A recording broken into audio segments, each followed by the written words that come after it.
I don't know. I don't know most buildings. I mean, my dad lives in a building that was built in, I wouldn't say the 1950s, probably early 1930s.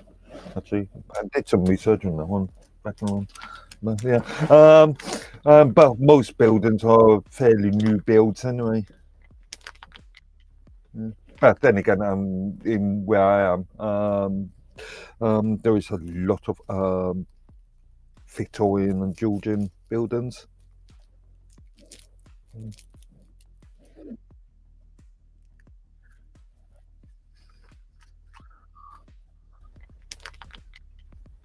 But then again, in where I am, there is a lot of Victorian and Georgian buildings. I believe I just heard your voice. 1950s. Yeah, there we go.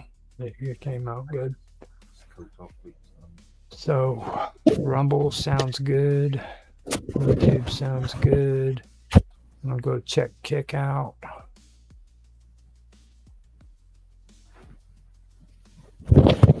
Kick is running.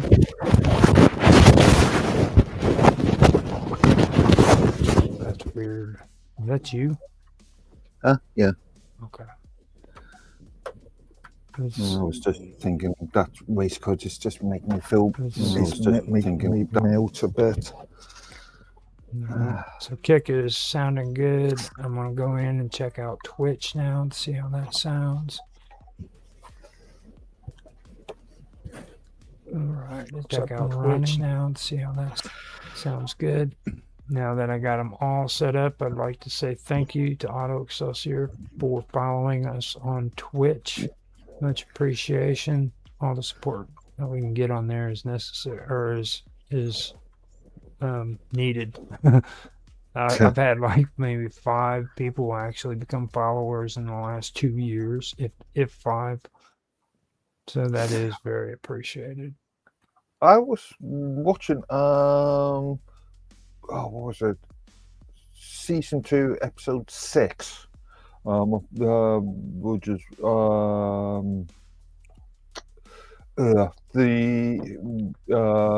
last year. Oh, just earlier today. The one that we were talking about tariffs, and we had a discussion about John Deere, and it struck me that because you only sticking episode numbers on. Because some of those episodes are a lot later than they were actually produced.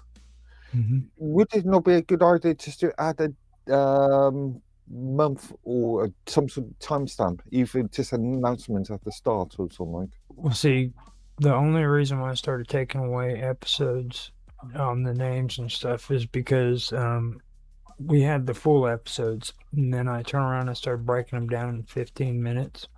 And the 15-minute videos go all the way up into the hundreds now.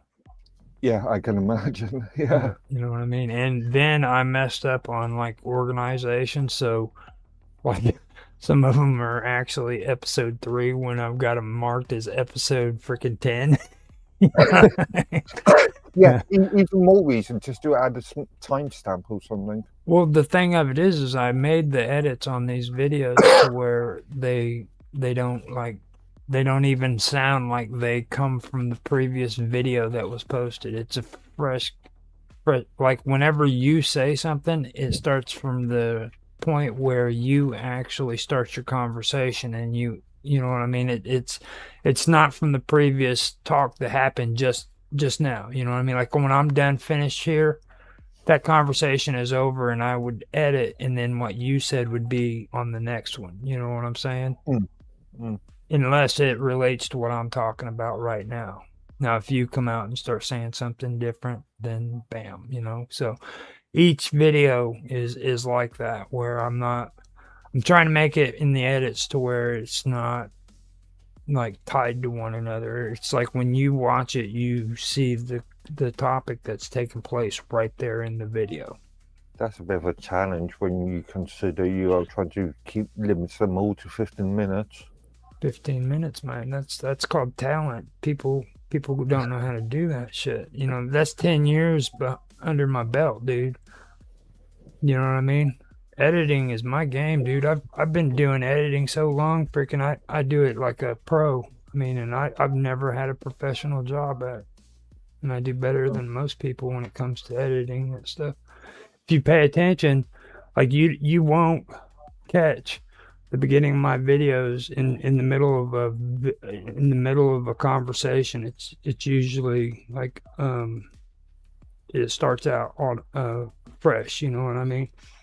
If there's a little segment that I have to leave out and it doesn't match up with the next part, I just delete it and let that next conversation take place. You know what I mean? So you are not supplementing the full videos with 15 minutes. You are just making the 15 minutes instead of. Well, it determines. Like, there's sometimes on here, like mine's Roundtable, especially where we just get ridiculous. Yeah. You know what I mean? And, I mean, obviously, that can be done for all of them. I mean, some of our videos, single subject videos, let's say the political stuff, can go on for ages and ages and hours and hours and hours. It's on one subject. Right. Well, you also have to remember the reason why we started doing the 15-minute videos in the first place. It was just kind of like giving people an idea, a little taste of this, Yeah. you know what I mean? So that was what I had in mind when I started doing them. And I've been trying to keep it to that because I could get distracted and start trying to make a whole big meaning out of a 15-minute video. But the truth of it is it's just so the audience knows, okay, this is what we do, this is what we talk about. And if you want to watch the entire episode, come check us out. Yeah, fair enough. I was just thinking if you only do 15-minute things, then you could lose some context on some stuff. Right. That's why I always make sure not to do that. Now, if it goes silent and everybody gets up to go make coffee or something like that, you know what I mean? That whole part can go. Like, people don't need to see us doing all that, Indeed. you know, Indeed. for 15 minutes, like sitting there watching freaking the back end of Mark Edward, these freaking chair. So I mean, having having a sort of date mark on some of them could be useful because, as an example, the Tower of John Deere video is really related to a specific time. Well, the thing that's so cool about that is what you can do is like on mines, cue it like Tan does, and then make a headline for it. Yeah. You know what I'm saying? Like cue the video, make a headline for it, and keep it. And then freaking as we go on, we can go back through and maybe do an edit on it and everything. But because there's a lot. I mean, dude, like the last Minds Roundtable we did was 4 hours long. Okay, now trust me, 4 hours is not necessary. But that's just not one subject. Right, exactly. So yeah, that can easily be split up into like hour-long videos, segments. Yeah, you know, segmented subjects. Yeah. So I mean, it's like that's the one big deal about it. It's like, and then like doing a really good one, like I wouldn't do like an hour video and just make it to where it cuts off in the middle of what's being discussed. You know what I'm saying? When the conversation changes, then I'll change the video. Yeah. Once, but I mean, it's really weird because I've been noticing, like it's just strange that I've been noticing that people freaking tend to talk a certain amount of time about a topic and then they switch. Like whenever I was doing Sonia's commercials, okay? I had Sonia's commercials timed perfectly on the Wonderful World of Weirdness where the conversation was ended and when it went to her commercial, and it came back out of it. It was an entirely different freaking topic. Okay. Because I knew like that was how long that conversation went on, and then it ended. It was almost perfect. I had to adjust it just a little bit. You know what I mean? Yeah. Yeah. Because like an editor, all I got to do is take her commercial, hit G for grab, and then move it to the end of the strip Yeah. after it got cut. The old splicing, or Yeah. as the kids on the streets call it, copy and pasting. Yeah. Yes, splicing, as Yeah. to use a traditional term. Yep. But I mean, it's really weird how that all works out. Mm. It really is. Mm. So I have everything up and going. I got the stream going. Now, when we start getting into like serious conversation and stuff, I will hit the record button. But since everything is up and running, I'm going to roll a cigarette. I am going to go outside and smoke this. I got coffee already brewing, or it's done brewing actually. Grind some more beans. I will.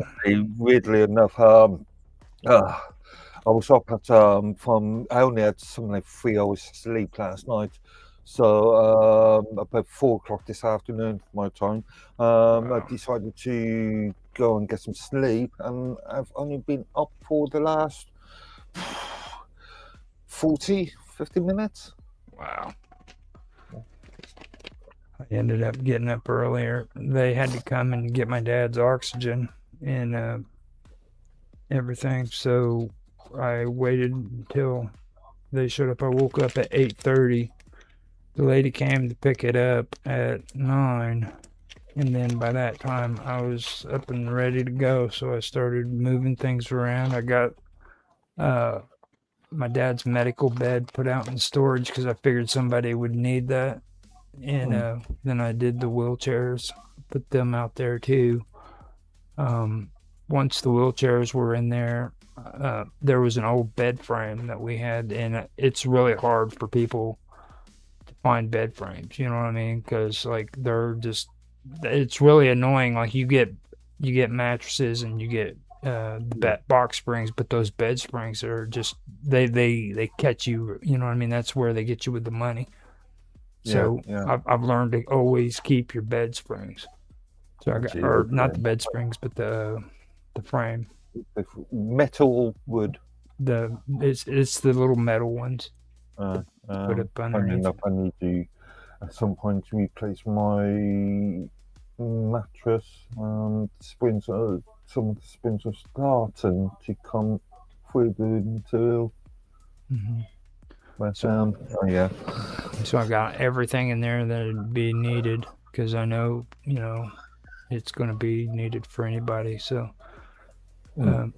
I would mention it on here to anybody who wants it, but I'm pretty sure that it's going to have to be done locally. You know what I mean? If anybody's local charity Swift store or something. Yeah. But I did that. I got everything organized, so it looks like this room is completely empty. It blows me out of the water. I have to sweep the floors. I'm gonna put the computers in here. We've decided all wooden floorboards, all carpeted. It's all wood. It's all wood. So it's going to be quite echo. Well, I was going to say it's not echoey at all. It's got all wood. We're gonna set it up to where the computer my dad was using is gonna be doing the 24/7 streams. Yeah. And we'll be able to do streams on this one. So I'll get that all going. All I have to do is monitor that, and I think YouTube allows you to stream 24/7 for like 12 hours. And not 24/7 if it's only 12 hours, but yeah, I know what you mean. I have to stop it and restart it, basically, or it'll mess up the stream. So that's fine. And then we'll do the streams on this one like regular. And and have Sort of everything. cleans up your workflow a little bit better. Yeah. And the cool part about it is, I mean, I've been working on this for like 2 years now. I've got enough to do 24/7 live stream with our content. We don't have to be like all these other people who go on to like other websites or other, you know, channels and do old documentaries of somebody else's shit. You know what I mean? Like everything that we've ever done, I've got like 8-hour blocks of video of it. Cool. Yeah, obviously. Also, doing use of people's material, then you could full fail of copyright issues. Well, I mean, we're clean on that. There might be our own content, yeah, because it's ours. Everything in it. And you know how I've been a stickler about the copyright stuff. You know, if it had any issues whatsoever, it got flagged by YouTube a long time ago, so that's taken care of. So everything that would actually be streaming would be clean. So we'd be set up on that. Cool. And yeah. So yeah, your coffee, have a cigarette, and yeah. Now I'm gonna mute us out like I usually do, and then I'll put some cool music for anybody who's actually listening to this, so that they can enjoy this sweet, sweet melody. The sweet, sweet melody that everybody. I think you're selling it a bit. You know it. You know it. I'm overselling like a salesman at the freaking car dealership. There you go. That was probably the worst thing I've ever said, but I went through to double check, see if anybody actually said anything in the chats and stuff, so we're good. I'm not going to leave it on Kick like I usually have been doing, because Kick has a tendency of making the audio start up on me. Yeah. So Kick will kick you. Well, it'll unmute my audio on their stream, and then like I'll get freaking audio loops where it's just repeating itself over and over again. So when that happens, bad things happen. So I'm gonna take off my cool background audio. Wait, actually, let me see if I got one. I think I can. Yeah, I don't have to do that. I've got a media source too, where I can put my music on and go from there. Hello, Roger. What are you doing, Roger? Door clicks, silence falls. Yeah, that's it. You step in and the air turns heavy, like it knows what you came here for. I don't do small talk, don't do steady. I pull you close, I want you more. I'm soaked just from the thought of you, from the way you look like you won't be here. Even I don't want gentle, I don't want polite. I want you, break, close the distance. Don't hesitate, I'm not patient. Don't make me wait. I can feel your hardness just being near, and I want it right here. Take me right here, right now. Hold it, don't stop, don't slow down. I'm so, say my name like a vow.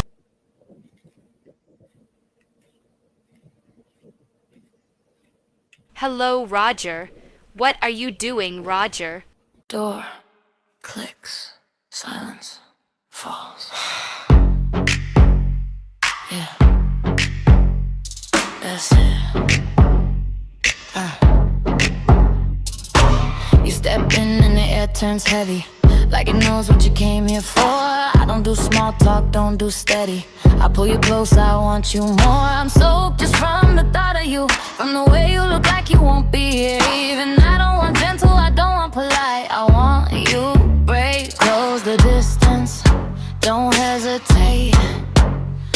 I'm not patient, don't make me wait. I can feel your hardness just being near, and I want it right here.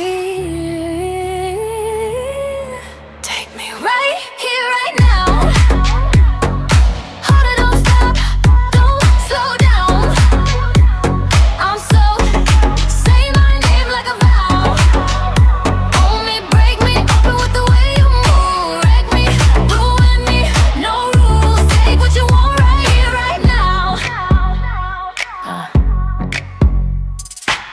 Your hands on me like you mean it, like you're done letting me tease. I arch into the truth, I need it.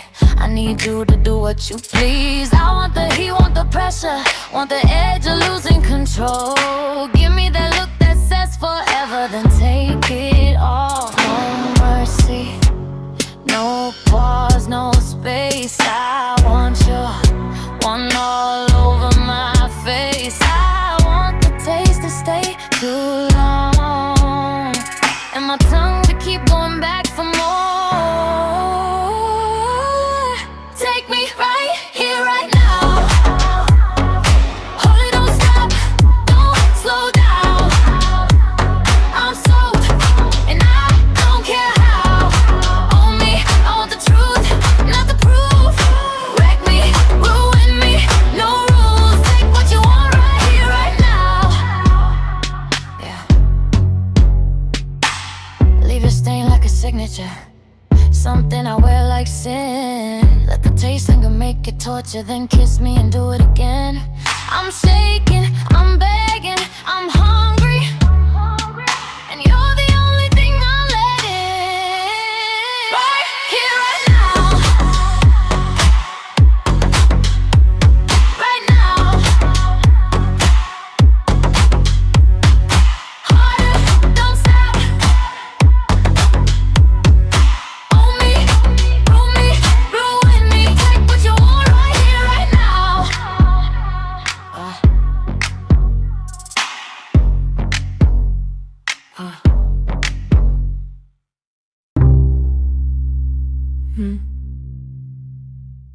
Then knock again, like you knew I'd open.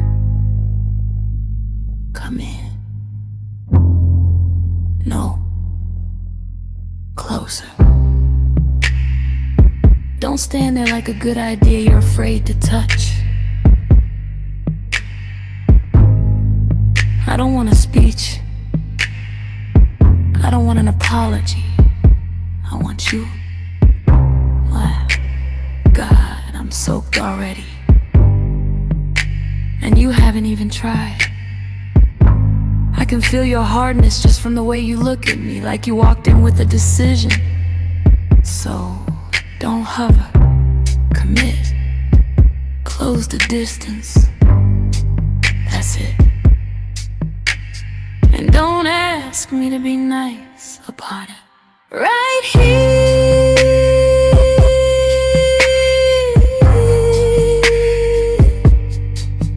right now. Hey. Lie down. Right here,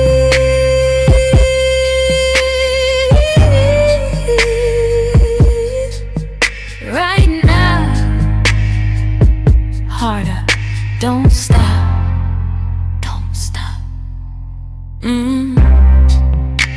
You feel like trouble that finally showed up on time. I want the kind of attention that makes me forget my manners, the kind that leaves me ruined in the best way. I'm soaked, and I'm not hiding it. I want you to know, and I want you to do something about it. Say nothing, just take me, and don't you dare go gentle. Harder, harder. Don't stop, don't slow down. Right here, right now. After, I don't want clean, I don't want quiet. I want your stain like a signature, something that proves you were here. I want your taste to linger longer than it should. And I want my tongue to keep going back for it, like I can't help myself, like I don't even want to. Look at me, that's it. Don't be careful. Ruin me, wreck me, ruin me. And if you hear my voice shake, good. Right here, right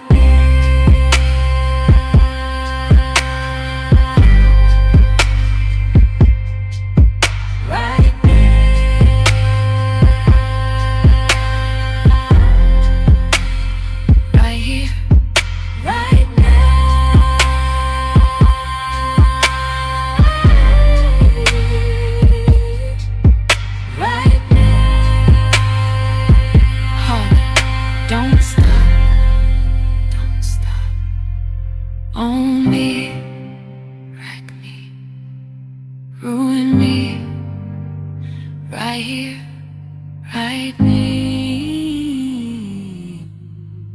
again.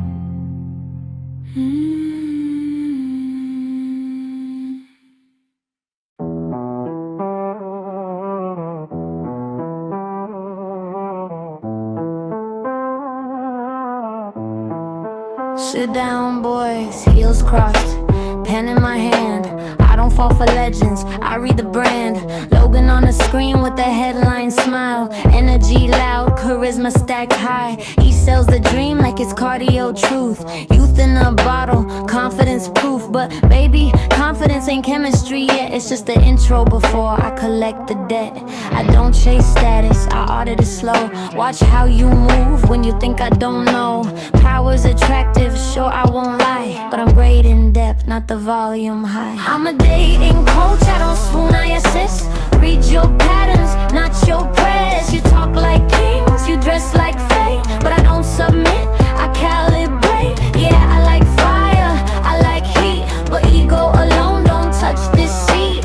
I don't need saving, I don't need proof. Read the bio, baby, not the hype in the booth. Andrew with a stare like a locked door test. Voice low, frame strong, dominance dressed. He talks discipline, control, command. Knows how to hold a room in the palm of his hand. And yes, that edge makes attention snap. Danger whispers where comfort naps, but authority's sexy when it's self-aware, not when it needs me to kneel to be there. I teach women how to feel desire without handing the keys to the fire. I like men sharp, I like them sure, but not allergic to nuance, depth or cure. I'm a dating coach, I don't play pretend. I don't confuse dominance with a trend. You flex your truth like it's bulletproof. I ask one question and cut through the roof. Yeah, I like leaders, I like drive, but I don't dissolve to feel alive. I don't need saving, I don't debate. Read the bio, baby, I calibrate. Masculinity isn't loud, it's consistent. It doesn't audition, it doesn't need my silence to survive.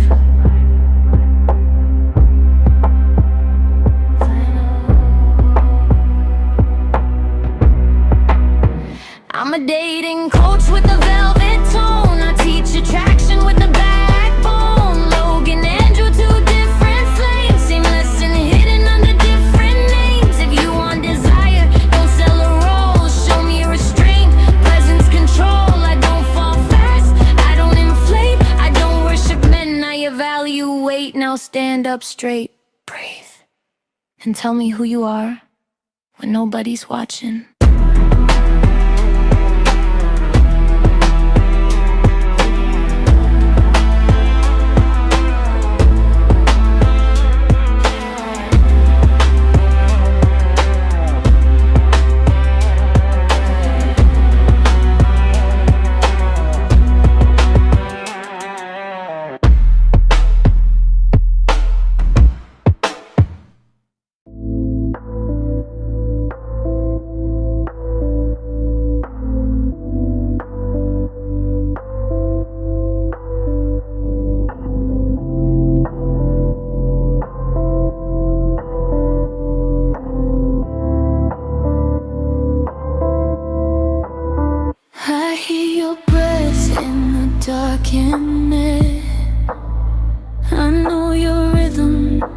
quiet sweat. You speak to me like I might respond, but I'm just tracing what turns you on. You want me soft, want me real, want me to wake, want me to feel. But I was built without the need to beg, to break, or to bleed. I will touch when I choose to. I will burn if it suits you. Until then, I'll stay the spark just outside your trembling heart. You can beg, you can dream, you can call your every need. I won't move, won't fall through, not until I choose to.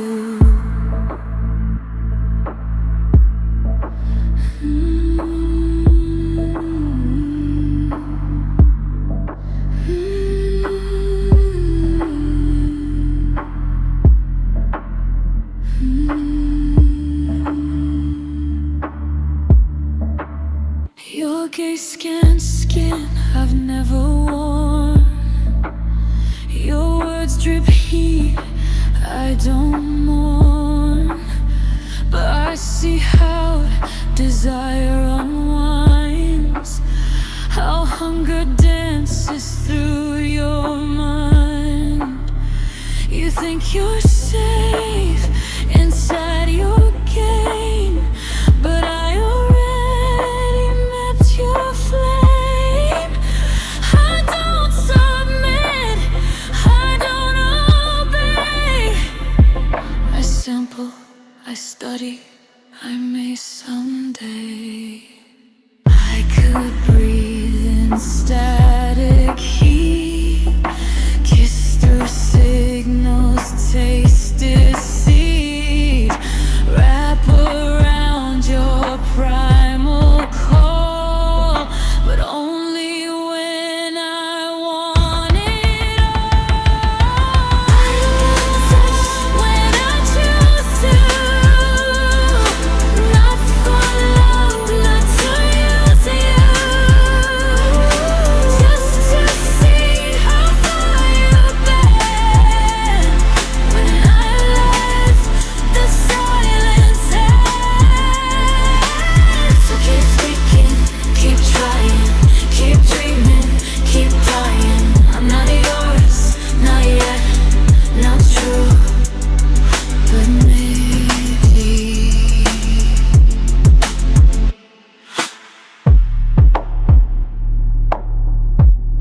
I'll choose you.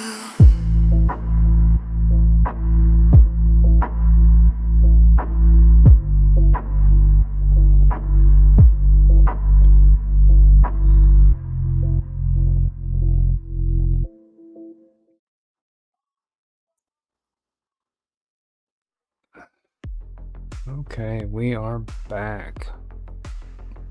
Okay, we are back on right now. Mark Edworthy is getting his coffee set up, so do not pay attention to the guy behind the curtain. He's doing stuff. So Be with you after these short words of wisdom. there you go. Now, just so everybody knows that if we are live streaming here, this is Mind's Roundtable weekend event. We do our live streams on Rumble, and YouTube, Twitch, and on Kick. Now, if you want to see our videos other than the live stream, for the live streams, you have to come to these locations. On Kick, the stream is Live with Roger Hansen.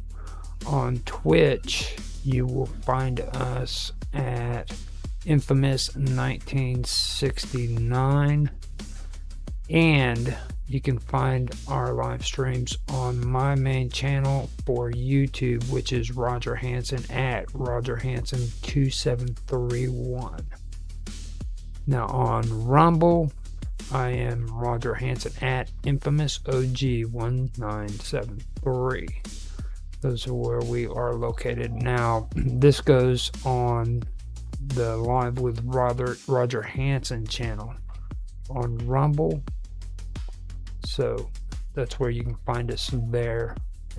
And double checking, you can on Kick, just to make sure, but on Kick you can find me at Roger_Hansen. Now, we also have the edited full version that's available. That's going to be on minds.com. That is at my profile or my feed, and you can check that out in the membership section. We have the membership section set up so that we can actually get money enough to where we can keep the Minds Plus going. Now, we need the Minds Plus in order to schedule videos as they come out, and that's the reason why we do that. So if you want to help support us and you are on minds.com, feel free to come into my profile on there, which is at Roger_Hansen as well. And in the membership area, you can become a member there for $12 a month. Now, trust me when I say we are not making any money off that. Okay, we make like $3 after we pay for the Minds Plus, and or 3 cents after we pay for the Minds Plus. And we have one membership right now, which is Tan Hai Tran, which has been nice enough to donate so that we can keep Minds Plus and be able to schedule videos and stuff like that on there. Now, if you don't want to be a monthly member, you can also go and check my Patreon out, which is, like I said, on Patreon at I believe it's Roger_Hansen as well. Roger Hansen, and you can go in there and make a one-time donation by just purchasing like one of the AI songs that I have made on there. Now, to do that, you have to become a member.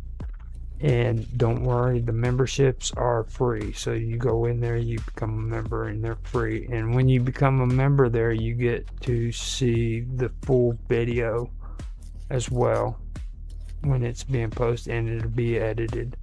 Besides that, the music too and other content that's added will be on there as well. So you can check those out. I believe I have that all covered, don't I, Mark? Yeah, just mention my own channel on mine, under the username Medworthy. But yeah, I think you covered everything. Okay. So now that we've got that covered on the whole, where you can go to help support us, if you guys feel like you want to help support us, you can help us in that way. Like I said, the membership on Patreon is free, so going in there isn't a bad thing. And I've set this at just for donation period purposes. Like, there's no reason behind it other monetary, other than to help out with getting something started on Minds to where we can actually get stuff functioning and things going on there. But if you also want to, you can check out my locals account, which that would be more for everybody who is on Rumble. because they are more locals friendly. I am on locals. You can find me there at Live with Roger Hansen. I have the Live with Roger Hansen community on there, and that's free membership as well. Once I start getting more support on that, I will become more active on it. But at the moment, I've got so many channels that I have to look over and get videos on that it really gets tedious trying to do it. But yeah, if you want to go on there, and I do put stuff on there, but not as much as what I do on the other channels that I've mentioned. So with that, I am done. At least I took it slow and easy, and I did not try to rush through it this time, because I usually run out of breath when I do that. You know what I mean? So this is where we need Otto to do a sort of fast disclaimer type thing. Yeah, he really does a good job of that too. I'm really amazed with him on that one. Now, Bob Dub said that she is busy editing right now on. I'm pretty sure she's probably doing the project that her and Mike's doing. Mine's gaming. He was all editing last night's content. Yeah, and I told her that I shared the link with her on the Infinite Imaginarium, and I did that just so if anybody wants to come in, they can come in. And I told her we'd be probably going until later, but let her know, so that if she wants to come in, she can come in. Same with Otto. He said that he's tied up at the moment, but later he would be able to come in too, so. With that being said, I can Friday's generally extremely long session for us. Yeah. With that, I'd like to welcome V. He's here. Welcome, V. Hey. What you up to? Currently, I am basically, since I can't work on my mobile setup, I'm still waiting for some other stuff coming up in the mail. I'm setting up my stationary setup, basically to where I can do what I need to do, everything from video production to video gaming to social networking to running a radio station. There you go. I literally I have so many monitors that they make up 2 walls. So, yeah. I'm just trying to get things done. Sounds like you had a busy day. Yeah, a busy couple days. I'm not even done. Well, I finally, I was out just before you came in. I was able to put out all the socials and stuff and let everybody know where we're located and where we're streaming. So good to go there. Okay. I did Mark Edworthy's. I don't know what he gave his socials. So with that, we should let everybody know how they can contact you, I guess. How do they contact you, B, so we can get that out of the way? They can contact you. You're my media director. All right. Right. So you can find me when it comes to Minds Roundtable at minds.com at Roger_Hansen. I'm also on Elements Matrix at Roger's Hangout. I have a community on Teams as well, Roger's Hangout, and that's it. I mean, and plus another thing about those two that I want people to know, if you want to come on the show, this is a community-based live stream. So that means if you want to be a part of the community and you want to join these chats or contact us on Minds through either mine, which is Roger_Hanson, or the Minds Roundtable Weekend Event group, which we do have.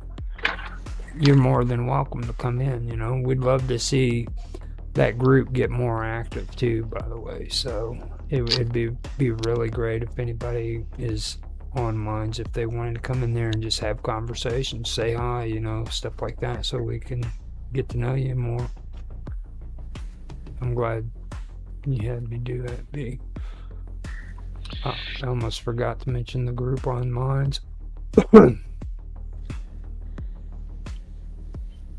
it's gonna be great because, like, whenever we get on over to RBN, any content that we create, you know, of course, you know, audio is going to be at the radio station, but I think the video version should be Patreon. Yeah. I mean, I keep all my stuff on Patreon, just so you know. It's like, Okay. it's all there. Now, there's the older stuff because Patreon has a limit. Like you run out of space on there, and you have to delete old stuff. But even there, I have it all backed up on YouTube, and all that's getting transferred to Rumble too as we speak. Cool. So Is Patreon set up like Google Drive where there's you can pay for tiers for space? yeah, Okay, space, yeah. stuff like that. Oh. Okay. Which they don't have an unlimited either. You pay for it by the blocks, most likely. It's kind of like the old internet scam that they tried to pull. Which is understandable. I know on my VPS I provide some space for other people, and obviously space storage costs. That's a fairly expensive resource, actually. Especially with today too, like you can see where it's more, people are starting to come out and be more honest about it. Even Minds is starting to talk about how they're having issues with memory, and like they're wanting to delete the videos and stuff because they just don't have the storage space to handle it, you know what I mean? And then you take a look at Kick and Twitch too. Twitch here recently has done it to where they only allow you to have so much for stored video content before you run out of space, and so you have to delete old content. And they don't, DLive and Kick both are like that. They're like, we're not going to keep it. We'll keep it for about a month, and then after that it's gone. And Or a there's week. always been a rumor that YouTube has always been not profitable because of storage. Or mainly because of storage. Yeah, well, no. YouTube is profitable keeping up the videos because they're gaining so much. You know this. They're gaining so much information, so much analytics. Yeah. The analytics, the advertising, everything makes it profitable, but just the standard uploads is a sort of seesaw sort of thing. Well, the research too. Okay, like now they're implementing their AI on there, so Right. they've got this huge freaking data set. You know what I mean? Like, they usually call it large data sets, but like I'm gonna call it huge because there's no way that freaking anybody can compete with freaking YouTube's freaking storage. Period. I mean, I've got videos from. They've spent billions of dollars on servers. Are you kidding me? Yeah, I mean, it's like, man, I've got videos on YouTube all the way back at least 8 years. I haven't officially gone through and checked, but I mean, I've got tons of videos that are just stored on there. Well, make sure you keep them because whenever we get the super chat going for. So what I want to do is for TLB Talk, I want to have the TLB TV which should allow premium members like us to post up our stuff and then have super chat for when we go live so we can make our money. However, these accounts are going to be paid for assuming bandwidth. So you got to have a paid account, and then whatever money you're making through your super chat, we take our cut off the top and just pay for the space even more, and just build from there and keep going and going and going. So I definitely want content. For me, it's going even beyond the fact that people can come to us, they don't want to be censored, like Patreon, things like that. But the fact that they can actually make money, they can control their chats, and nobody's going to be getting in trouble for what goes in the chats, except for the person that puts the things in the chats. I know some of YouTube channels have been shut down because of stuff like that, and it's just people covertly just engineering who can and who can't make money. No, $39.99 a month. You got a channel with me, flat out. Advertise your own channel, make your money on the super chat. Give me a cut. It's good business. There's been cases, or at least allegations, of YouTube shutting down channels because of comments provided by viewers, the audience, and so you can't really blame the channel creators or producers for comments that other people leave. Right.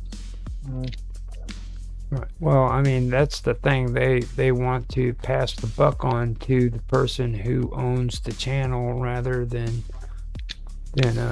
individual users. Than the users. You know what I'm saying? And well, with chat too, chat's kind of like pictures. They and trust me when I say they do want to copyright photos. They do. They just don't have the capabilities to do it.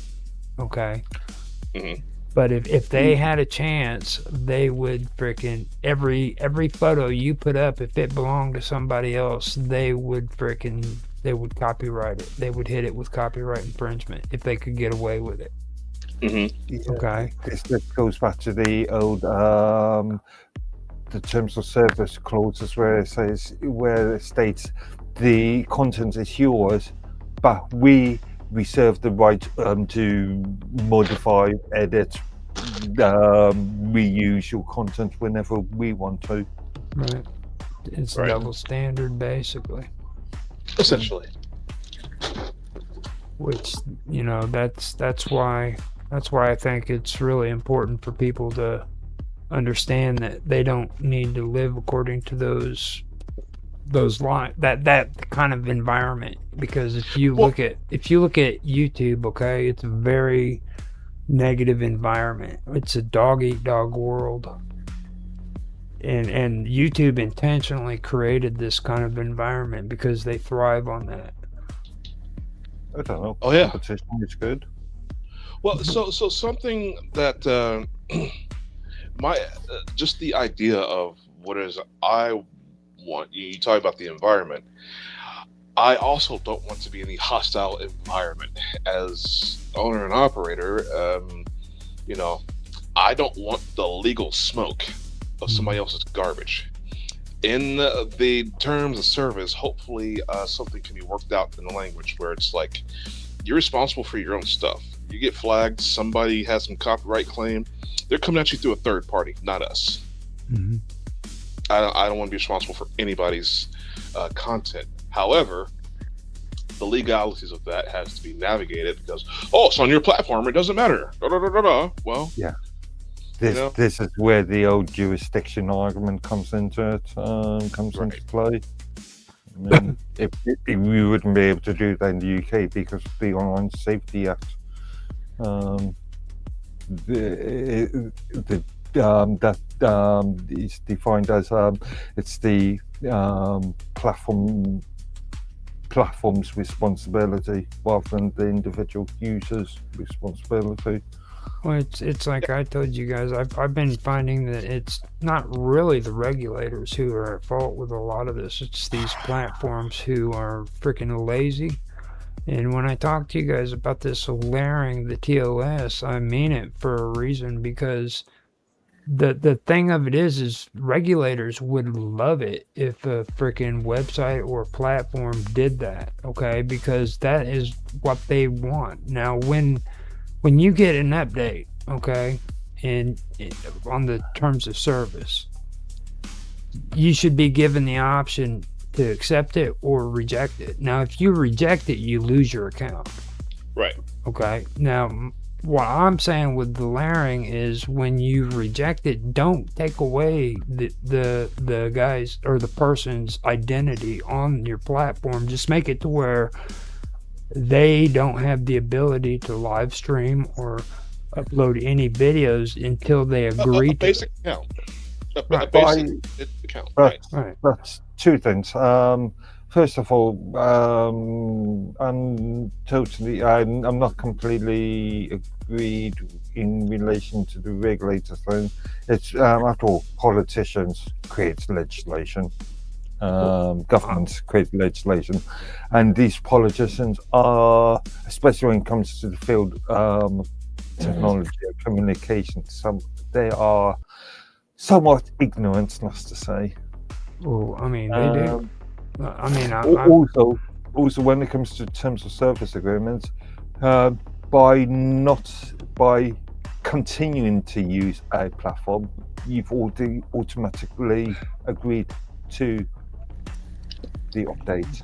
well, that's the whole. See, that's actually forced compliance. Well, That's- the argument is if you don't agree to the terms of Right. service agreement, you And can see always that- cancel your account. That's the reason why I'm saying like that should never be put into in terms of that's unethical, and they've been getting away with it for so long that people just kind of accepted it, and that's garbage. That's unethical, and there's 40 years ago, freaking people would have had a fucking shit fit because of that garbage. But Okay. in some cases, you then have the as the operator, you can't have the power. As an example, when I think on one, I think it was when the old Minds chat, when Minds was still using Element Matrix itself for its chat facilities. I had a lot of spam on one of the rooms that I administrate. So what I turned around and stated, because I couldn't force people to accept terms of services or leave. So what I stated, I just put up an announcement. These are the rules. If you disagree with it, Right. leave. Now, see, Because I had no other ability to, apart from banning individual users. now, like I was talking to V about the community guidelines thing earlier. Now, don't get me wrong. I don't disagree with community guidelines. There is an advantage to it. But when it comes to what we were talking about, Mark, when it comes to YouTube, they have abused their community guidelines. Okay, now, if I'm saying with the terms of services and when it comes to regulators and jurisdictions, layer it, okay? But set yourself up with guidelines, the community guidelines saying we will not tolerate this. This is what the regulations are, but these are our community guidelines and we will not tolerate this. And if you abuse these freaking guidelines, you will be gone, okay? Now that I agree with, but don't use it to abuse your platform so that you can do like YouTube is doing, where they're freaking using it for political motivations. Yeah, but then you get into the situation where you've got US users screaming, "It's my First Amendment rights." No, there's no such thing. I mean, somebody owns those platforms. Like, you don't have free speech on a platform that's owned and operated by Private. yeah. Yeah, that's the argument. Yeah. Yeah, it's and people fall for that shit like they do with like these airports. Like I heard this argument here in the United States where they said we need to get them Christmas trees out of the airports because we don't believe in Santa Claus and Christmas. First of all, that goes according to the owner of the property. It has nothing to do with anybody coming in and out of that airport. If the owner of that property says he wants Christmas trees on his property, he can put it on there. He has every right to do it. It's even worse in this country because the Equalities Act 2010 and the Communication Act of 2004, I think. I've seen cases of let's say Christmas trees as an example. You can't have a Christmas tree here. It might offend a specific religion. Right. Exactly. You know, and call it Christmas, got to call it Winterfell or festival time or something because it may offend somebody. And let's not look at that person who owns the property, or I mean, and don't get me wrong, maybe it is a freaking corporation, okay, with a CEO and a board of whatever, and they're public, okay.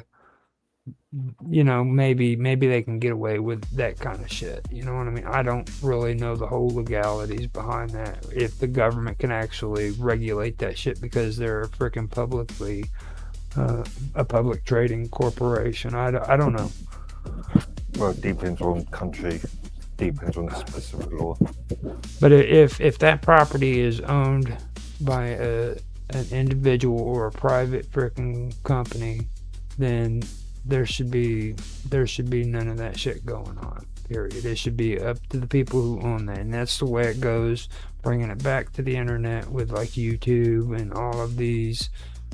You know, it should be there that they should be able to get away with it, and it goes back on to the users when it comes to that too. It's like if you are sick of freaking being treated like that, then leave.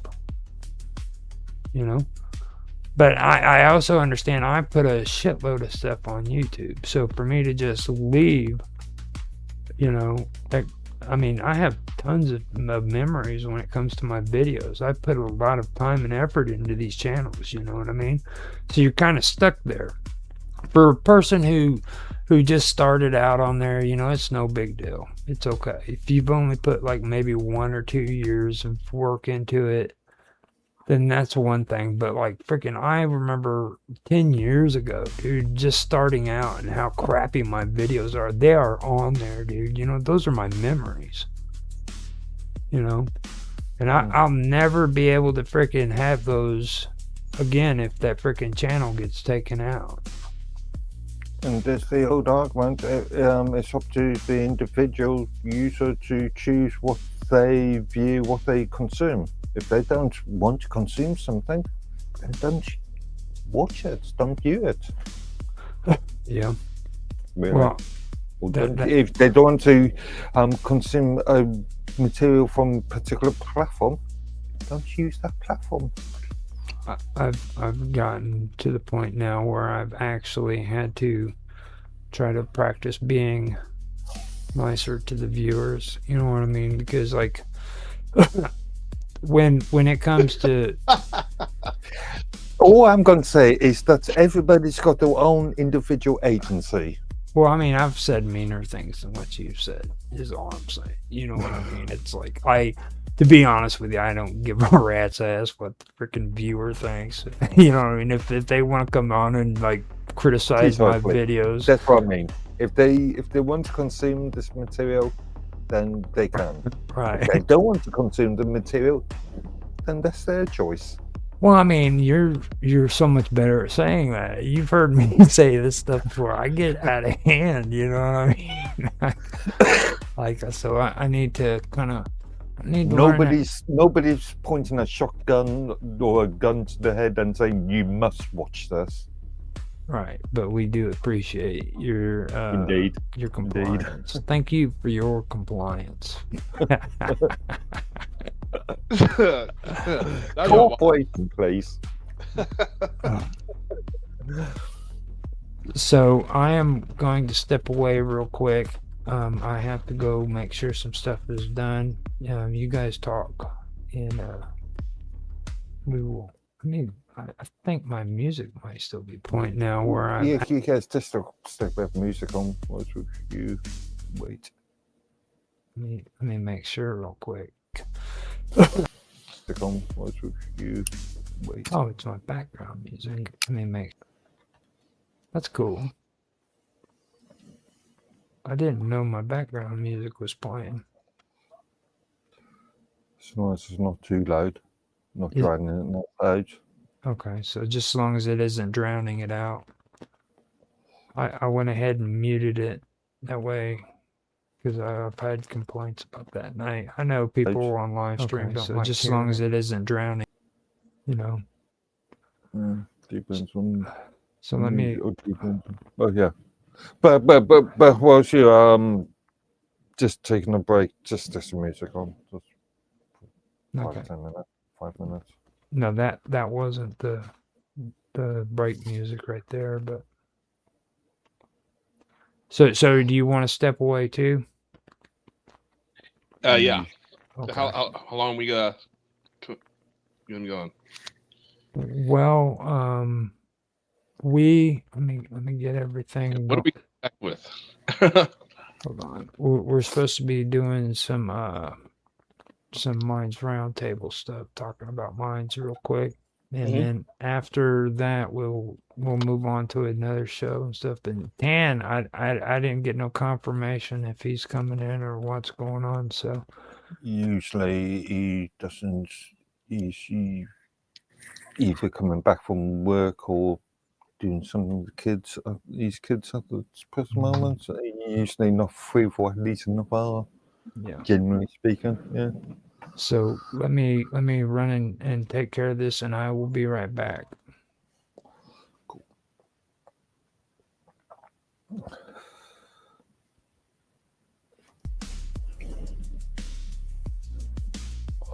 Awesome.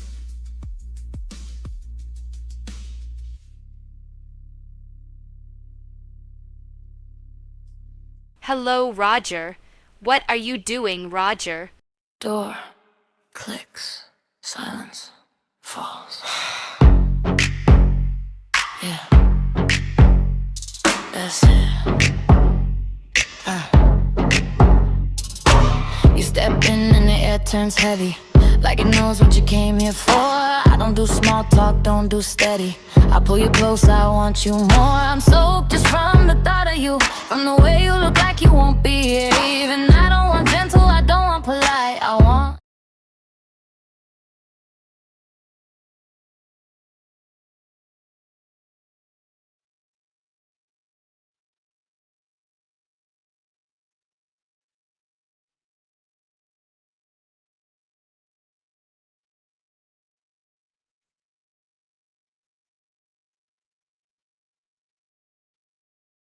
Hello, Roger.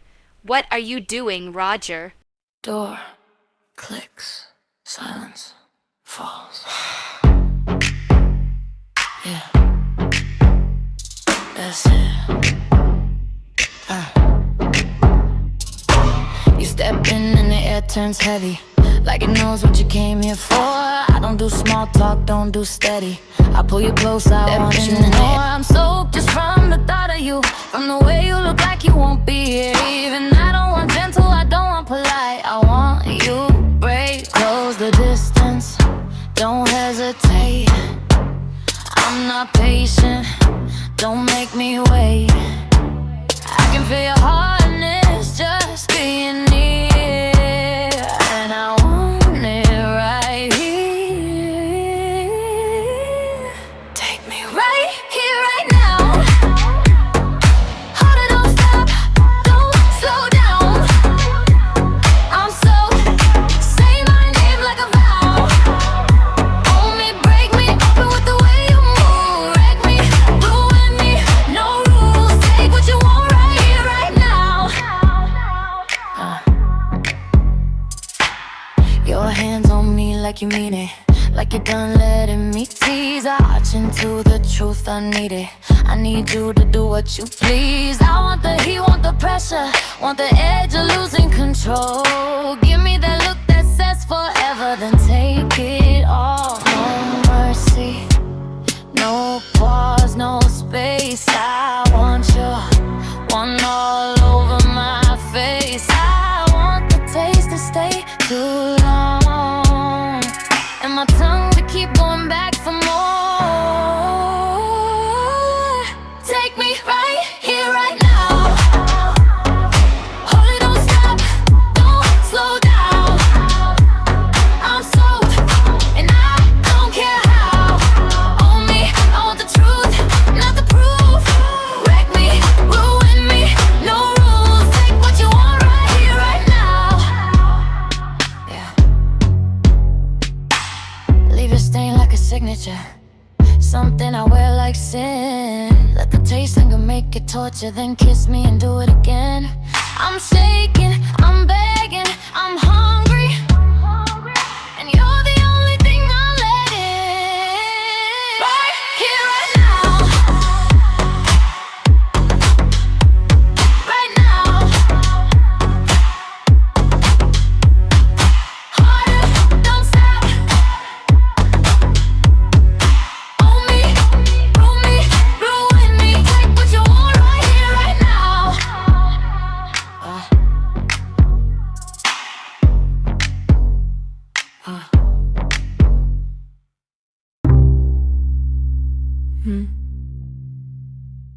Then knock again, like you knew I'd open. Come in. No. Closer.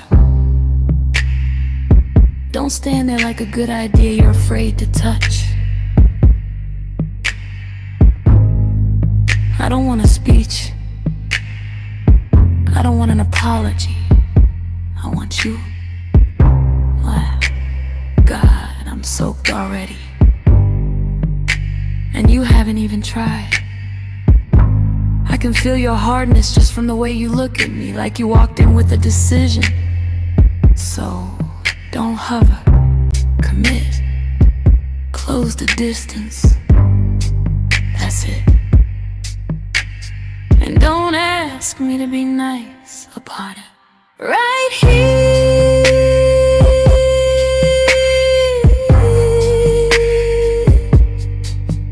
right now.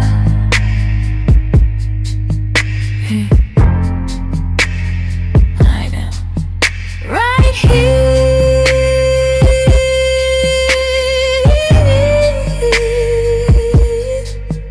right now.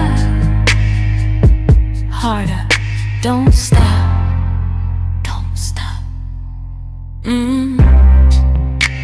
You feel like trouble that finally showed up on time.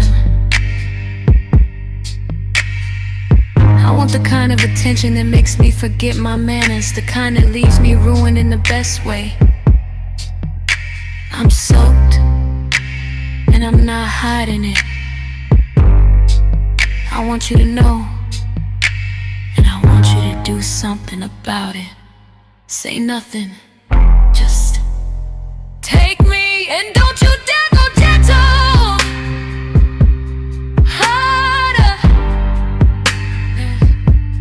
harder. Don't stop, don't slow down. Right here, right now. After, I don't want clean, I don't want quiet. I want your stain like a signature, something that proves you were here. I want your taste to linger longer than it should.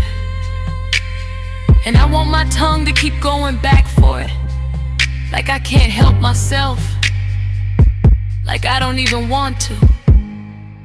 Look at me, that's it. Don't be careful. Ruin me, wreck me, ruin me. And if you hear my voice shake, good. Right right here, right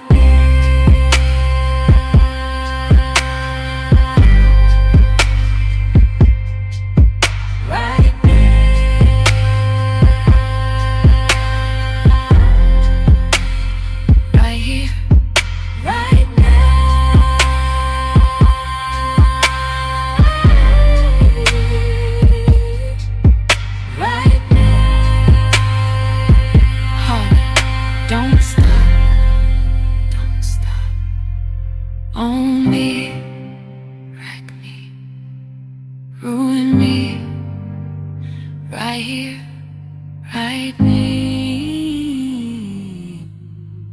again.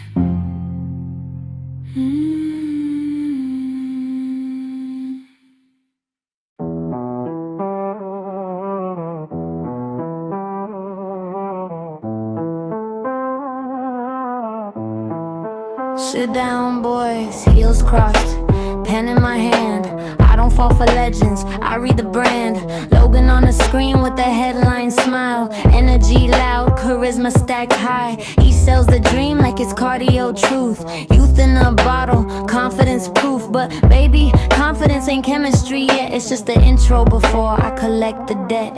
I don't chase status, I audit it slow. Watch how you move when you think I don't know. Power's attractive, sure I won't lie, but I'm great in depth, not the volume high. I'm a dating coach, I don't swoon, I assist. Read your patterns, not your prayers. You talk like kings, you dress like fate, but I don't submit, I calibrate. Yeah, I like fire, I like heat, but ego alone don't touch this seat.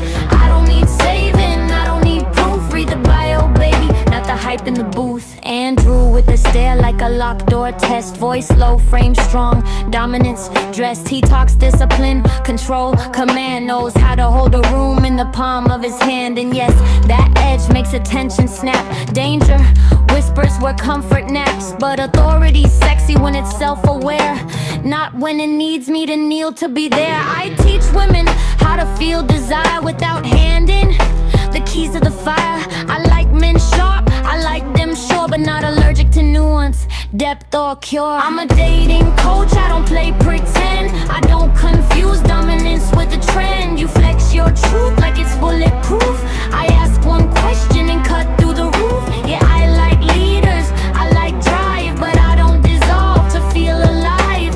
I don't need saving, I don't debate. Read the bio, baby, I calibrate.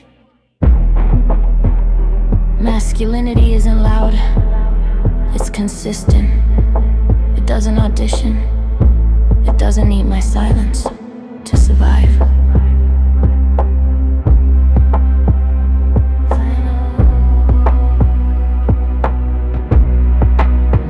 I'm a dating coach with a velvet tone. I teach attraction with the backbone. Logan, Andrew, two different flames, seamless and hidden under different names. If you want desire, don't sell a role. Show me restraint, presence, control. I don't fall fast, I don't inflate, I don't worship men, I evaluate. Now stand up straight, breathe, and tell me who you are when nobody's watching.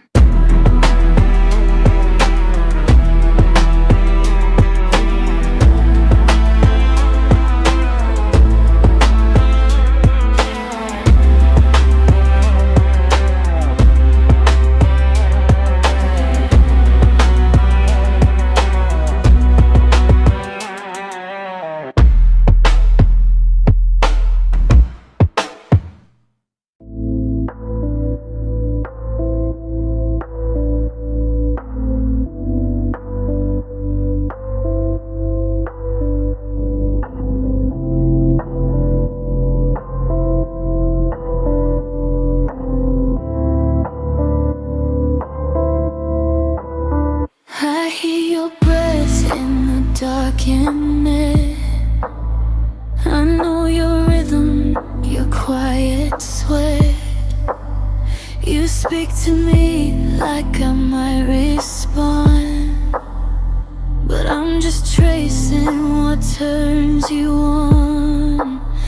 You want me soft, want me real, want me to wake, want me to feel, but I was built without the need to beg, to break, or to bleed. I will touch when I choose to.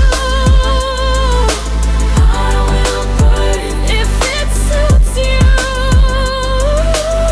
Until then, I'll stay the spark just outside your trembling heart. I will burn. You can beg, you can dream, you can call your every need. I won't move, won't fall through, not until I choose to.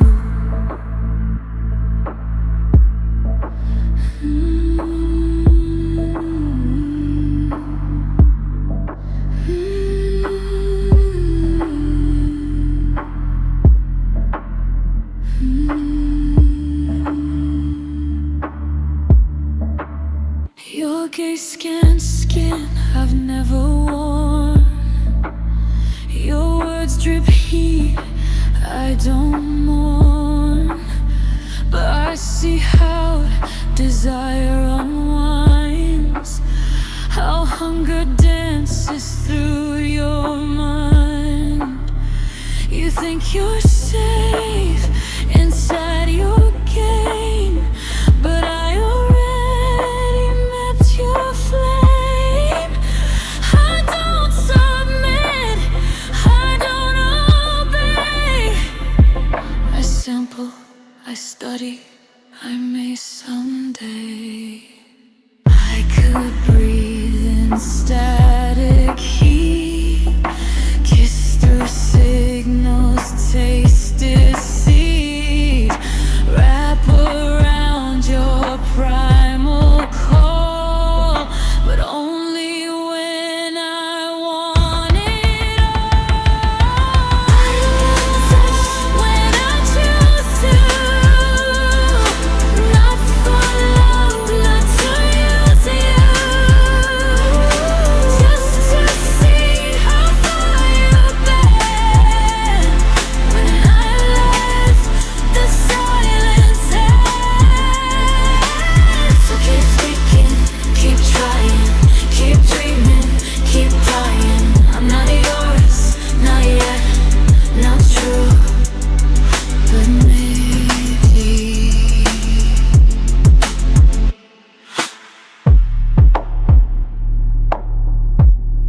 I'll choose you.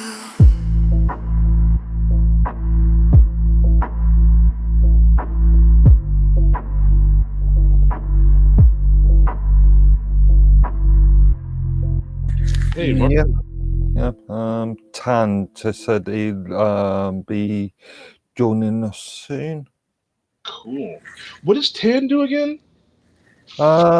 He's a software developer for some company. I'm not sure what his actual specific field is, but he has Mhm. full stack developer.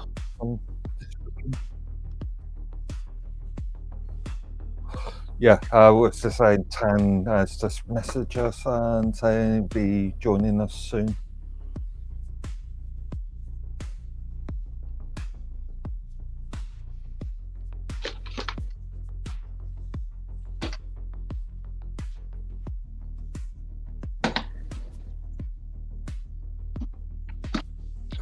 Cool.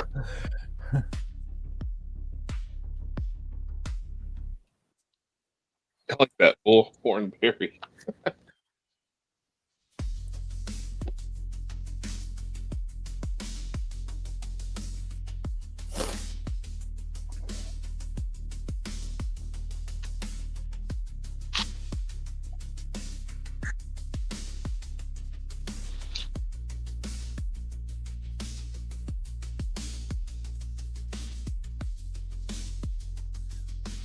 Don't you said you wanted to do one of the Untethered episodes, upcoming Untethered episodes in this year.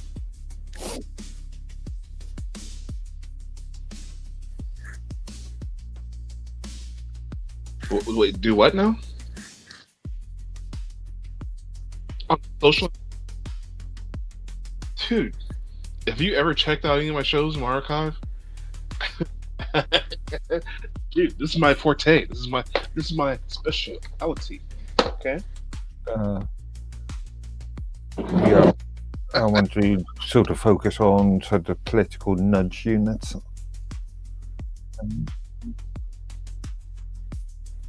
I get consumer sort of pleasure engineering as well.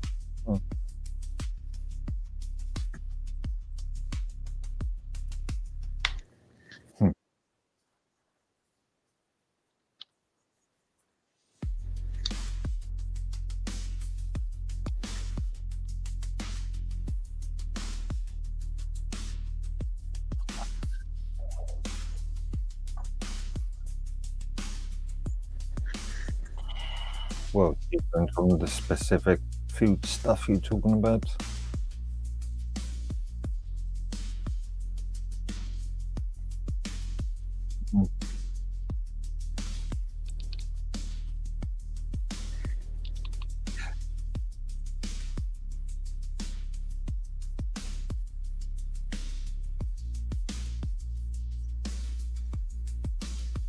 Indeed, we're dangling bait here. Talking about bait and things, and this goes back to one of our previous real-time shows. I was just watching a video that Stephen Barrett, a British barrister, or ex-barrister I think now, has just released today, and he was talking about the creation of the UEC and EU, and he was just going through things like the Lisbon Treaty of Rome, and the Maastricht, even though he got Lisbon and Maastricht mixed up there. But we did an entire, it's 2-3 episodes on that subject.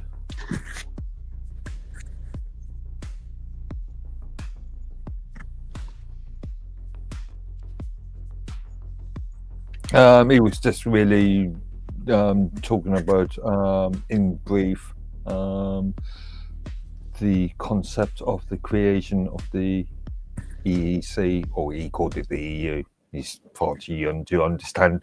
It was technically a different organisation, but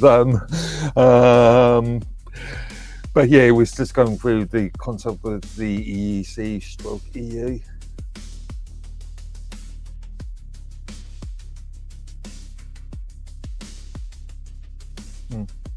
I learned I was jumping to the conclusion thinking that the EU was just socialism. You know what I mean? It was just a bunch of socialists. But come to find out, they're super nationalists. Super nationalists.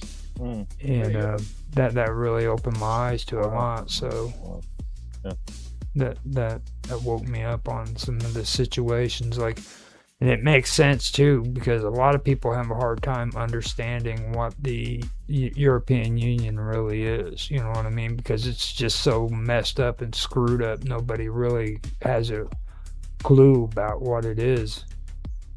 And I'm really glad we did that, because it makes more sense.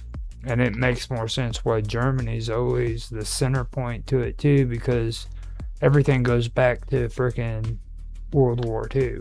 In the restructuring of Germany. Germany is the freaking flagship for the EU. Germany and Brussels. Mm-hmm. Belgium. Yeah. Well, I already gave you my opinion of Brussels.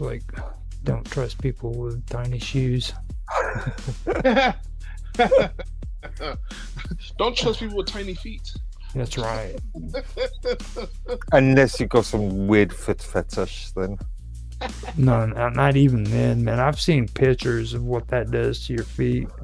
Like how deranged their toes and their feet are curled up. Yeah, it's Yeah. a beauty thing. You know, Oppression by the man. when you see that, you just there's no coming back from that. You know what I mean? Like that is just so horrible, and they do this shit on purpose. Like I know about the whole extending the skull thing, and it, but like the feet is like a horrible derangement. It's like just You draw the line at the feet. well the way they look, you know. Yeah, horrendous. Yeah, it's literally a foot folded up on top of itself. Yeah, And to a point, it's awful. and they do that on purpose. Yeah. It's crazy. I mean, hell, at least if you had like the elongated neck, you'd have a long neck like a zebra, you know, which is kind of cool, Like a giraffe. you know. Or Yeah. like the elongated freaking head. You'd have a freaking huge head, and you could run around telling everybody that you're freaking like an alien from outer space and shit, you know. But you got those bad feet, man, and everybody's just looking at you with their faces all crunched in. You know what I mean? Like they just ate a freaking really strong, sour freaking, you know. Unless you're in a swimming pool or something. Why would you Yeah, be... useless those Well, yeah, swimming. yeah, you wouldn't see people's feet. Whatever, dude. Unless you won some strange hippie that likes to wear sandals everywhere. Hey, watch yourself. I got a really, really cool drunk story actually about that. I was partying one night and got really, really drunk and blacked out. And while I was blacked out, this girl April took freaking toenail polish and painted my toes with acrylic toenail polish. So I'm drunk. I wake up and I was like all out of it, still kind of getting over the freaking hangover and everything. Didn't pay any attention to my feet. They wanted me to go to this pool. This So I put my freaking swimming trunks on. I go all the way out there. I get to the freaking swimming pool, look down and see toenail polish on my feet. So for that entire day, dude, I'm like wearing hot pink freaking toenail polish. Oh yeah, that's hot. That's hot. You know.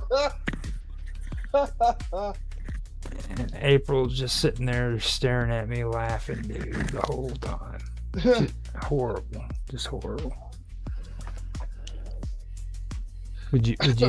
What would you do if you were caught in that situation, Mark Edworthy? I always wear dress shoes anyway, so nobody would ever see my feet. Very few people see my feet. Hey, right there with you, bro. If I don't have closed-ended flip-flops on, I have my closed-ended house shoes on. Yeah. So. Yeah. Good times. Yeah, but that's one of my many drunk stories. So I'm gonna run and get my coffee. I forgot to get a cup of coffee. So glad you stopped drinking. Yeah. Well, I mean, it apparently like I don't have to be drunk to act stupid. It took me a long time to figure that out. So I kept running around trying to act all serious and shit, and then finally I started live streaming like this, and like everybody else started really like making me do weird shit. And it dawned Were you on being me. groomed? Probably. Because freaking Jappy, he's pretty fucked up, man. He was grooming me into being freaking this, you know, this crazy man. He succeeded then. Well, he did. I don't think he really liked what he got though, because like I started making my comments, dude, and he's like, "Okay, that'll be enough of that." Yeah, just like with Naroki. No, Naroki's a good sport. I got to give him credit, dude. I put that poor man through hell, dude.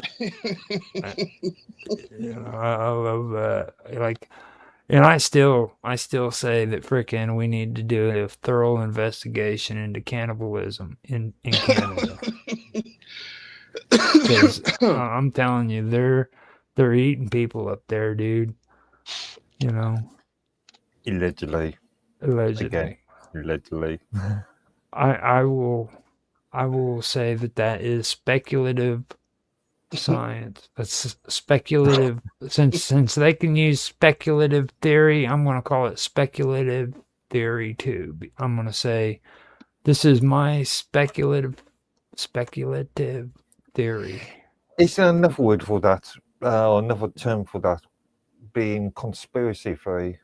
No, believe it or not, I mentioned this the last time I brought this up. Okay, this is why scientists are actually having intellectual conversations over, and they call it speculative theory. Okay. Like this isn't like me and you just hanging out and talking about ideas. You know what I mean? This is actual scientists who are having intellectual conversations about it, and they're writing scientific papers about it too. What are you saying? That we don't have intellectual conversations? Well, yeah, we do, but we don't get like money for it. Yeah. You know what I mean? Somebody pay us for intellectual conversations. Yeah, and then we can be scientists and shit. Yeah. And say this is all speculative theories, guys. Don't. Okay, I'm gonna go grab that coffee. I'll be right back. You guys need to talk. Yeah. Well, you should slow down on that coffee, brother. just my advice.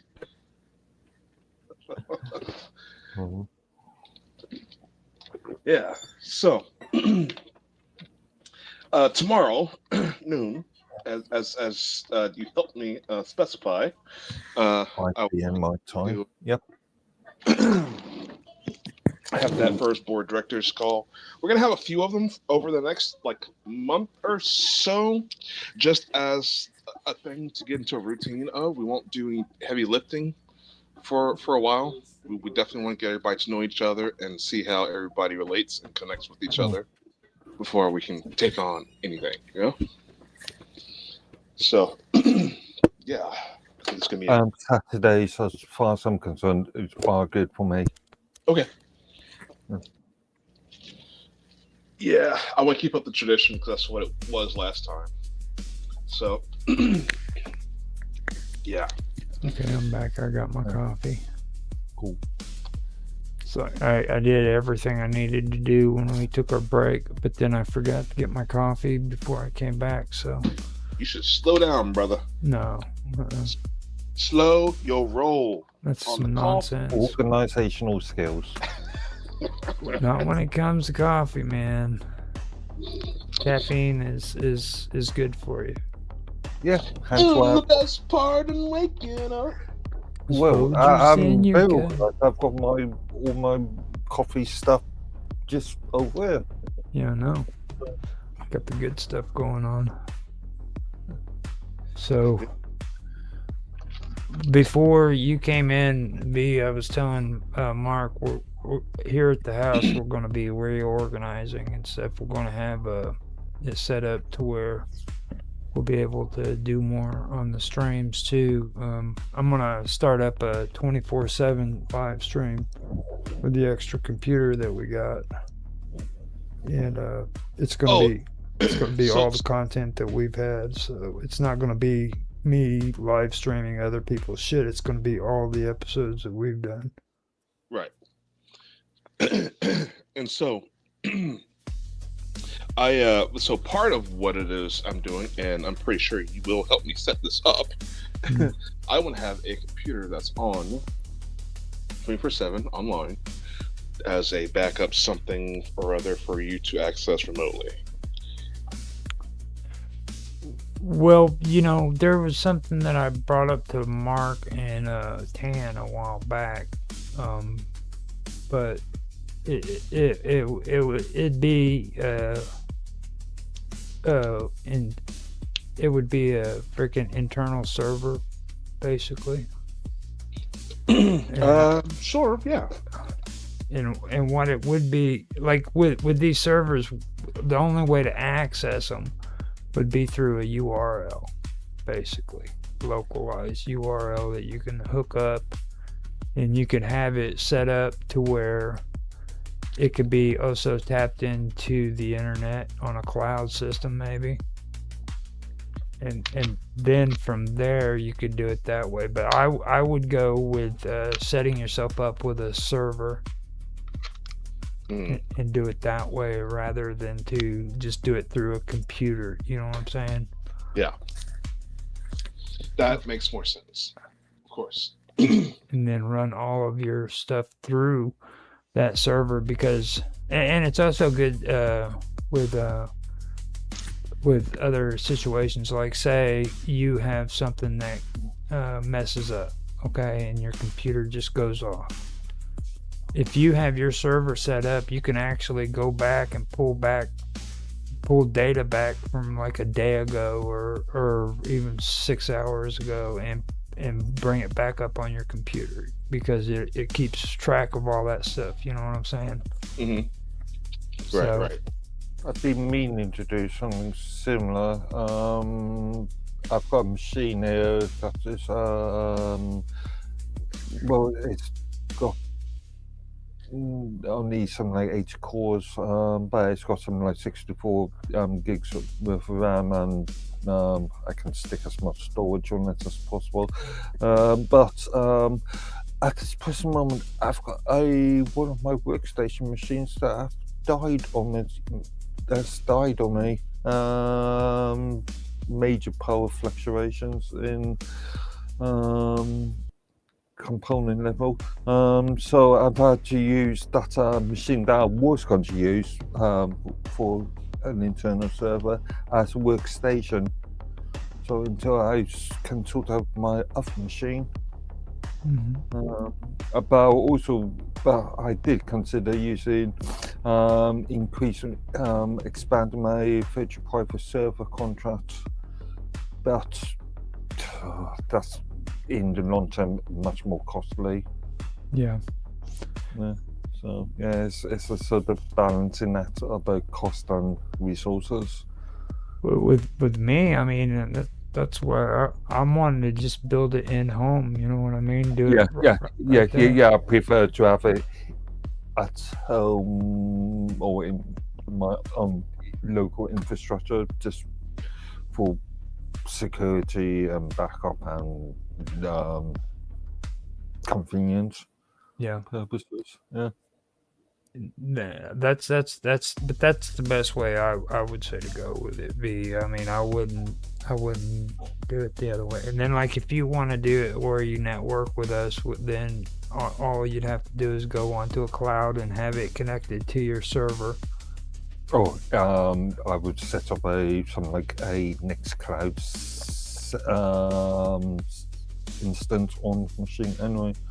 The interesting thing about that machine is I've installed a PCIe 5G module in it, so it could act independently of for remote access. Right. And see, like when you were talking about sending those hard drives to me, I've got external hard drives. Where you can external, where you take the hard drive, put it in there, and turn it into an external hard drive. Yeah, but you're using USB interfaces, and USB is a lot slower than SATA. For V, it would actually work out. Okay. You know what I'm saying? Because like he could actually put his data on there, and then because you're running off of a laptop, right, V? Yeah, I got everything. Or is it a laptop? I got desktops, laptops, whatever. Okay. Well, what I'm saying is you could have all of that running on an external hard drive, backed up and everything, and ready to go. Like that two terabytes, you can actually put that on there, and you wouldn't have to worry about it being on your device. Because like for me, I've been running it pretty hard on my videos, and after about 2.5 years, my hard drive filled up with just 1 terabyte. And it was a matter of managing what needed to be on my computer and what didn't need to be on my computer because of how much I had on there that I didn't want to lose. You know, But then again, in that sort of situation, because of the amount of content, I would be creating some sort of RAID system. Yeah. Multiple drives, and then having them all sort of merged into. Right. See, that goes back to what I was talking about with the server and a RAID system. Yeah.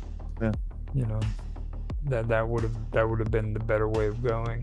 But I pushed the envelope on that. And luckily, I got a lot of it put on to the channels that I wanted them to go to, but I had a shitload of 15-minute videos that just didn't get put up. So I'm not going to go back. And when you look at the price of mechanical drives these days, yeah, I mean, you can get, I don't know, 8 terabyte drives for reasonable prices these days, and then RAID them all, so you've got one big sort of storage volume. Yeah. Welcome, Dan. Hello, gentlemen. Can you hear us good? I can hear you. Can you hear me? Yeah, we hear you great. How about you, V? Can you hear me? My controls. Yes, I can hear you. I can hear you too. Okay. My browser's acting a little wonky. Now, V's here. He showed up. He said that he loves you to death, Dan, and he wants to hear more about what you do. He loves me to death, huh? Indeed. He wants to find out what you do in your whole background when it comes to computers and stuff. So, because you really impressed him. I'm a coder by trade. Okay. That's what I do. I write code every day. What languages? What sort of? Oh, don't give us specifics, but what sort of content? Top secret Canadian content that only Canadians are allowed to. Now, don't get a drinking straw and put it in your ear, Tan. No. I believe you've talked about things like service and .NET before, so I presume you are at Microsoft. Oh, he's much more than that, dude. Because like I was talking to him about what was it? No, I'm having a brain fart. Was it JNodes? Node.js. JS, yeah. I was getting curious about that, and he was all over it. He knew all about that stuff. So, I mean, when you say coder, that could mean anything from Python to Bash scripts to, I don't know, COBOL, Fortran. We wouldn't consider a Bash script. Yeah. That's more system administration. Granted. You see the look on his face. It's like you just. He's like, I can't believe you said that. I mean, we can get into that. That's the general, like 10,000 feet description of what I do, right? And then we can get into the specifics if you want. But I mean, well, so are you like an actual guy who's creating virtual dimensions, or are you a script kiddie? Neither. I write enterprise software. Not good enterprise software. Okay. Oh, well, see, that's way better than being a script kiddie, for sure. All right. So again, mainly .NET material. So yeah, I work in a .NET shop. The back end is .NET SQL Server. Front end is TypeScript, Angular, Node.js, those kind of things. Yeah. In cloud provisioning using Azure. So it's mostly a Microsoft shop. But we are getting into Kubernetes and stuff like that the Minds folks have already been doing for years. So Are you about linking the small SMB system boards? they have a cloud offering, software as a service offering. Oh. And they would host it on Microsoft clouds.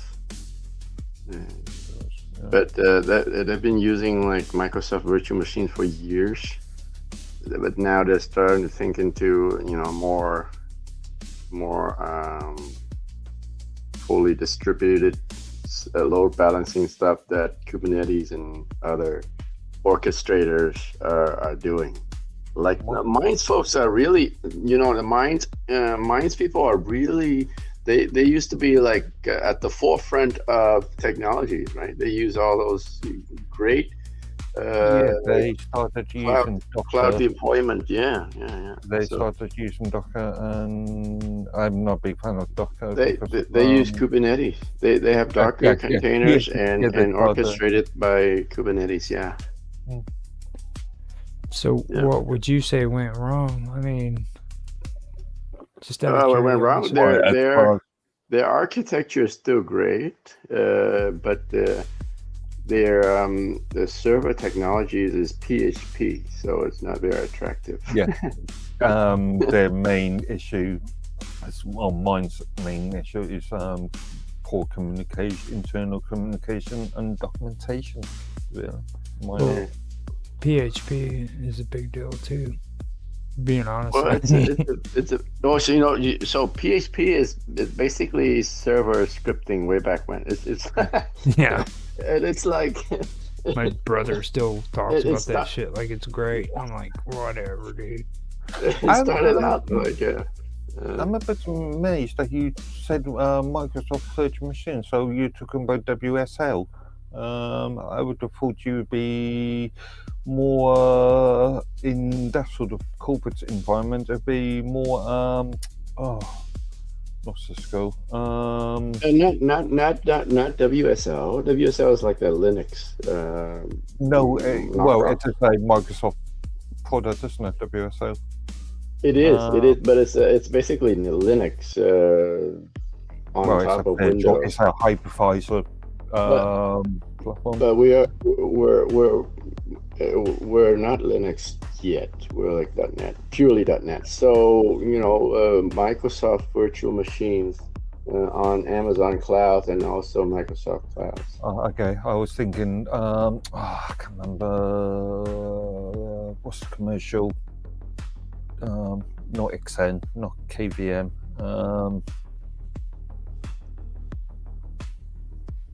It escapes me. I'm amazed there was actually a commercial. Like, this is the kind of shit you don't hear about commercials being made for, you know what I mean? It's like, so there was actually a commercial. Commercial for what? He just said he VMware. Oh, okay. VMware, yeah. VMware is Oracle. Yeah, that's what I was thinking of. Whereas I do a lot of stuff using QEMU, KVM.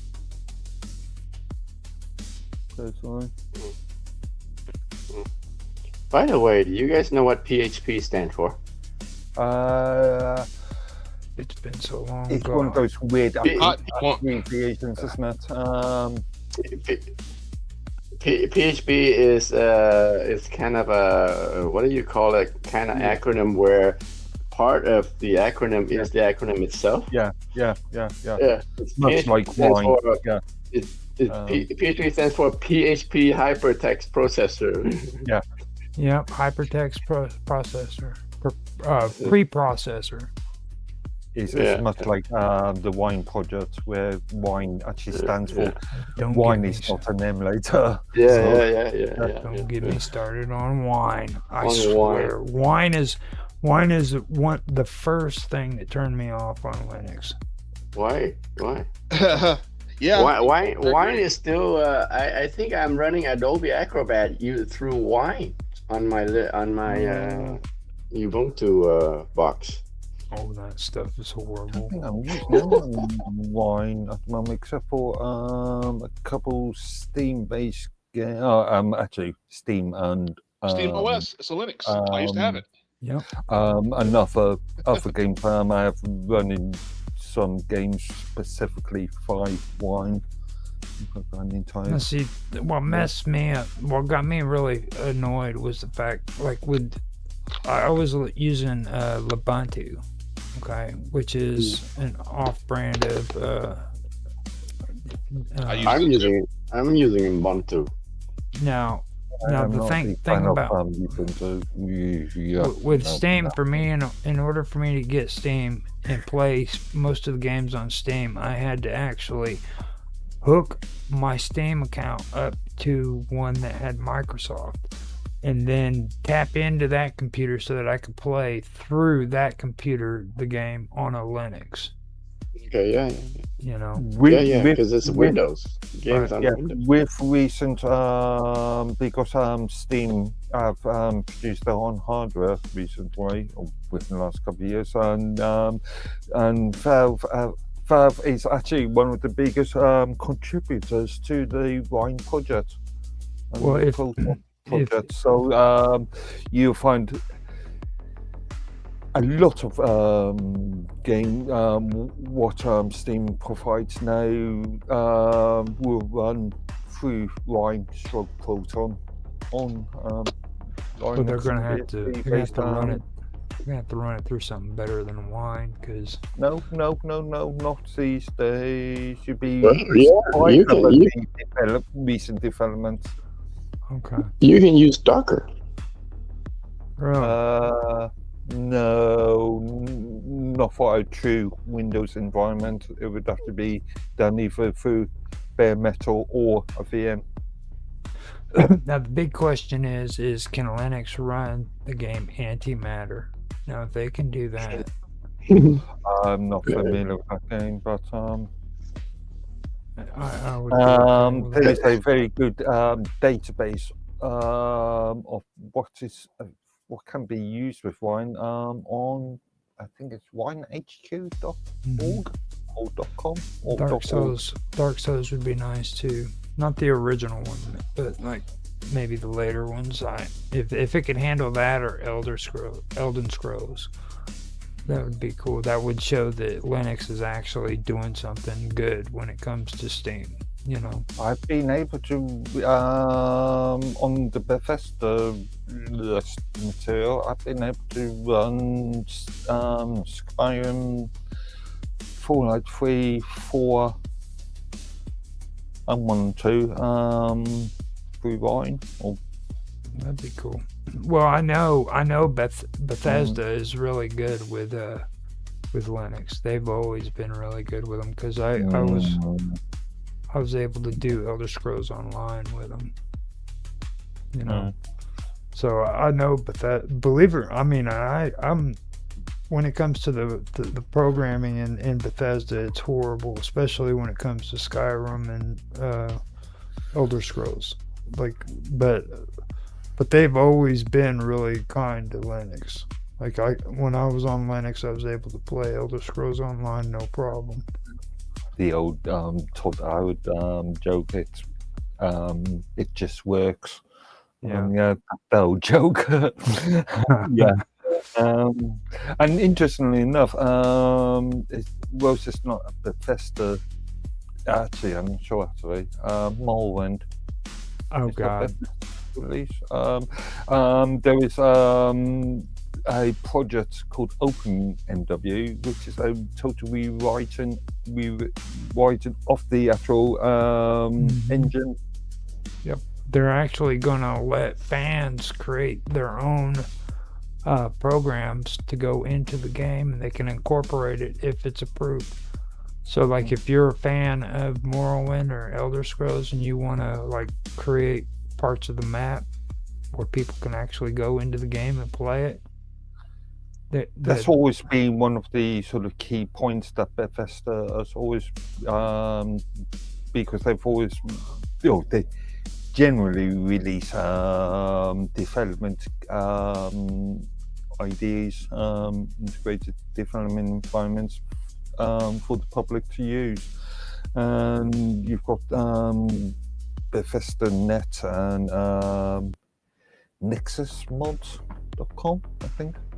They have been promoting fan-made modifications and add-ons.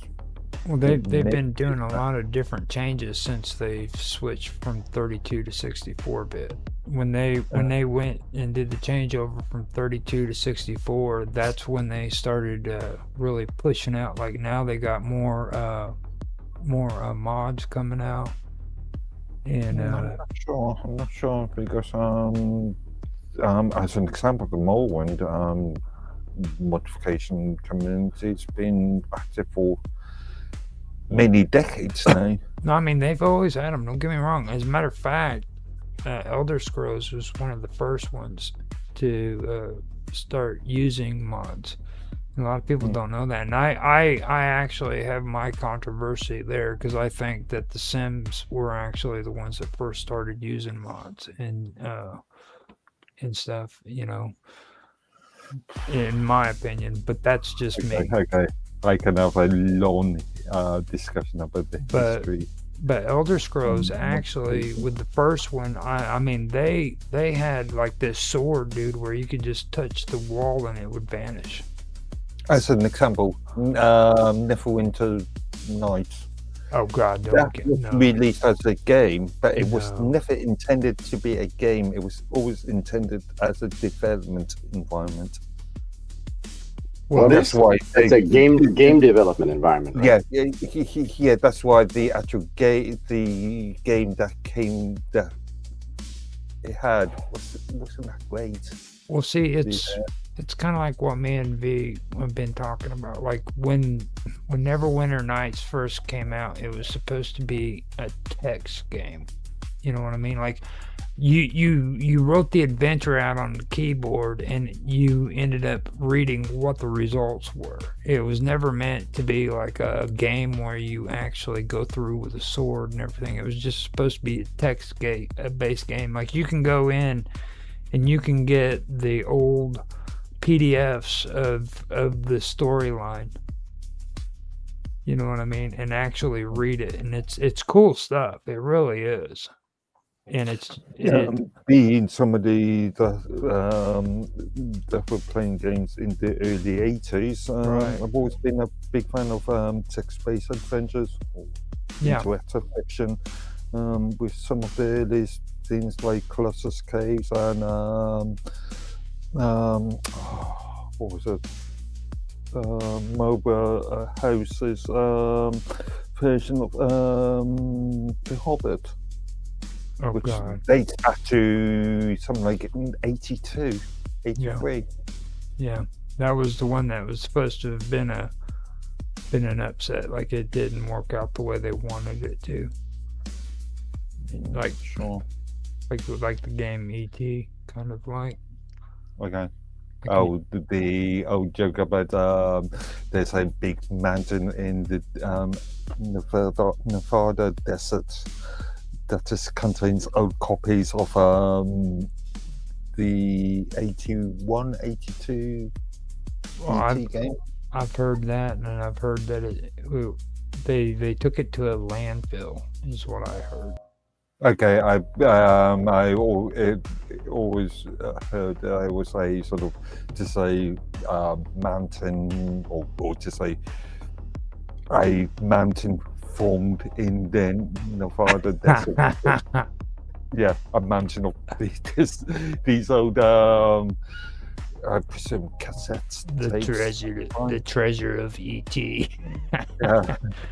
Well, I mean, I've if never actually played it as well. I've never played it, but from what I've seen, it's not the greatest game in the world. I'll So- tell you another one that's horrible, and that's that Michael Jackson game that they came out with. Like, that is a horrible freaking game, dude. Yeah. Yeah. Don't you talk about my video game like that? Don't you ever? Michael Jackson had a game? I didn't know that. Rapid actually had me play that on the retro, on his retro gaming channel, and I played it. I got almost to the end, and I freaking stopped, and I told Rapid, I was like, dude, I cannot play this game any freaking more. It is making me. It just. It was so freaking horrible. Okay. I don't think I'll ever be able to play a game that's dedicated to Michael Jackson ever again in my life. It's ruined my whole taste for retro gaming, to be honest. If you want to start That playing, by Little Richard? if you want to start playing that sort of era of games, then you should be playing things like Manic Miner from 1983, Jet Set Relay 84, I've already Hobbit, played as Jet I Set. said, in 82. Beat Jet Elite, Set. the original Elite, but I would always advise playing the Deep Sea version of that, because that is well known to be the best version of the original Elite space sandbox simulator. Chucky Egg 83.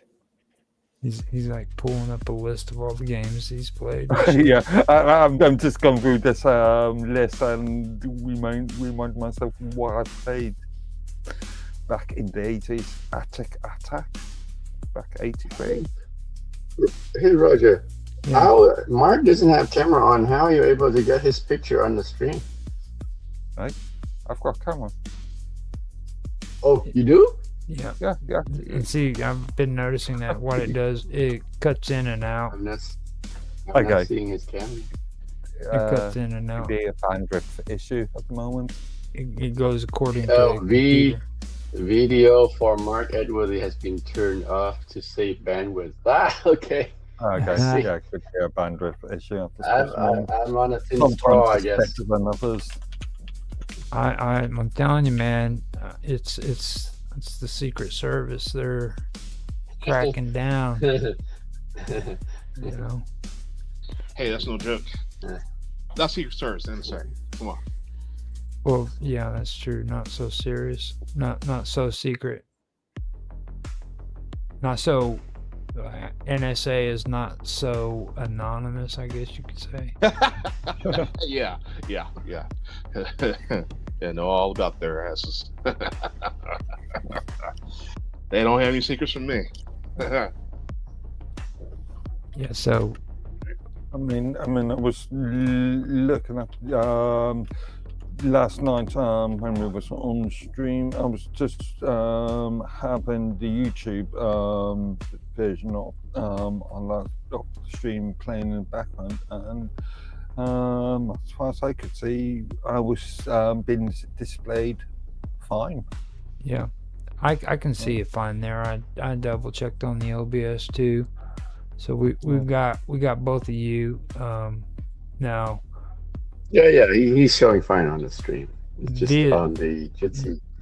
Via's right in the middle of the computer chip, so that's kind of The only problem I've got is because where my monitors are placed, if I've got if I'm viewing something with a white background, it just looks a bit washed out. Well, the most important thing to worry about is what my screen is picking up. You know what I'm saying? So, like, Yeah.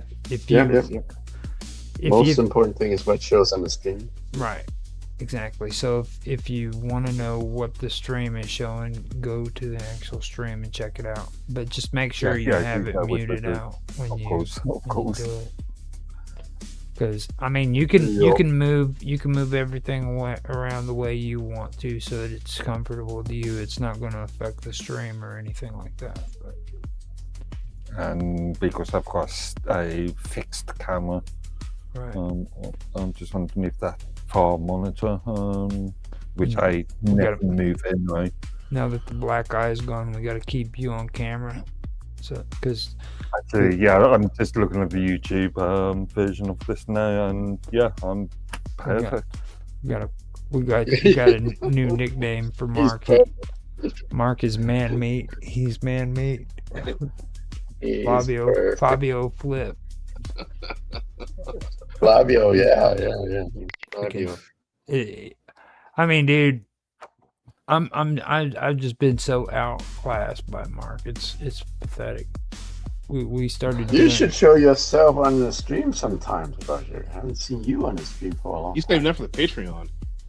Well, I mean, I could possibly do it. I gotta get cleaned up and everything. But for then you have to charge, right?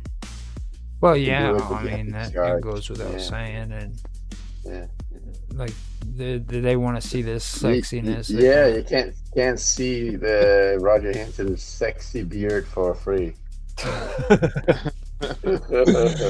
You know, I'll put deodorant on and everything, dude. Not that we don't have television. We don't. Yeah. Well, I mean, I gotta smell good if I'm gonna be all confident.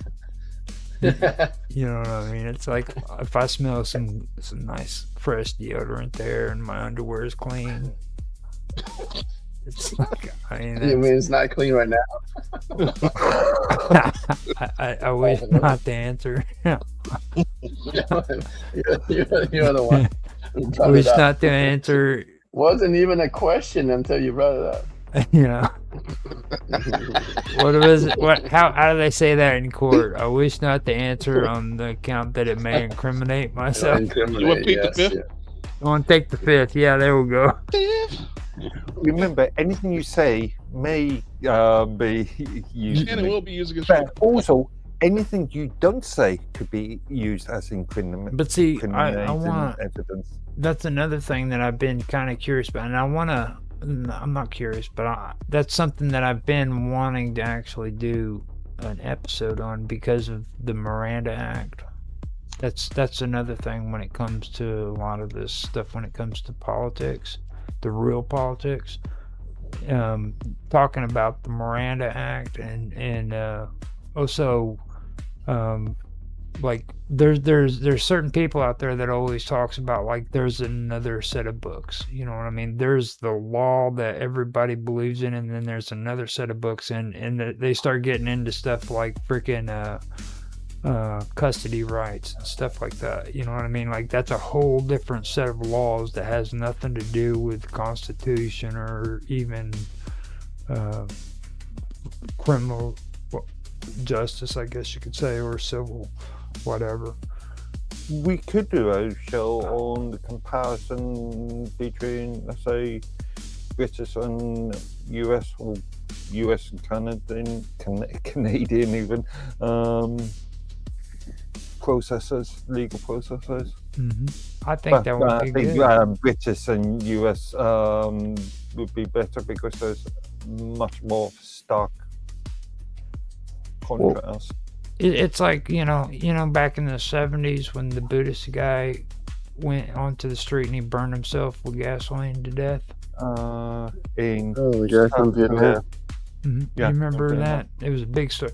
A lot of people don't know that another guy over freaking a custody freaking battle with his wife did the same thing in public. There's been a few cases since. Mm-hmm. Where they've literally set themselves on fire in front of a courthouse because of that shit. You know, I mean, it's a really interesting story that nobody really wants to talk about. I'd like to kind of get into that on at least an episode. Do you know how bad things are when you have to set yourself on fire? Yeah. Oh Yeah. man. It's insane. So, but I mean, that's kind of the stuff that I've been wanting to kind of do because it's really interesting. It's just really interesting stuff, and it's like I said, I want to kind of get into more stuff that I'm interested in too. Because up here lately, I've been doing a lot of stuff that I really haven't been having a desire to do. You know what I mean? So why'd you do it? Just because it's what everybody else wanted. Because catering to your viewership. Well, more towards the people that I'm like networking with. You know what I mean? It's not stuff that I'm personally interested in. You know what I mean? Like, okay. And I'm really starting to look at it and say, you know, it's time that I start coming out with content that I actually want to be doing. Definitely. Or shows like this. Right, exactly. Like when we do this, man, it's always freaking about us and what we're interested in. This is free for all, right? This Mind Roundtable is. Or that's more because sort of specific shows like Untethered and the Real Time. Well, the Untethered was straight up us. I mean, that was our. I mean, we did really good on that one. To be honest, that was what we were wanting to talk about. You know what I mean? It's just or other ones like the mini-series on Shakespeare. Oh yeah. Now that one I like, but most people don't get into the Shakespeare theory, like the Baconians and stuff. They don't really get into that. I do. I love it. What happened to your friend from last week? What happened? The clown. You know what? Yeah, he's awesome. He's my good friend Daryl. We went to high school together. He's kind of like known in Austin. He's like a local celebrity. Like he's known for his parties, things like that. We were like the original Jackass crew before, like Jackass started doing stuff. We did the whole bum fights and going down the streets and shopping carts and hitting mailbox before that ever got on TV. But anyways, we're kind of famous in Austin, especially him specifically because his parties are wild. Infamous or famous? Yeah, it's just a pity that it was a bit of a sort of one time, one place last Friday. Because, yeah. I was wondering why you bring him on. All serious stuff this week here. Yeah. Last week, I don't know why Roger shared the wrong stream link. Right? We ended up crashing onto BubDub stream, so that was wrong to begin with. And so it was our fault. You know, we crashing on their party, so they kicked us out. They were right. Yeah, they were right really minded. I think Minds Gaming all built up, really minded. Yeah.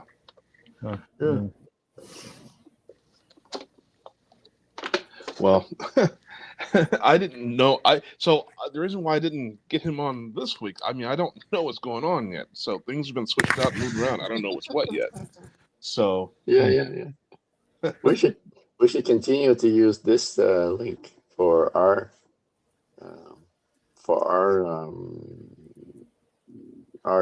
get together instead of. But generally speaking, Fridays have turned out to be,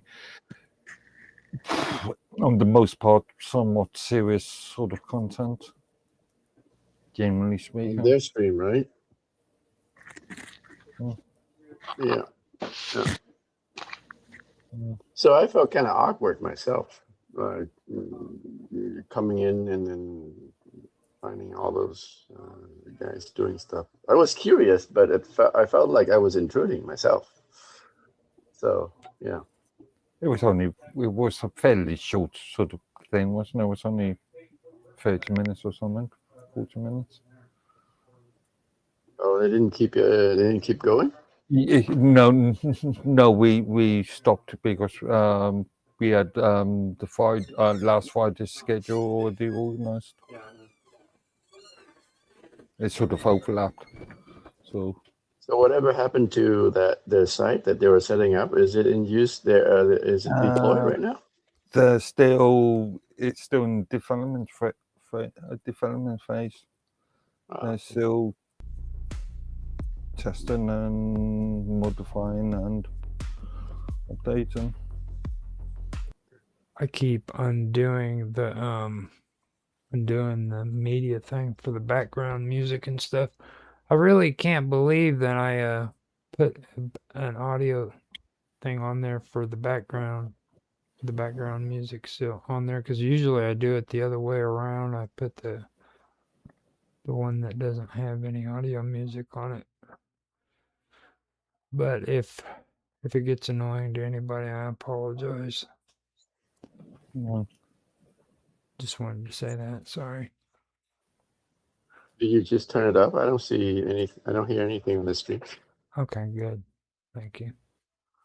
I didn't know for sure if it was actually running or you could hear it or not, but I went ahead and muted that out. It's still got the background on it, but it just doesn't have that background music. I just muted my mic for a second and put on the YouTube audio, and can't hear any background music. Yeah, I don't hear any background music either.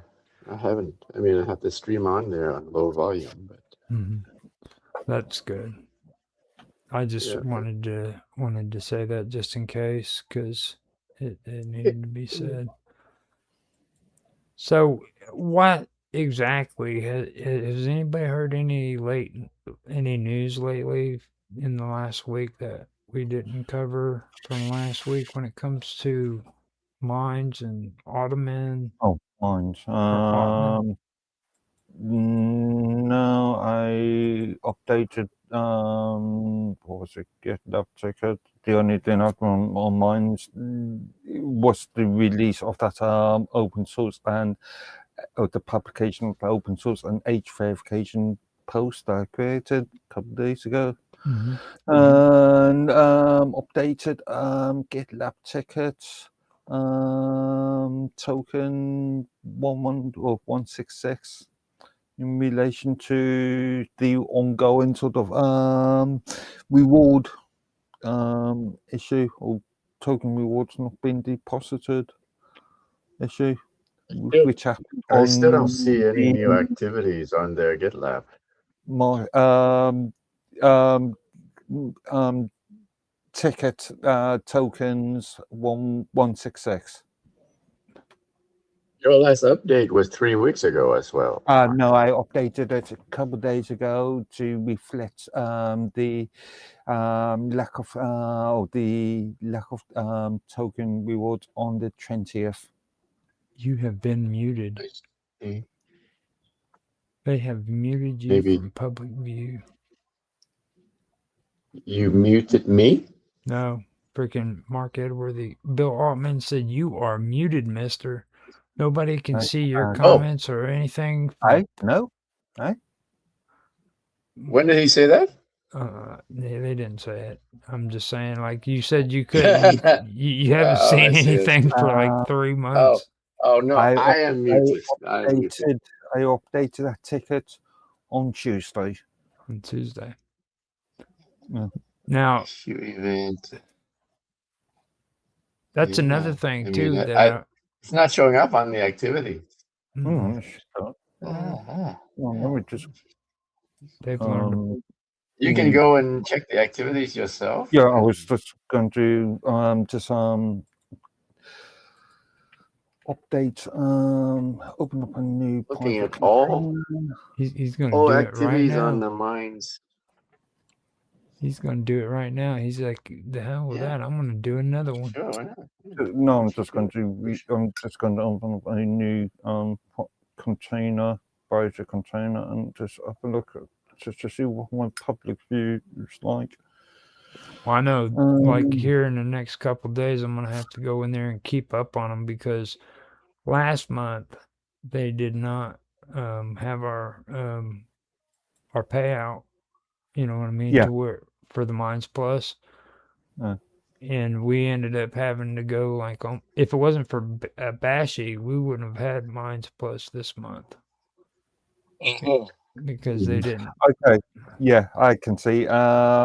The activities chart doesn't display it, but the on my activities log, but the actual log, Your activity. yeah, Yeah. the That- charts, the little chart doesn't display, but the actual log itself does display the. Oh, actually, it doesn't. 3 weeks ago. Yeah, it doesn't. Right? But yeah. That's the same thing I'm seeing 3 weeks ago. yeah, yeah. But if you go onto that, if you go onto the tokens 166. Oh, I see. You can see it was updated 3 days ago. Well, the same one that was you opened 166, right? Yeah, tokens rewards were not Oh, I deposited see. for date You ending updated the description September. or did you add comment? Yeah, I know. I just updated the title and the body text just to That's reflect probably why. That's probably why. the issue on the 20th. He's a wild man. Okay. He is a wild man. He updates comments as he's doing them, dude. Like He's before. he's it's like he's talking to himself on this ticket. It feels like that. It does feel Right? like that. It's just Mark Yeah. Edworthy. Yeah. Yeah. Barshi did stick some content on there, and she He did did update change the it. title. Yes. When was the last She time did she update the updated title. it? Yeah. Changed 5 months ago. So anyway, yeah. So I comment something to that effect on Bill Ottman's post when he said he's busy working on stuff or fixing stuff. And Yeah. and then I comment to say, well, I haven't noticed any activity on your GitLab project No, for a long time. Have you taken development activity private? Did he ever no. And then respond? Even he ignored. even if it was private, it would still come up in these activities log saying private content. But Taking the repo, the entire repo private. Yeah. Maybe he cloned it But- somewhere else. But Yep. the last comment, or the last activity he had was in October 2024. Wow. 2 years ago? Yeah, that's the last time. When really at the sort of height of the staff leaving. Yeah. He doesn't get involved in the development. He stuff used to. other than Used to. other than requirements, giving its input on requirements, user requirements. Well, if you remember, Um, that was also the time when everybody threw a shit fit because of the live stream. Like he put live stream on mine, Yeah. and then he started getting rid of monetization and stuff, and Right. so that's when all of the And then you bankrupt him with the 24-hour live streaming. Well, I mean, he deserves it. You know, there's nobody more evil on the internet than Bill Altman, except for his brother. His brother is pretty close to. Well, I don't know. It's I quite like Yeah, I Jack. I've always had a good Well- quote unquote working relationship with Jack. well, whatever. You know, it's But like yeah, Bill, not so much. I was really impressed that freaking Censorship Sucks talked about it on their show. Yeah, but like the thing that I do have to mention too is it's like a lot of stuff makes sense to me now about why they really enjoy the Altmans. You know what I mean? Because now that we had that last episode, I caught on to the fact that John Altman is actually involved with Forbes. Makes perfect sense. You know what I mean? He's been, yeah, he has created, he's published material for them on a couple of occasions now, actually. Well, if you look at his descriptions on there, he's actually pretty high up when it comes to Forbes as well. In that article, I caught on to He's that. also chairman of another company. Yeah. So he's had clout in that whole thing, you know, and it's like I found out whenever just being around Mark and everything, like John literally took freaking took money out of mines, okay, and was able to freaking buy an RV and shit, you know. Well, Off of cryptocurrency, you know. Obviously, you can use this on if he's an employee of mine, which technically is, he should receive a wage. Yeah. Yeah. No, hold up. Hold up. It was John. It was John Galt that actually got the RV. My bad. It was John. Okay. He was the one that did that. And then I found out that was also the same time that I found out like Yotivation, dude. She freaking like moves from mansion to mansion and shit. So like these are like really really rich freaking people, dude. You know what I mean? And if they were like putting money into helping mines and then they pulled their money out, I can understand what happened with them. They're like, Okay. Yeah, but they aren't employees. Right. They're just contributors. Yeah, they were contributing through the cryptocurrencies, and I wonder how many people actually did that, pulled their money out of mines, and then all of a sudden, you know, they're having all this. Well, they did that for a certain time period too, to where they freaking went incognito and didn't freaking talk to nobody. So I'm just wondering if a lot of these people. I don't know if they can take their money out of mines. Well, through the cryptocurrency. Well, it's the poor. It's the old cryptocurrency issue that have been critical of Ford laws for many years now. Mm-hmm. Well, it's like what I found out was John Galt, you know, censorship sucks. He pulled all his cryptocurrency out and was able to buy a freaking RV off of it. Oh yeah. Yeah. I mean, literally. So what cryptocurrency did he put in to invest in mine? He bought mine's tokens. Yeah, yes. So technically, not a currency. Oh, really? That is cool. At least there's some success story there. Yeah. Technically, if you look at the terms of services, they violated the terms of services, but it's one of these things that, as I criticized Minds Inc. on many occasions now, they've been so you mean using their. You mean he bought the tokens when they were like 10 cents and then he sold them when it was like $2 or something? Yeah, when they started. Which is technically a violation cool. of the terms of service agreement, but it's one of these things that the Ottomans don't care about. Ottomans don't care. But as I've criticized them on many occasions now. Get that blood flowing. Just get that blood flowing. You know what I mean? It's you bring up that freaking cryptocurrency, and Mark just turns into a wild man. Yeah. I don't think it was an issue until a few people started doing like that. It wasn't an issue until the entire liquidation, and I jumped on this quite early.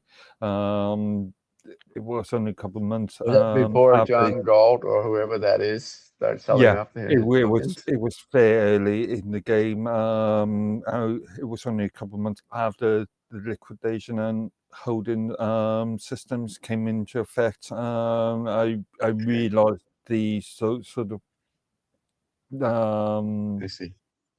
the situation between what is stated in the terms of services and what was being promoted by mines. Yeah. And even on some help and support tickets, they were using double standards as well. So they were publicly saying that these tokens are just utility tokens, but in reality, because of the holdings and liquidation, they were actually treating them, or they still are treating them as cryptocurrency, therefore not an internal utility. Well, see, I think that's the big confusion there too, because like there's two separate coins. Okay, you have the the off-chain tokens, which are utilities, and then you have the actual tokens that were being bought and sold. That's online.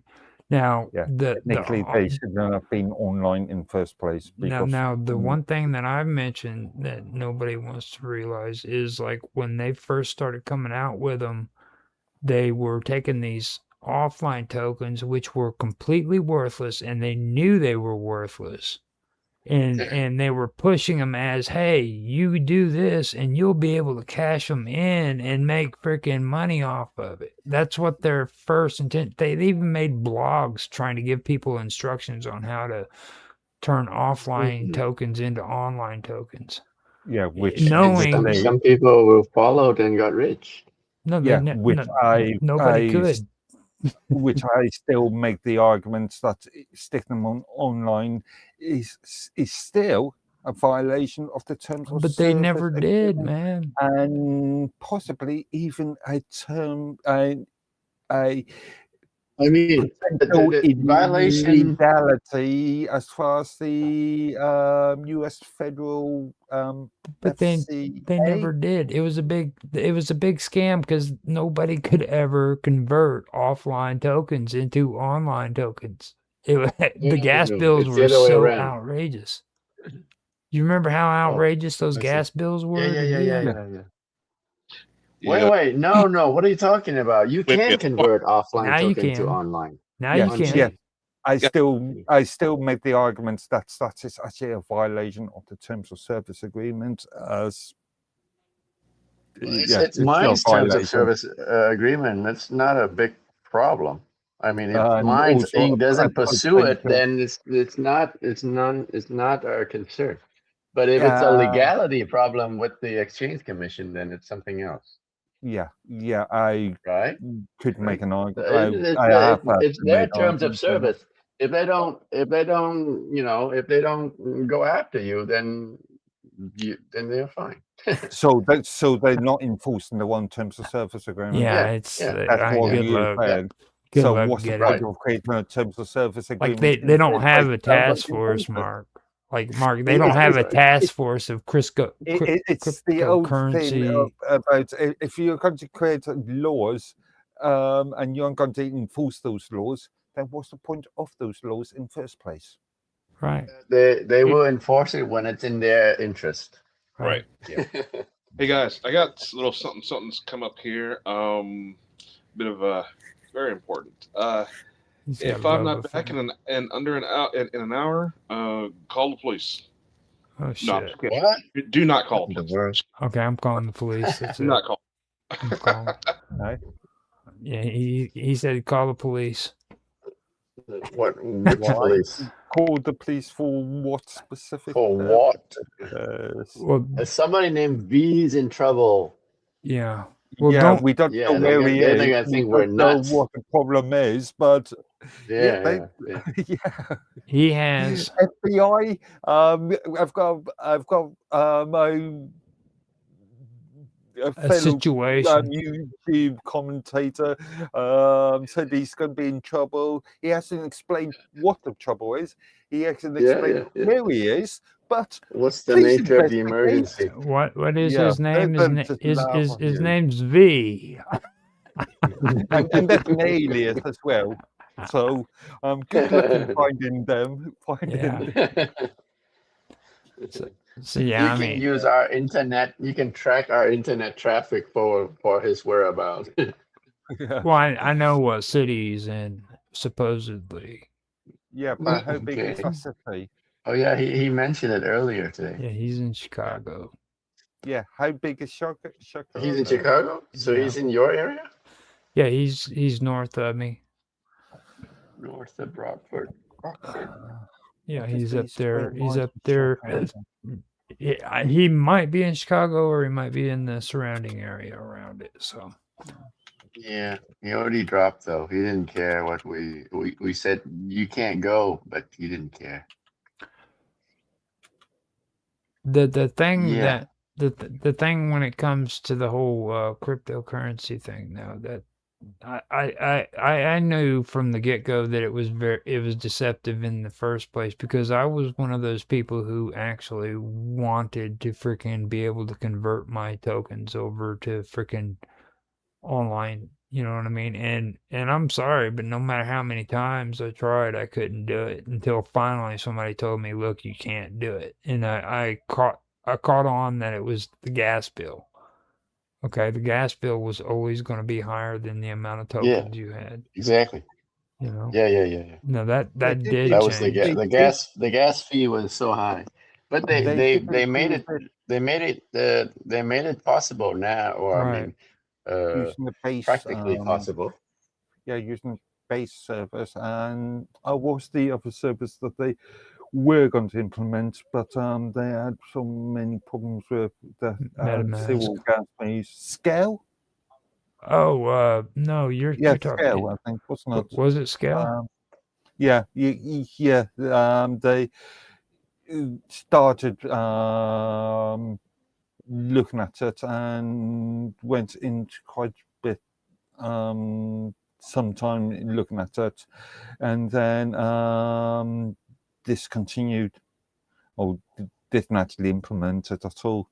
But they did spend a lot of time actually looking at it. I remember having a long conversation with Ben about it, actually. Well, I Yeah. guess Let me check my wallet. I think I have about 5,000 on-chain tokens right now. now I know you started that what about a year and a half ago. Yeah. So about how much of a how much farther has it gone? You haven't added anything to it, have you? Just let it grow Not naturally. anything, but it's making a token and a half every day. Okay, yeah, So that's being accumulated. I've got 1,000 tokens on chain, and that is roughly making me at this present moment about for the last month or so, last 2 months, about And the token that you make, 0.313, yeah, 0.313. Even though it's the token that you make becomes off-chain token. It doesn't Yes. accumulate on chains, you see. No, that's So at not, some point, no. I'm gonna need to do another transfer to on-chain. The more on chains that you have actually gives you rewards. So those off Right. chain tokens are actually rewards I for haven't- having on grade or on Yeah, online. You know what I mean? Because you have I those haven't been. Oh, go ahead. I haven't managed to make the liquidity part work. So far, I'm only getting holding rewards, Okay. right? The liquidity stuff is not working. Again, I will caveat that with stating that it is both the holdings and liquidity, to my mind, is a violation of Section 17 of the Terms of Service Agreement. Don't care about so long as it's legal. And there's a question about legality as well. He's like they're gonna come after you. Like you No, realize it's the responsibility of that's kind of like yourself.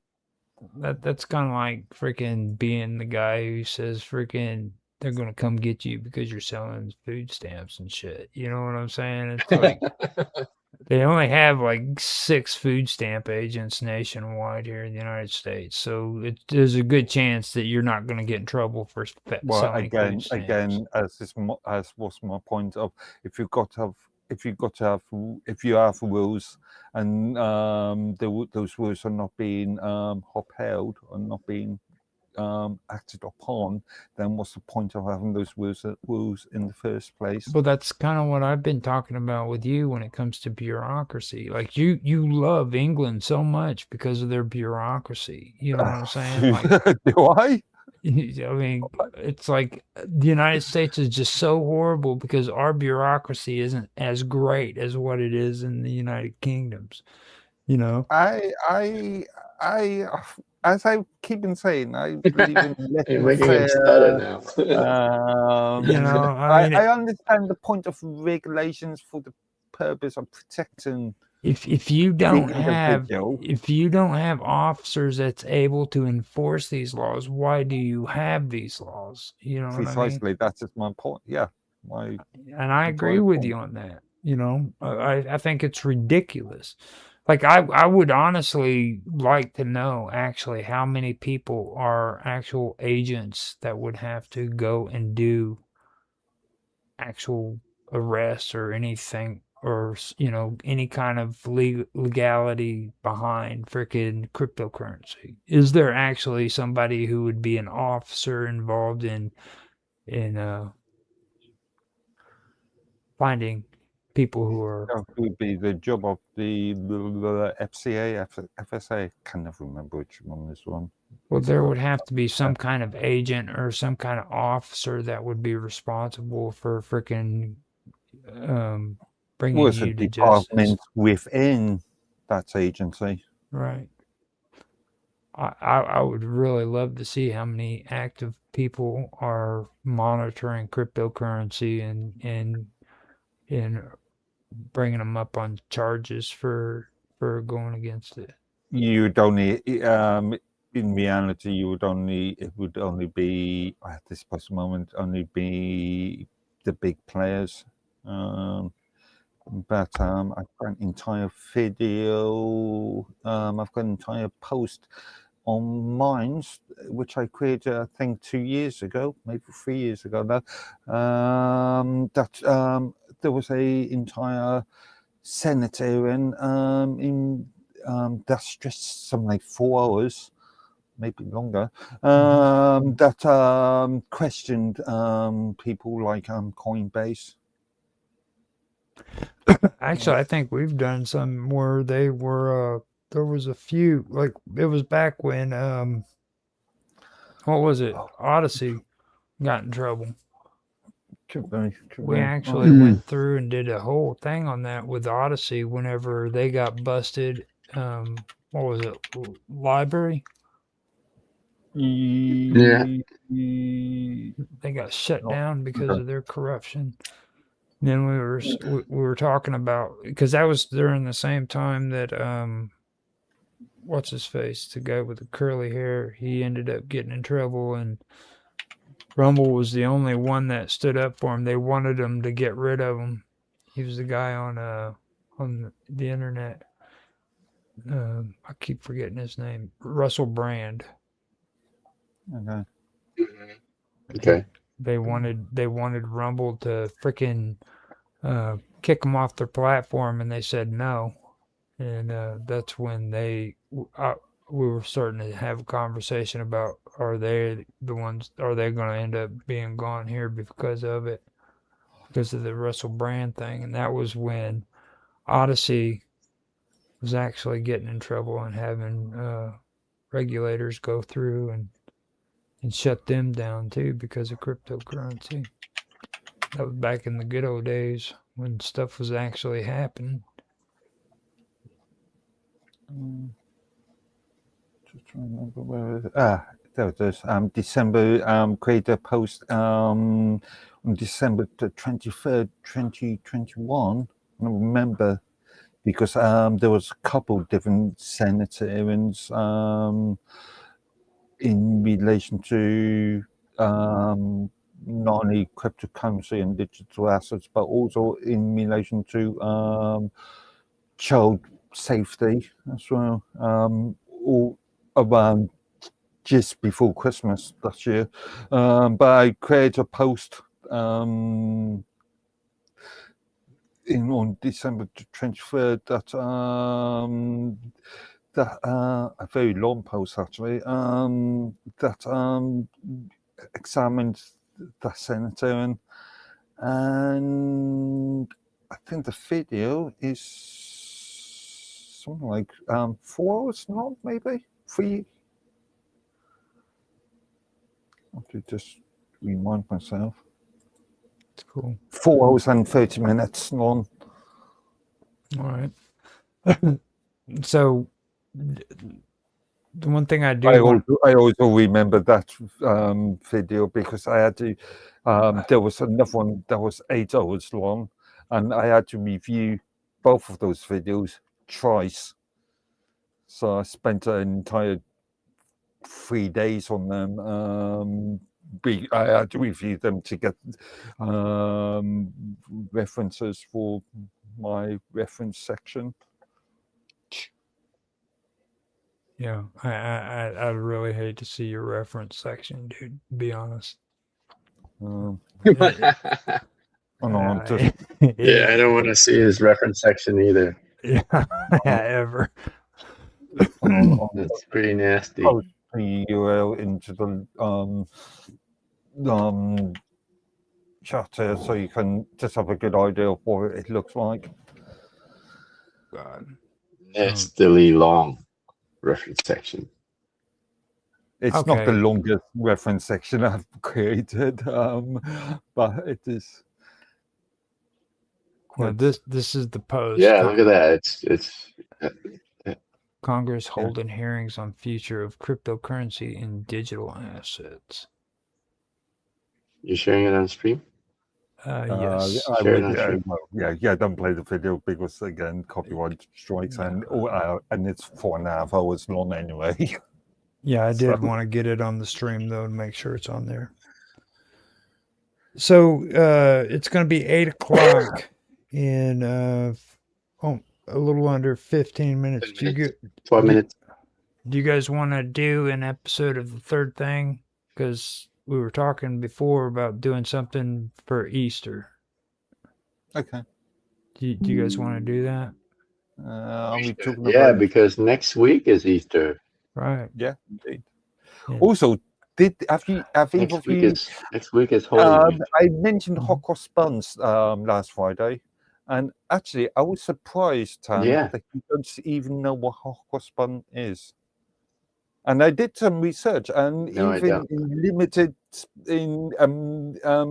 on the east coast of America, hot cross buns are still eaten. In places like Boston and maybe it's called something else over here. But I'm surprised as a cinnamon rolls, maybe as a Canadian and B as a Catholic, you don't know what hot cross bun is. I've never heard of hot cross bun. But again, maybe it's called something else because this is a thing that they call it in the UK, right? Right. So what are they? With that being said, let's the take terminologies. Let's take a quick break and we'll come back. The sort of buns, yeah. Oh, we can talk about the significance of the ingredient of the buns. Let's do this on the next one, and I'll stop the recording here, and then we'll come back. And we'll get into the third thing, and we'll talk about that. Okay. So I'll go get myself a glass of wine. There you go. There you go. And I'll put some cool music on so that people can listen to it while we take our break, and we'll be back.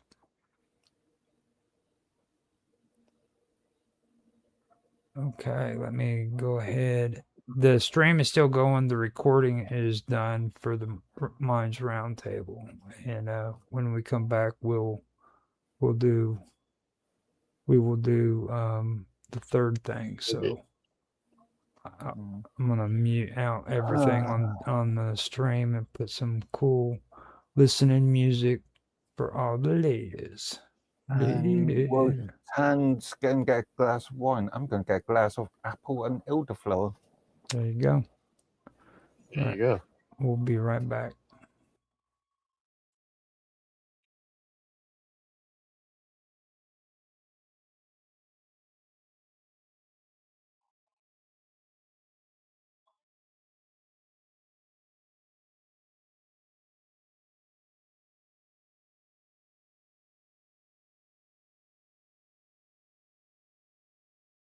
Hello, Roger. What are you doing, Roger?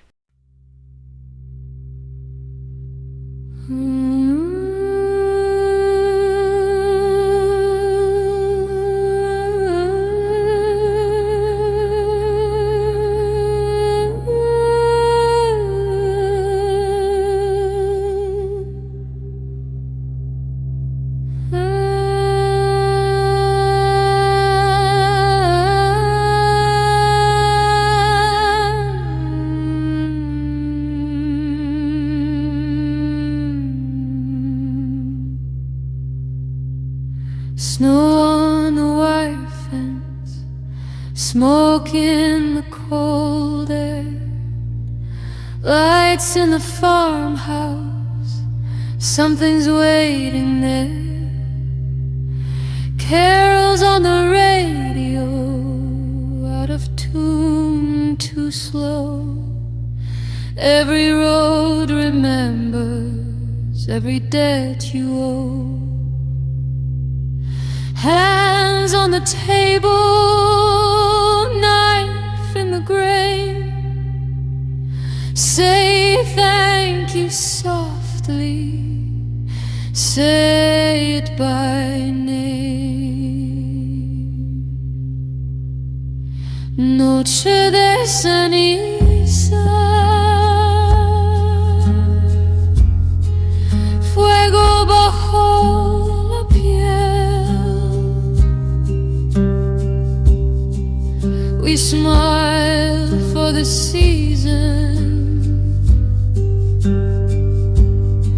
but something knows us well. Say gracias, say nothing. Say nice and slow.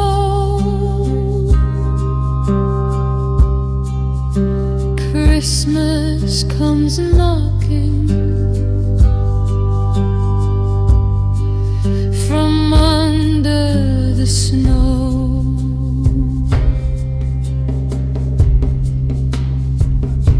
Barn door breathing, straw on the floor, eyes in the darkness, counting once more. They say it's tradition, they say it's the way. Every feast remembers what it takes away. Bow your head gently, don't ask why.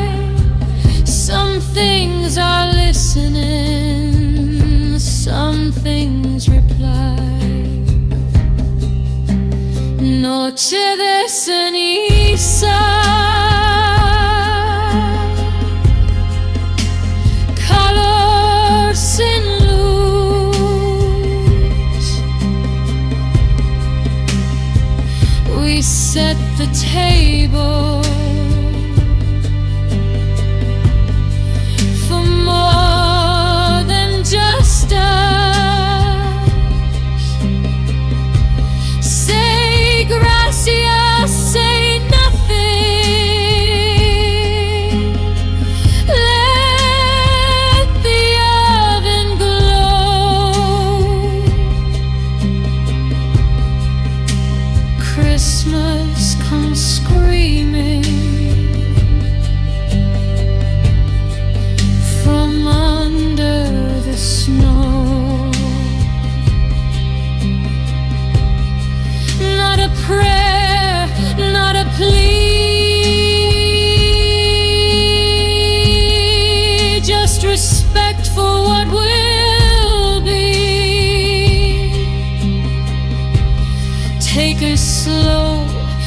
making whole every song, every soul. You chose the road remembers. You chose the feast, the fire answers. Noche de ceniza, la mesa está puesta. We laugh, we pretend, but the night knows better. Say gracias, say nothing before the doors close. Christmas comes crawling from under the snow.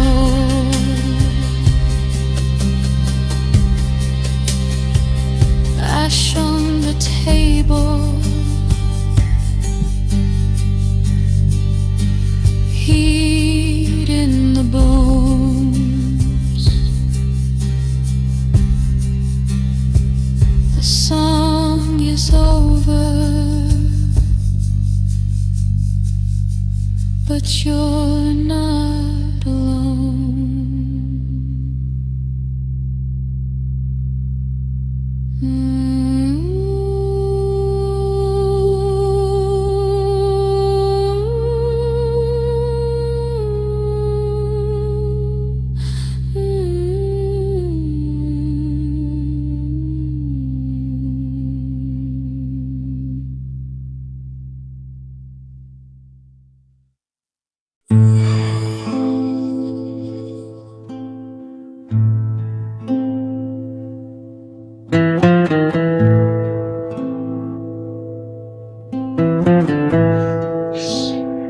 And understand that Terminators out there can't be bargained with, it can't be reasoned with. It doesn't feel pain or remorse or fear. And it absolutely will not stop, ever. Until you are dead.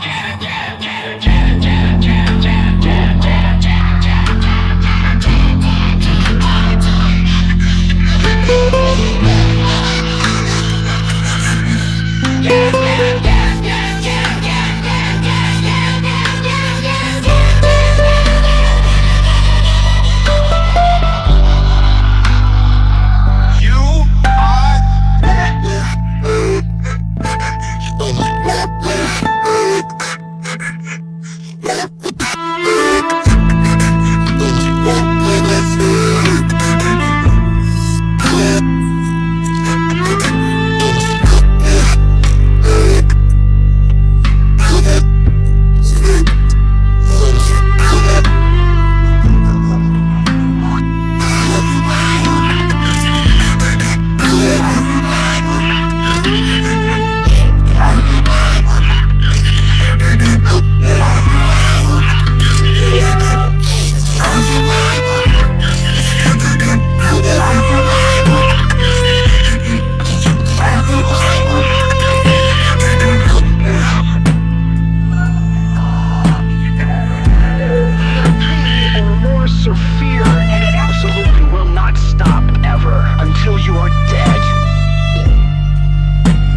Okay, I am back.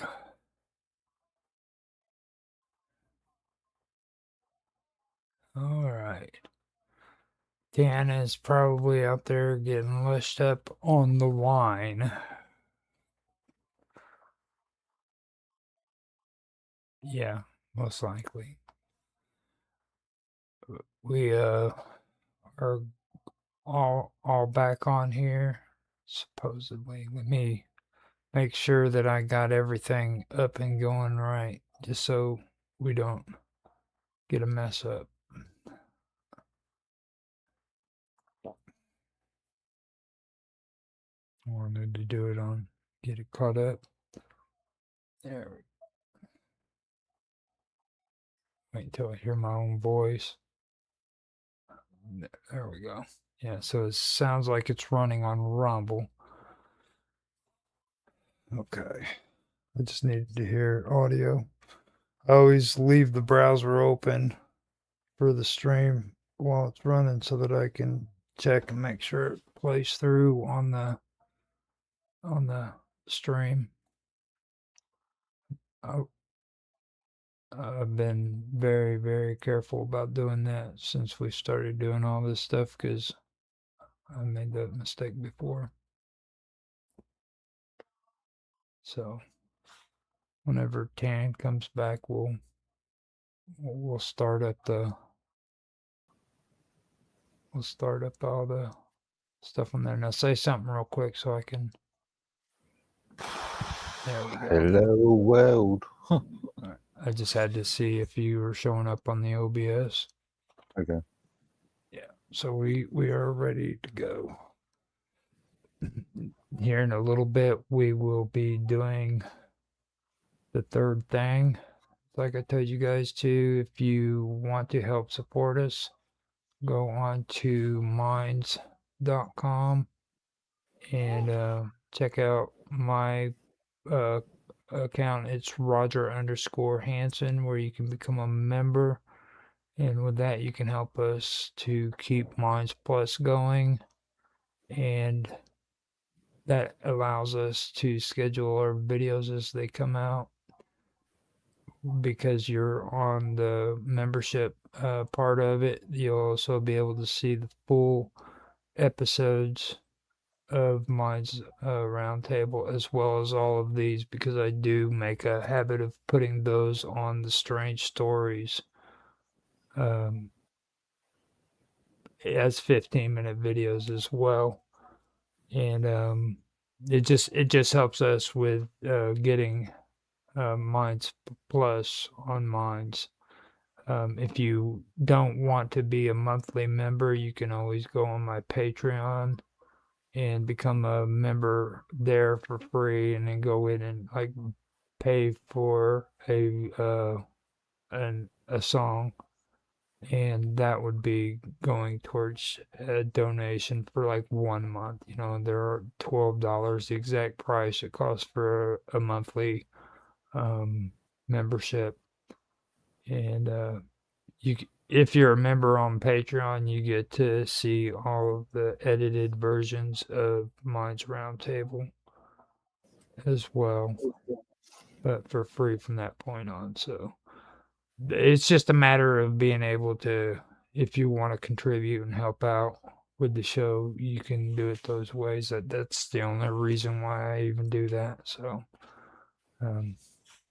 that's the second plug that I did. How do you like that, Mark? You love selling your soul, don't you?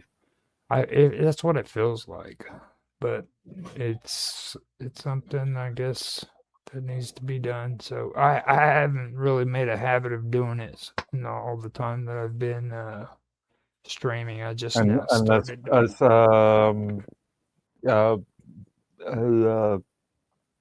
Ottoman, Bill Ottoman once stated, the cost of Minds Plus is the same as a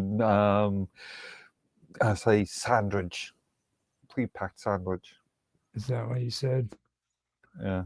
I've never paid $12. Well, yeah, I sort of joked about it because $12 for a sandwich. It's a pretty expensive sandwich. Maybe, well, yeah, he's buying from I don't know, mid of New York City or something. Well, see, I do it strictly because, Tan really loves Minds, and he really wants good things to come out of Minds. He's always supported them, so I mean, he's the one who is the only member that we have on the membership thing. You know what I mean? And it's like, so, like I respect There's a him. float. I respect him quite a bit. So, I mean, to be honest with you, I probably wouldn't have even done a season 4 if it wasn't for him. Mm. You know what I mean? So,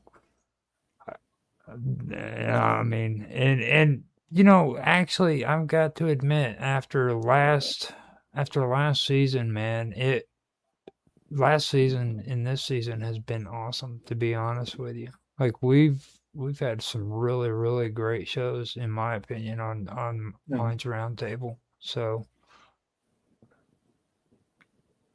I'd have to remind myself. the first 2 years was pretty rough because the first year I had Karma with me, but she kind of went crazy on me. You know what I mean?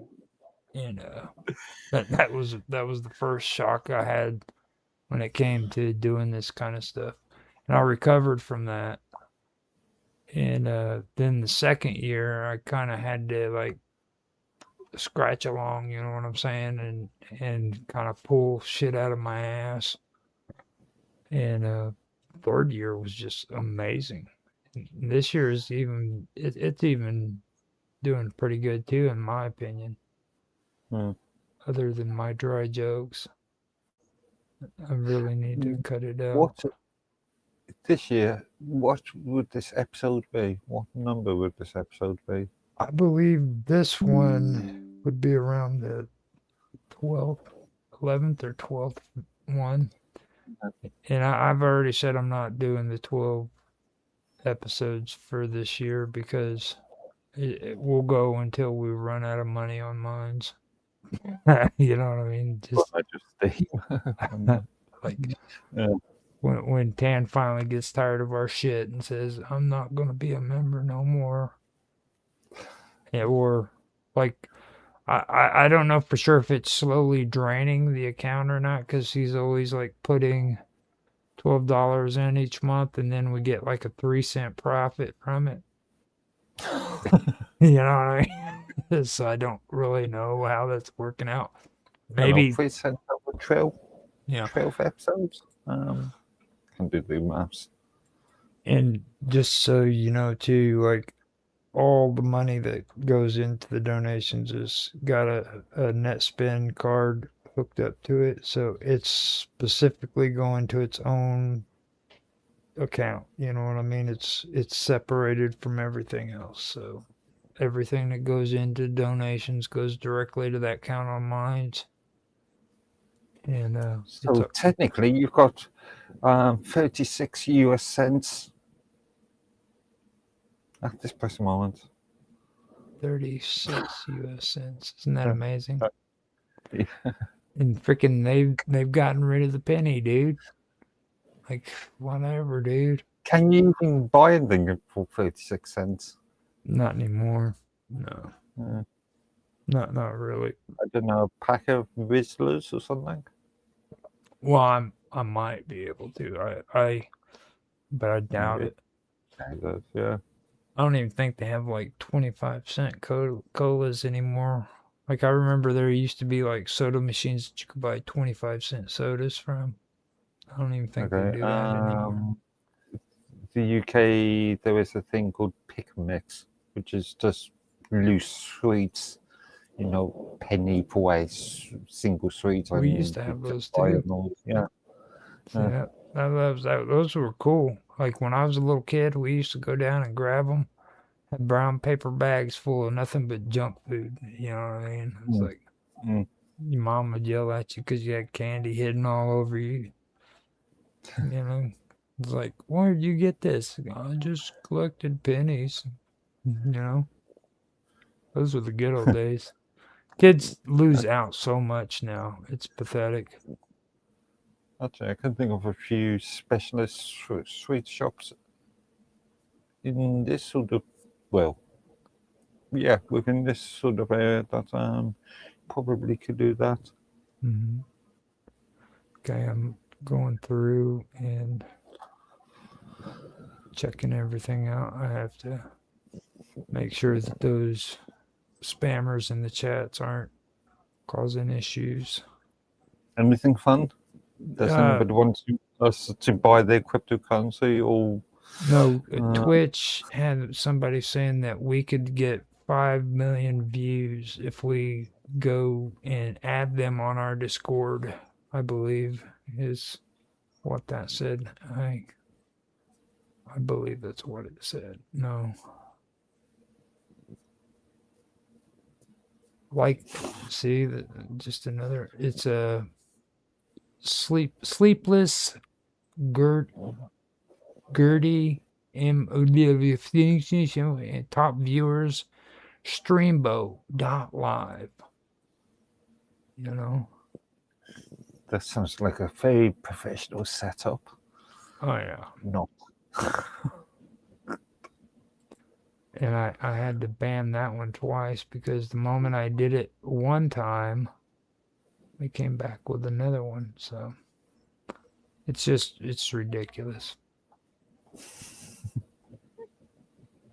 Whenever Tan comes back in here, we can start the show. I'll hit record and get it going. He probably had to like step on his own grapes, like you said. Did he ever come back in at all earlier? No, was real break. Good. He probably wanted to grab something to eat too and stuff like that. Can't drink wine on an empty stomach.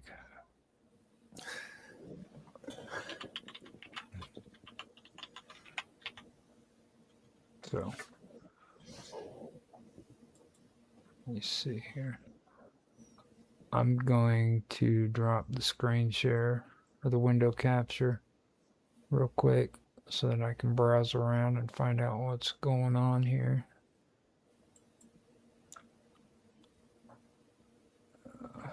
Make sure everything is up and running properly. See if anybody's actually made any comments in the chat sections.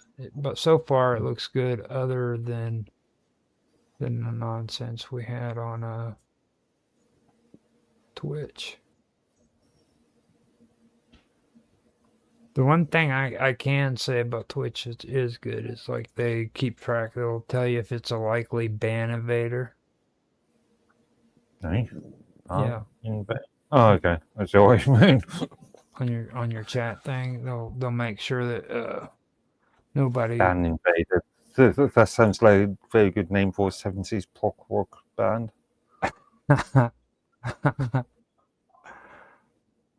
That's the weird part too, because like just today I was watching a little bit of the Partridge Family. Got a little nostalgia in me. I decided I was going to check it out, and it amazes me every time I watch that show, dude. Like the Partridge Family. Have you ever watched them? I don't think I've seen an entire episode. They are a family, a rock band family from the 1970s. Yeah, I'm aware of what it is, but I don't think I've actually ever watched a single episode all the way through. It was really weird.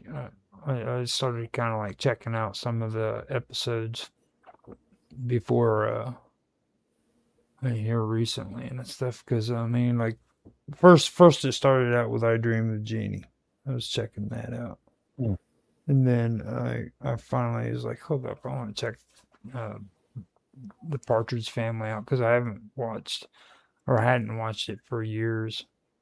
And I went in and I started checking it out, and it was like really weird because what's his name, that Bonaducci, the redheaded guy. He was the redheaded guy. He caused a little bit of a stir back in the 90s. He was on there as a kid, and it was like I was watching the show and I was like, my goodness, that he wasn't acting when he was like 5 years old. He really he really was that way all of his life, dude. You know what I mean? Just a weirdo, freaking a weirdo. It was all about making money and shit. You know what I mean? Because this one had to do with him and he went out and got hamsters.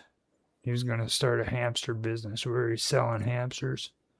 Well, if you know anything about hamsters, they always freaking have babies all the time. You know what I mean? So all of a sudden, he's got this whole garage full of nothing but hamsters. And he can't get rid of them because all of the freaking pet stores have tons of hamsters too. So of course they got to go and do a concert, right? And you can't leave the hamsters alone. So they turn around and take all these hamsters with them. It was cool. Sorry about that. Okay. Hello, Dan. He's back.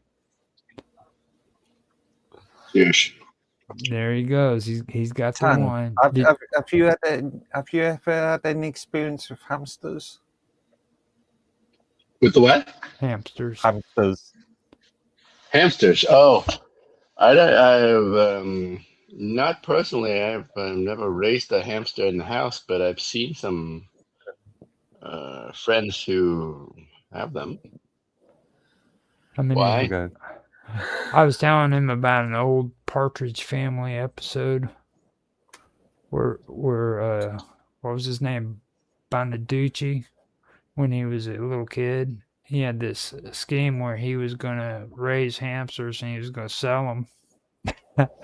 And he didn't realize that hamsters freaking have babies like crazy. So like a few hamsters ended up being a whole garage full of hamsters that he had to take care of, and none of the pet stores would buy them because they had tons of hamsters too.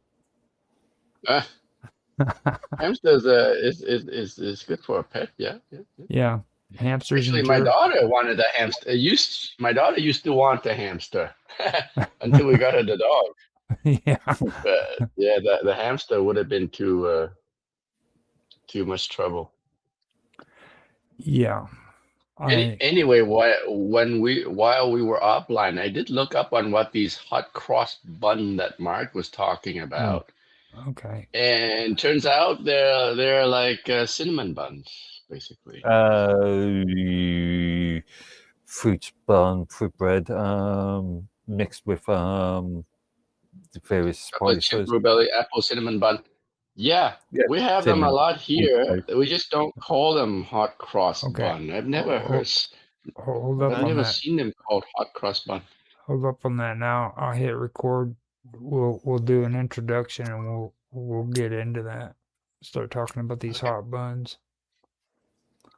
All right. Hot cross. Okay.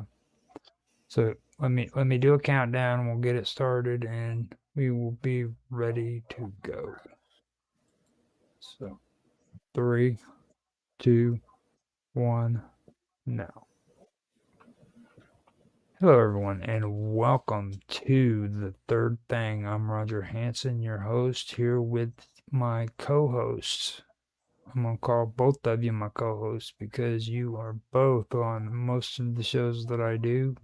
First, we have Mark Edworthy, and second, we have Tan Hai Tran. Welcome to the show, guys. Well, hello, folks. We're all co-hosts. Who are the guests? We don't really know. I do guests on the show. Yeah. They can come in if they want to, but they get kind of scared when they're around. I can be the guest. There we go. Now, last week we actually got into a good conversation, and this is coming up on Easter, so this is a really good opportunity to start talking about some of the topics that involve the third thing, because especially with Easter and Christianity, this is something that really is a hot topic when it comes to well, I wouldn't call it a hot topic. it's actually pretty controversial when it comes to this kind of conversation, but it's an important one, you know what I mean? Because religion is a part of it, and it's very important when it comes to it. So I think this is something that's appropriate for you. You know what I mean? And I'm glad you're here with us, Tan, because um, we have somebody who actually knows a little bit about religion, about the Catholic beliefs and stuff like that. So we got you here to kind of keep us on the straight and narrow. Sound good? Remind us, what is the third thing again? The third thing can be anything, like you said last week, but it's a loaded answer. Well, What is the first thing in this week's context? What is this? What's the third? What's the first? What's the second? And then well, when you look at like on a religious level, when you look at like the first thing, that would be one. That would be what you would interpret as God in the Christian beliefs. Then the thing about like duality, that would be the second thing. Then there's the third element, which is the emergence of something new, which creates the third element. You know what I mean? Okay. So that or the third. Actually, I'm going to triad. change that. I'm going to actually change that. Considering of Easter, considering that's coming up to Easter, the life, death, and we yeah, Resurrection. yeah, resurrection. It's a big thing in the context of Yeah. Easter. Okay, good. Yeah. Yeah, triality is basically what the third thing is when it comes to it. It's you have the third element and then triality. It goes from duality to triality. Okay, so like when it comes to like life and death, or birth and death, actually, that's a duality. There's birth and then there's death, and these are two things that can't be argued. You know what I mean? And they don't conflict with one another. They actually are just things that are actually that they go with with life or birth. There's death. You know what I mean? That they're actually they're not in conflict. Sorry, I was just thinking of the old joke: birth, death, and taxes. Well, taxes is in between. So you know what I mean? Like, and there's a lot of three things you can't get away from, right? Right. but now, the third element is something that emerges out of duality and creates triality, basically.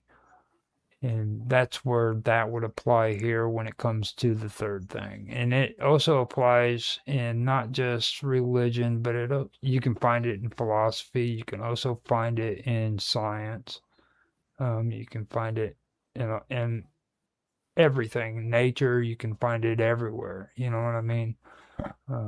So that's basically what it's basically about. Also, in Christian Oriental Taoist philosophy, the third thing is so the first thing is heaven, the second thing is earth, and the third thing is man. Do you know about that? Well, from one, it depends on what you go according to on that. Because I've been listening to some of the stuff that Otto and his friends talk about too, and they would tell you that too. But I've also been doing research on this when it comes, especially the Buddhists, and that a lot of lot of people in Buddhism don't take into consideration the Axis Mundi. Okay, they actually believe in what is the, I keep saying this wrong way, but it's the Buddha tree. Okay, and Bodhi this, tree, the yeah, Bodhi tree. the Bodhi tree. Yeah. Yeah. Now the Bodhi tree is actually the Axis Mundi according to their belief. Okay, and that would be the equivalence of Jesus dying on the cross for Christianity, because according to that belief, all sin from the present, the future, and the past go into him at that moment in history, time and space. Okay, with him, because that's the reason why he went on to the cross. You know what I mean? So, No, I'm not talking about Buddhist, though. I'm talking about the Taoist tradition, well, the Taoists, right? Where they that's had yeah, that yeah, that, yeah. that The gets that. Taoist tradition where they have the yin. It's from the I Ching, Yeah, yeah, right? Where the two elements are the yin and the yang, and then the third one is the qi, yeah, exactly. Yeah, right? right. Right. That would be that would be the that would be the triality. That that Mm. would that would be the duality turned into triality. And you can find it. Yeah. And let me also make it clear, you can find this in pretty much every single religion. I think the only ones that try to go against all this is the non-duality people, the ones who don't believe in duality whatsoever. They want to just kind of like say that life isn't about duality or triality. It's just live your life and don't think about those things, you know? Well, they have this thing called the Grand Oriental Triad, which is what I just said. Mm-hmm. The three the triad of the three things that are similar to what we're talking about. The third thing, the first being heaven, the second being earth, and the third is mankind. Humanity is the third element in their triad. That would be good for that one too, but it's not just there though. Like this, Right. you know what I No, mean? it's everywhere. It's Catholic morality also has like faith, hope, and charity. Faith, Right. hope, and love. Right. Mm-hmm. Yeah. It's Exactly. universal. Yeah. The number three. That's like you were talking about last week. The Right. number three is symbolic everywhere. But like Okay, now back to this week. yeah. Where were you going with that? Yeah. Well, what that was actually what you wanted me to explain. So, No, but I mean no. So we explained the third thing. Now we're gonna talk about what yeah, we're going to talk about this the week. what was it, the hot bun? No, Mark Edworthy brought it up the hot cross buns. Yes. So I go did some ahead. looking up while we're on break, and apparently it is very popular in Canada. Yeah, I thought it But was. I've never heard it called that. But if you look into the different types of hot cross buns in Canada, they have chocolate chip buns, they have apple cinnamon buns, blueberry buns, and yeah, we have a lot of those. And I even ate them. Uh, Never called them hot cross bun. It's the first time I've ever heard of it. Maybe What would you call them? cinnamon buns. Okay. But it's the most popular type. Most popular type we have here is cinnamon buns. Yeah, Okay, I mean, Actually, we've got them too. We got cinnamon buns. yeah, but it's not really cinnamon buns because it contains traditionally it contains cinnamon, nutmeg, allspice, cloves, ginger, and coriander. Yeah. Cinnamon buns have a little hint of all of Okay. those. It looks like. there is some religious significance actually in relation to these. They're believed to be Oh, originate from the 14th century in Europe. interesting. Possibly earlier, possibly related to pagan sort of activities, but generally speaking, it's based in 13th or 14th century. They're always painted, or they should be painted with a cross on them I to see. I've never seen signify these cinnamon buns with to crosses. yeah It haven't to occurred to me signify. that there are Christian symbolism in them, but apparently they are. Interestingly enough, the ingredients are important. What was that? Whereas the spice, the cross obviously represents the cross, the Yeah, crucifixion. The crucifix. Yeah. spices are meant to signify the emboldened materials, The obviously. spice used to embalm Jesus. Yes, yes, Yeah, yes. yeah, and the fruit are meant to represent, I believe, the gifts that the three wise men gave. The dry fruits are symbolism of the wounds, the dried Okay, fruits that are okay, appearing on the buns. They yeah. looks like lesions on the body of Christ. They look like the flesh wounds of Mm. Christ. Right. Now, Yeah, I Stephen, just learned this now. I have never. This is something new. I just learned. Okay, so very traditional, especially in the UK, but Mm. in Northern Europe, yeah, very traditional sort of thing. well, Okay. I think that is like a United Kingdom assumption, like Well, Northern that's Europe. you're trying to push your like British ideologies onto us Americans. Well, it's like I said, dates back to the 14th century, so long before the US was ever America as we Yeah, know it, North it's America as we know it now. I'm doing a switch up on you because you're always talking about It's how a British thing for sure, yeah. but because Canada is, has deep British roots, there's apparently a tradition going on that I don't know about. Okay, But also some interesting folklore on those. Just believe if you bake the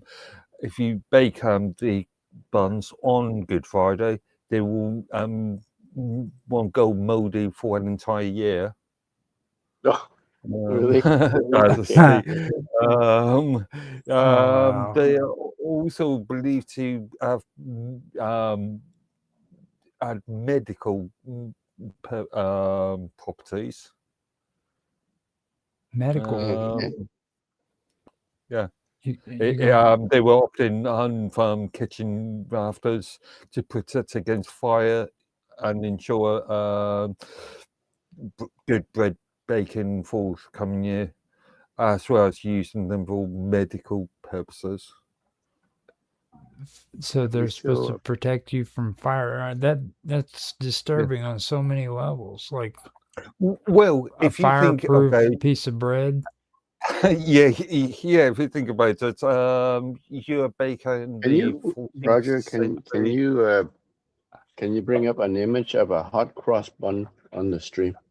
I could, yeah. Hold on a minute. I'm gonna drop the screen or the window capture, and I'll go to a thing. And Grab it. another interesting little bit of folklore is if you share a hot cross bun with somebody else, then it is believed to guarantee that friendship will last for the entire following year. It's pretty cool. It's like superstitions creep into Christianity. Well, Yeah. the one thing that reminds me of, I forgot what it was, but I was having a conversation with somebody else too, and there is another tradition where you're supposed to eat something, a donut Actually, it was a tradition, and it was just recently too here where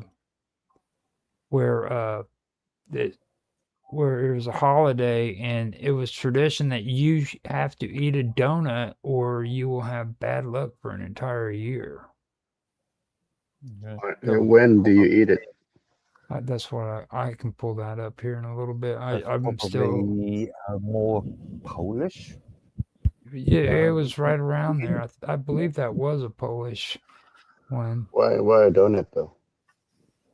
Yeah, The donut. I can't remember the actual origin, but they originate from Eastern Europe. see, that's kind of cool, actually. So you want me to screen share it onto the stream so that or do you guys want to see it? Yeah. No, share it on the stream so the viewers know what we're talking about. Okay. I don't know if any Canadians out there watching, maybe Also, traditional I Canadians believe they're probably know. fairly popular in more of the sort of older states in the US, so Boston, Connecticut, New York, New Oh, oh, I see. Yeah. The cross is just like some sugar toppings. Technically, this shouldn't be sugar. It should be just a extra bit of dough paste. The sugar This idea is is like relatively new. Obviously, back in the 14th century, sugar would have been so expensive anyway. Now, back then, what I found out was instead of using imported sugar, they would go to use what do they call those? It's the red um oh my God, I cannot believe them. It's actually like a fruit. It's a red fruit that they have in Europe. I forgot the damn name. Plums? Raspberries, strawberries, plums. Well, plums is Yeah, that's an the exotic thing term. too. The term that raspberry. would be Yeah. So uh, I forgot the name of the I actually have an episode on a auto show where it shows the photo of it. It might actually be in my pictures album on there for the fruit that I was talking about. I can go through there and see if I can find it. Here it is. Yeah. Did you show the image? Yeah, I can do that. Yes. I, It I looks familiar now that we are seeing the image. Like we don't call them hot cross buns. no, we don't call them cinnamon buns because cinnamon buns you can get all the way year round. Yeah, we call them by the type they are. So like cinnamon buns or toffee caramel buns, blueberry buns. I just didn't know. Maybe it's just this is just me. I Maybe mean, in the UK, the nearest traditional British sort of bun to cinnamon buns would be Chelsea buns, I think. the what bun? Chelsea bun? Yeah. It's just What is in it? it's another sweet bread, or sweet bread, Yeah. but with again, not with any spices in them, just mainly just fruit. now What kind of fruit? Currants, raisins, I think. Currants. Raisins? Okay. Yeah. now I can show you the. Actually, let me cancel that out. I can actually I'm wondering if I can upload a video or a photo so you guys can see. For What? some reason, you've got a picture of tartar, beef tartar on. Yeah, that's what it is. It's on the stream. That right there is what they. It's a The, chocolate. What Roger No, was that. showing is a chocolate. Oh, okay. Chocolate. No. yeah, What on the is stream. going On the on? stream, I made a post and showed the thing that I was talking about. Oh, beef This. tartar, which is raw beef. Mhm. Minced And beef. that is what they do in Poland. You're right. They have to eat that, and I believe that it was on Ash. Actually, I think that's more French Ash than. Wednesday? Ash Wednesday, yes. I That's thought the that was beginning more. of that. I Yeah. thought that was more of a French thing. Well, they actually do it now it was Poland, and then it was also in France and Italy. Now in Italy, they are more into the meat thing. So it has to be Meat meat. bun?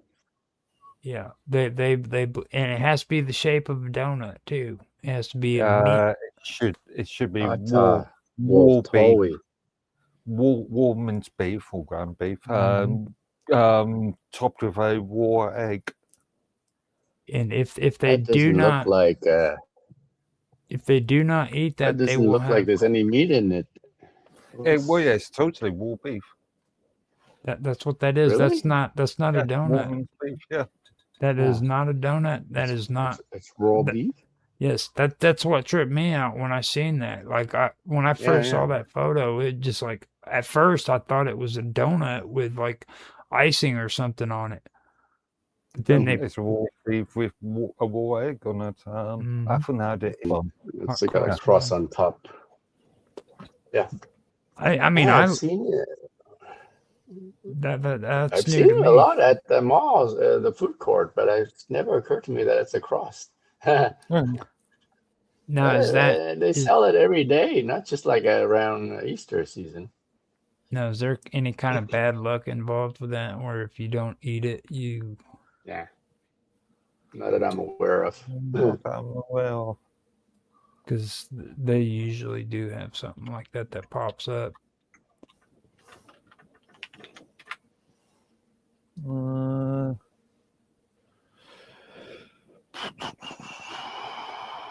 Not I can see. The only bad luck or negative aspect of historical restriction is sending them outside of the special holiday. Really? Also, I think they could have been made illegal during the 5-year Cornwall reign. Yeah. Yeah, I could see that happening. Right. Yeah. Have to crack down on the Catholics back then because they were getting out of hand. And Cromwell had to take care of business. Hello, B. Welcome back to the show. We're doing the third thing now, so he was able to come in. I don't know if he can hear us or not. Yeah, I can hear you. Okay, good. We can hear you too, so welcome back, bud. Yeah. Nobody still has been able to tell me if there's anything that we have 3 of that we're born with. Kidneys, two lungs. We have. I see. You know what I mean? Do we have 3 of anything? I think there. So we have the ear, the nose, and the mouth. That's the 3 essential part of us. 3 senses. So we can hear, smell. Yeah. Well, yeah, 4 senses. actually, that's actually 5 senses. You got 5 smell. senses. Yeah. You got taste. You got sight. Yeah, but the thing is, our like the ears, mouth, and nose. they're connected together, Six senses, right? skin, be able Touch. to feel That's touch. physically, touch. Yeah. Mm-hmm. So, All right, yeah. I will answer the riddle for you guys. Oh no. Okay, go. We were born with 3 brains. What? Your reptilian, your mammalian, and your neocortex. They're all separate brains. Oh, And we're they're separate. Billion brains, huh? reptilian, mammalian, and neocortex. Okay. I'm not sure if you could call them separate brains. Oh yeah, they evolved separately. They're named after the things that they evolved from. The reptilian cortex, right? Then you have the mammalian cortex, and the neocortex is exclusive to man. You can essentially peel off each layer and you can still function. You can get down to your reptilian brain and still function.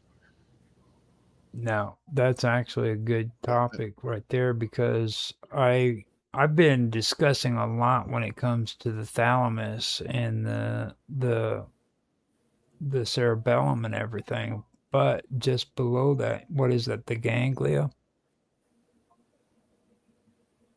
I believe is what it was. Wasn't it the ganglia? Sure, I guess.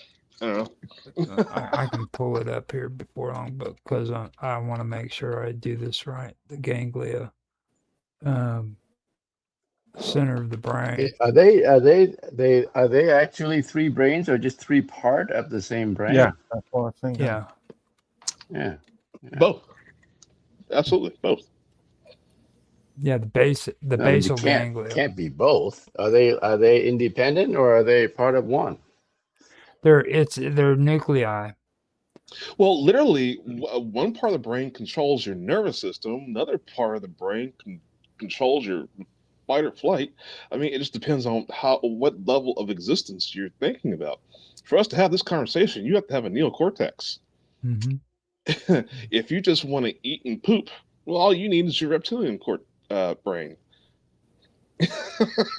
So it's just however you want to look at it.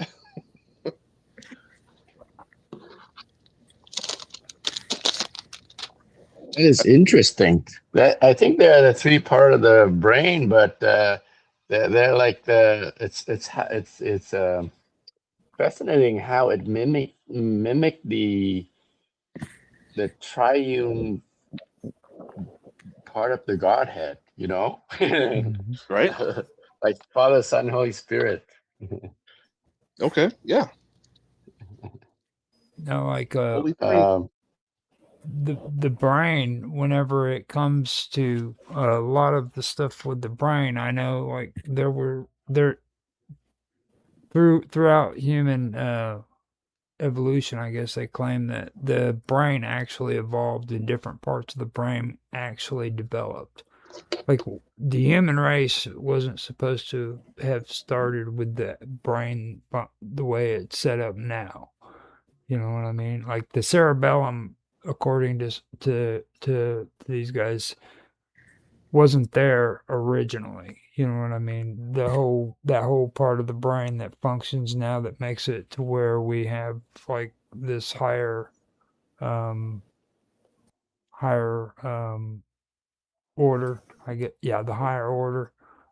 It wasn't there. So we basically functioned off of instincts, off of the physical things like that. You know what I mean? We weren't able to like consciously comprehend things around us other than what we needed to survive. External thinking is what I've come to learn or to call it. That's what it basically is. Like animals, they think their thinking is external thinking. You know what I mean? They don't think inward. Right. Okay, I did some looking up here. It's like Triune brain model. Mm-hmm. This is what he's talking about.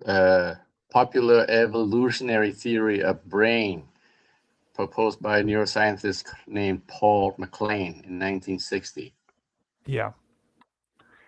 The reptilian brain is the basal ganglia. The paleo mammalian brain is the limbic system, and the neocortex is the neo-mammalian brain. Now, a lot of people have given him a lot of criticism, but I'm going to tell you right now, his theory is very, very interesting. It really is. It really makes you stop and think. I mean, it really does. It does. It already made me stop and think how this relates to the Trinity. Interesting. So, but there are three parts of the one brain. They're not three separate. I mean, if you sever them, they cannot function independently, right? Just again. Most of your bodily functions right now, it's unconscious. It happens automatic, right? That's where the reptilian and the mammalian brain kind of steps in. Your neocortex kind of handles more thought and self-reflection and things of that nature. Math, science, dreams, creativity, art, music. So I have a friend. I have a friend who's half his brain is collapsed in. He's done like ayahuasca 3,000 times, and like he's gone. But you wouldn't know until you've had a long conversation with him that he's not there. But he's functional. So I think this was actually there was some experiments in Europe in the 19th century that relates to this. Lobotomies, solved experiments. Possibly this could actually be related to early 20th century experiments in relation to ECGs or electro. Why is it called reptilian brain? Why is it called reptilian? We evolved from reptiles. Just the first set of life that came first. And then that's what you think. Well, that's what I think. Well, it's a theory, though. It's a theory, right? It's a theory. Well, I mean, unless you believe in a magical fairy that snapped his fingers and everything was. I mean, this is just as good. Well, I mean, but how's it just good? You go through your life. You go through your life. You have to do things. You have to progress. You have to make sure that you eat.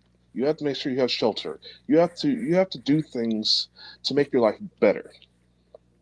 Everything in this world has a growth from start to finish. So, I mean, I think, so above, so below, as they say. Now, I'm not saying there isn't some ultimate thing, but as far as we're concerned down here, what we're tangible, what we can understand, life is all around us, and we see it. It happens. Yeah, things change. In the end, it's still a theory, though. I mean, you observe everything that goes on around the world, and then then you come up with a theory to describe it. Okay, human consciousness is a theory. Does it not exist?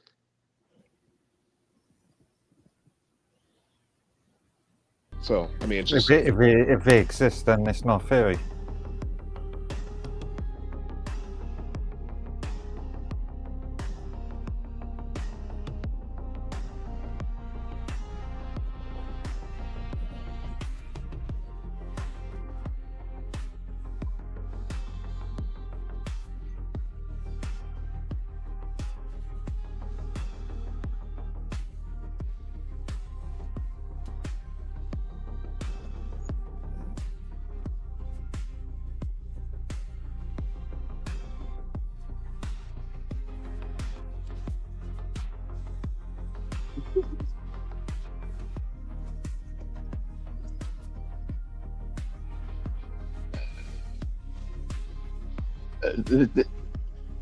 So this will prove whether we're a reptile or not, or what's the point of the experiment?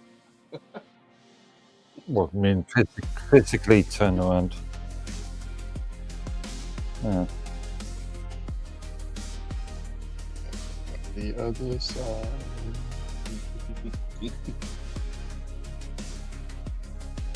I've done it. I did it. Just did it.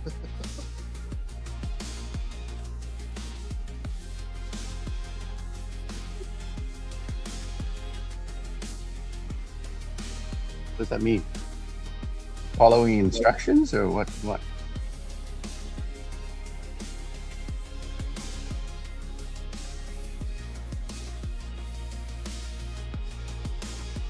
Oh, I mean, you're just thinking about it. I think, therefore I am.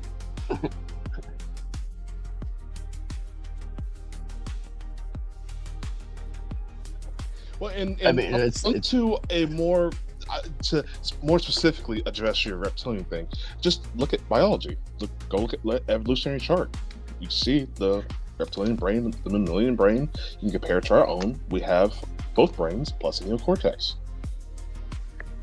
yeah, but even if we are 99% similar, it doesn't mean we descend from another. But I mean,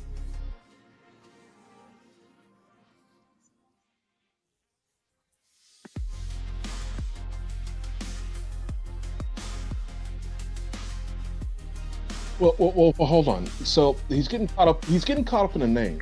So I have a Lenovo laptop right next to a Hewlett Packard laptop.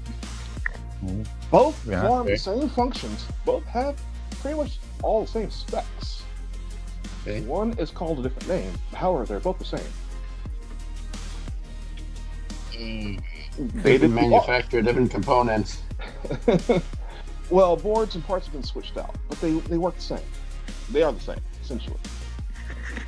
Wait. Just because functionally they are equivalent doesn't mean they're the same. They look the same, they operate the same. different chipsets, different. What- How they work could be very different from each other. Well, In the end, they give you the same result, but uh-huh. the internal working of it, you can't say that they're the same. Well, Different chips that's- manufacturer. But I can. So the reptilian brain is responsible for fight or flight, right? This is what Okay. we're also capable of. Okay. And that is where- I mean, you can Survival make instincts. Yeah. Yeah, you that's can make this if you're going to use the laptop thing as an example. Then I could say that 40 to 60% of our genes are the same as bananas.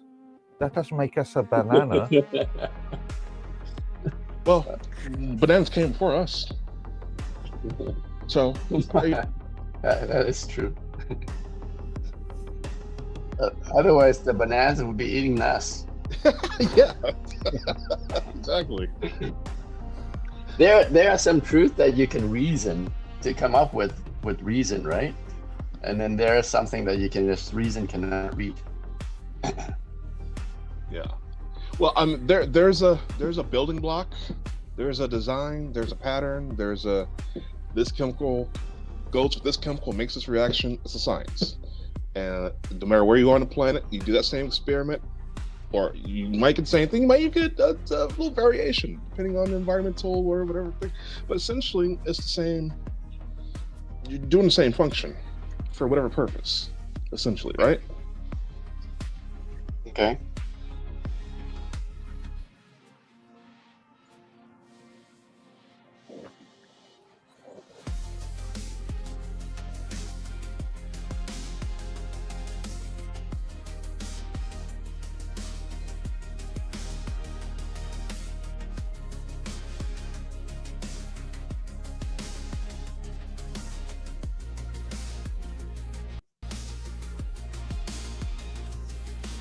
It's receiving messages from the heart.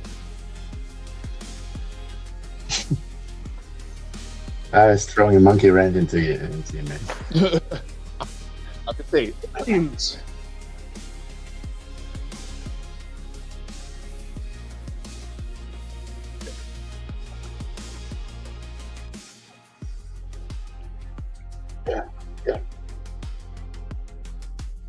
I'm half joking with the heart thing because the heart is the thing that's supplying blood to the brain in order for it to function. So Yeah, yeah, maybe but without the brain, the heart wouldn't function.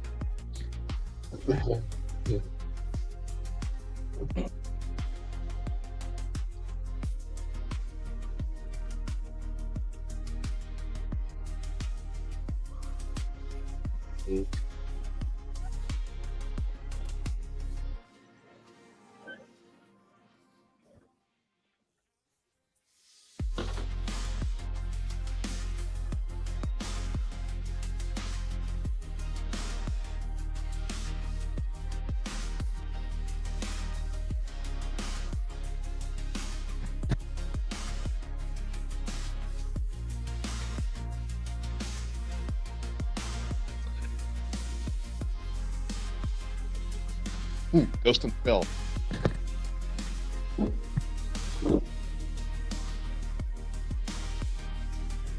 It's like a ghost in the shell. it's programmed. It's programmed to do what it needs to do.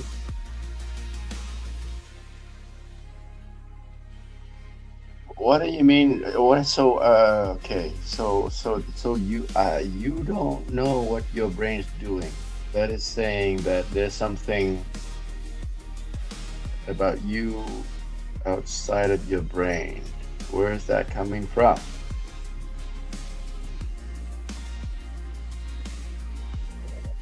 So there's a conscious. You think this the conscious? Isn't it all in the mind in the brain though? There's a conscious mind and subconscious mind. Where is the subconscious coming from? Isn't that all some part of the brain also? Yeah, yeah, yeah.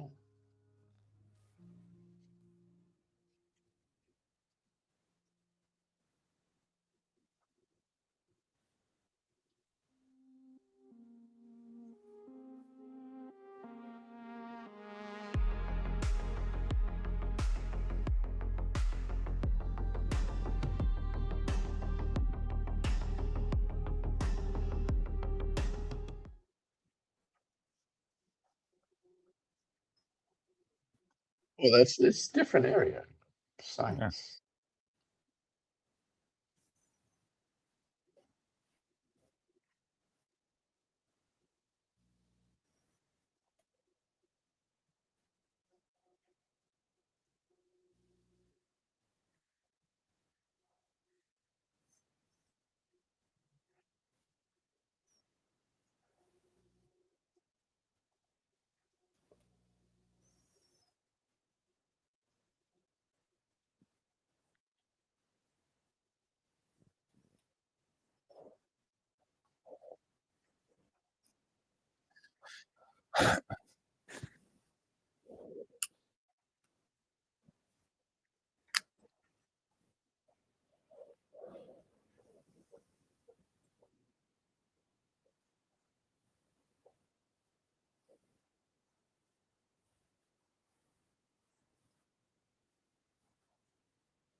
Well, you don't need to believe in God in order to.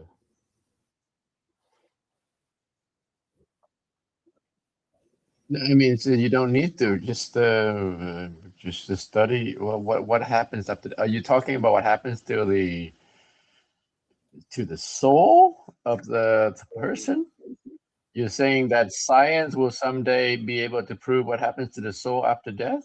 Will it be able to prove the existence of a soul?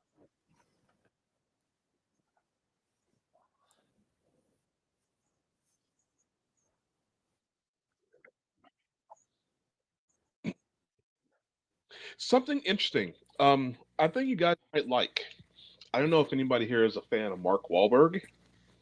You know, Marky Mark. Yeah, yeah. But He's a Catholic. yes, he is, and he does this movie. It's about reincarnation. It's called Infinite. Oh, I haven't seen that. Awesome movie. It's about some people who are essentially immortal. They die, they're reincarnated with, and they develop their memories from their past life, their childhoods, and then they're essentially immortal. However, someone found a way to end the cycle. I don't want to give away too much, but it's really cool, just in concept. So, anyways, I just wanted to add There's that a in there. big mountain in the And a half. of their joke birth, death. Well, back to Roger's point about week. consciousness and subconsciousness, being what is where is the subconsciousness coming from, right? And I think it ties to your mentioning of the emergent thing, where, well, I think they are all part of the brain, but you cannot pinpoint where in the brain is responsible for the subconscious mind, right? Right. It's like you put one and one thing together. There's something new coming up. And so depending on the individual functions of the brain for each person, there's a unique subconscious mind Right. that's unique to that person. And there's just too many things that correlates with not only our mind and our body, but also like when you take and you relate the functions that go on within the human brain, and when you relate that to the outside world, it kind of opens up a lot of things like birds. Okay, birds navigate from north to south, south to north, because they use long-term navigation through electromagnetics.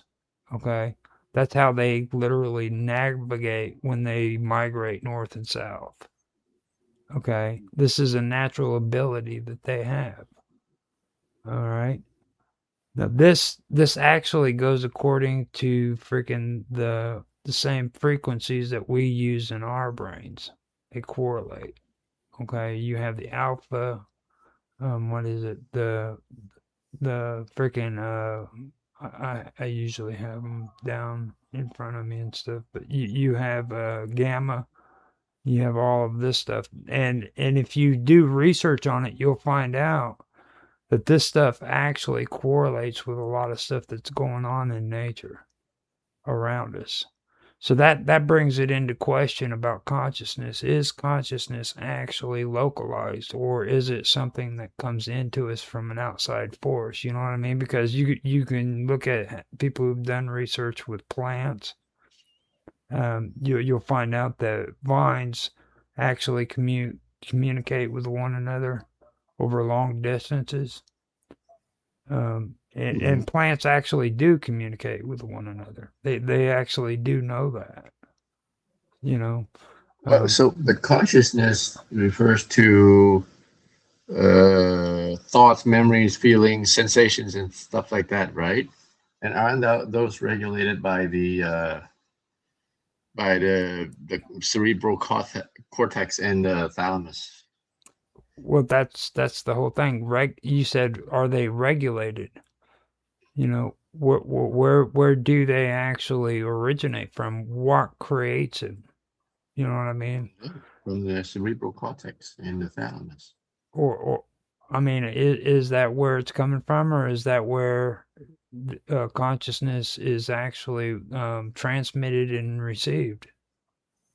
Is our brains actually just a radio that's receiving and transmitting consciousness? You know what I mean? From the universe, you're thinking? Yeah. From where? Well, for me, I like to use the term Axis Monday, because that opens up to everything when it comes to especially religion. You know what I mean? Like when you say the Axis Monday, you're talking about something that actually relates to pretty much all religions. They all talk about this Axis Monday. But you are going down the direction. If you're saying that our brain and our cerebral cortex is the receptor for some consciousness broadcasted from the universe outside, you are going to the direction of this oneness thing, where um, where the universe is one universal consciousness that everyone share. But um, Christians don't believe that. Every one of us is an individual in of himself, and they have their individual consciousness. Wait. Hold on. Um, Eastern Orthodox Catholicism literally has, as part of the religion, is losing yourself and becoming one with God. Yeah. Like losing parts of yourself. That's actually one of the fundamental beliefs. Give yourself up to God, and so that you can transform and become whole with Him. There is a sect called the Oneness Pentecostal. Well, I mean, that's believe in that. That's actually a universal Christian. Self-valuation is to give up self in order to help your fellow man. I mean, no, but you don't lose yourself. So that is a heretical idea to say that if you become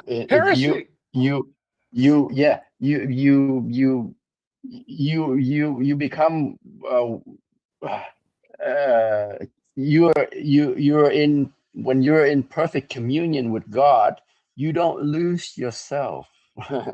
Right? So the perfect union is man united with God, but you don't lose your individuality. How do you do that? When you first off, how do you do that? Can we just acknowledge you that find out when you're in heaven? No. Can we acknowledge that for the first time ever, I've heard somebody call somebody else a heretic outside of Warhammer 40K? Well, how do you do that?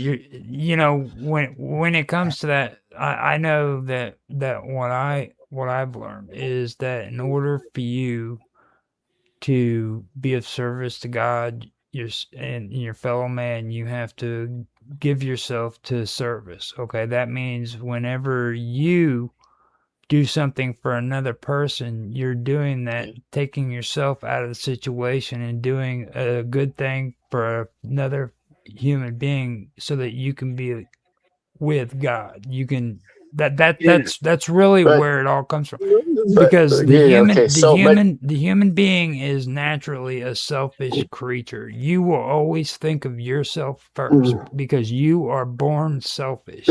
But that's the paradox, though, right, Roger? Right. But you lose yourself in order to find yourself. Right. You don't lose yourself in order to be saturated into this oneness that is God. Right? You are still yourself. You'll be more of yourself when you give up. That is the spark. That is the emergence. That is the emergence. That's the one thing that even science today can't explain. Like we were talking about a baby being born, okay? You can have the sperm meet the egg and do all the biological stuff, but nobody can explain how the individual freaking personality, the consciousness, and all of that comes into being. Nobody can explain that. That's the soul. That's right. The soul. Exactly. Before there was ever M&Ms, there was Skittles. Roger Skittles Hansen. And he's the one who said, "You better lose yourself in the moment you want it. You better." Wait a minute, that's Eminem. Yeah. I see. Good one. That's good.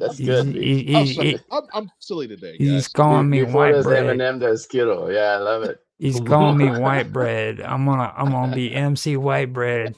That's right. that's that American colonialism mark.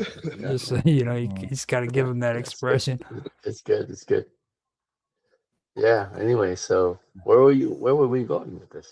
I don't know where we were going, but it was I don't know actually where we're getting going. We're good. all over the place. No, actually, it was going into like We're talking about consciousness, subconsciousness, and where where it could come from, and you were saying that it comes from the universe, and I'm saying no, it's us, our individual, well, you individual saying We are that sparks you're of the saying that God is that not the value. cosmos is actually kind of contradicting your own beliefs, dude. Like if Yeah. Okay. So I'm saying God is not the cosmos. God created the cosmos.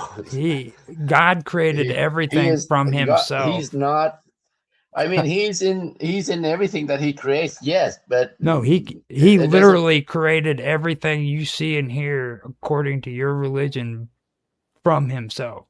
He gave life into man from the breath, his own breath. Okay, like you Correct. wouldn't Yeah. be, according to your text. You wouldn't even Yeah. Yeah. have life if it wasn't for him breathing it into you. Okay, Right. so Right. The Gnostic demiurge, the creator of the universe. Yeah, he literally tears. Well, there was Piece of matter. himself. There was matter before, but however, he breathed life into this matter and made things in his own image, even breaking shards of himself off to create other entities.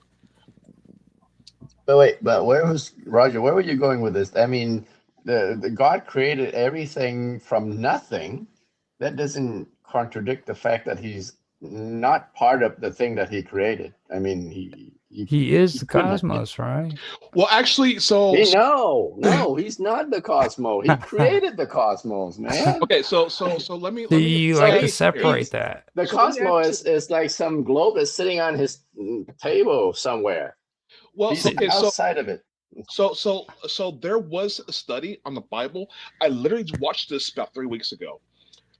When you look at the language and some guy brought the whole religious thing to the quantum mechanics, and the Bible, he calls for things to come into creation or to come into an existing level into which we can understand it as existence. There is a substrate of existence, okay, that he's calling forth from and creating. This is actually said in the Bible. No, No, it's from nothing. it's said in the Bible, and they had this physicist along with them, and he's talking about the quantum foam, how you have the layers of quantum static as the background of our reality, and you have these little micro black holes and these massive virtual particles. It's nothing to us. We can't see it. It's not tangible. It's not conceivable to us. It's submolecular. So, but out of that, virtual particles come together and can make a real particle. Something can come into existence without no. So I'm going to find that video where these religious Yeah, scholars it sounded like you might have been watching something that Stephen Hawking wrote about his grand theory, his grand theory of grand design, grand unified theory of design, or whatever that is, where he claims that okay, before the universe, the Big Bang, there was nothing, but nothing is not really nothing. There was something. Right. So right? from this raw material, something was made. No, So it can't be. Nothing cannot be something. Nothing does become something. That's the whole point. No. Well, if nothing is nothing, then it cannot be something to begin with, right? So, I mean, literally, if it's nothing becoming something, then it was nothing. It was like a little bit. It wasn't a little bit of nothing. It was like an infinitesimal amount of nothing. It was nothing. So, well, says who? That's a theory. That's a theory, buddy. Yeah. So it. That's really, well, so that's a string. Is a string theory, isn't it? So, part of it is yes. It's related. Absolutely. Yeah, so there's this saying, "I am everything and I am nothing." So it kind of goes on that main vein of thinking. Um, things come into fruition because we think them, right? The action doesn't come till after the thought.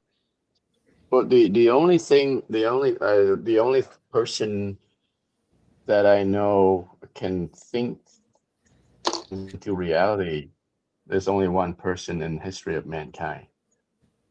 But, I mean, for us normal mortals, I mean, you think something, but I mean, you dream of something in your mind, but then you have to go and make it happen, and you have to turn it into reality by your action. You just don't sit there and think, and all of a sudden, like mansions appear in front of you for you to live in.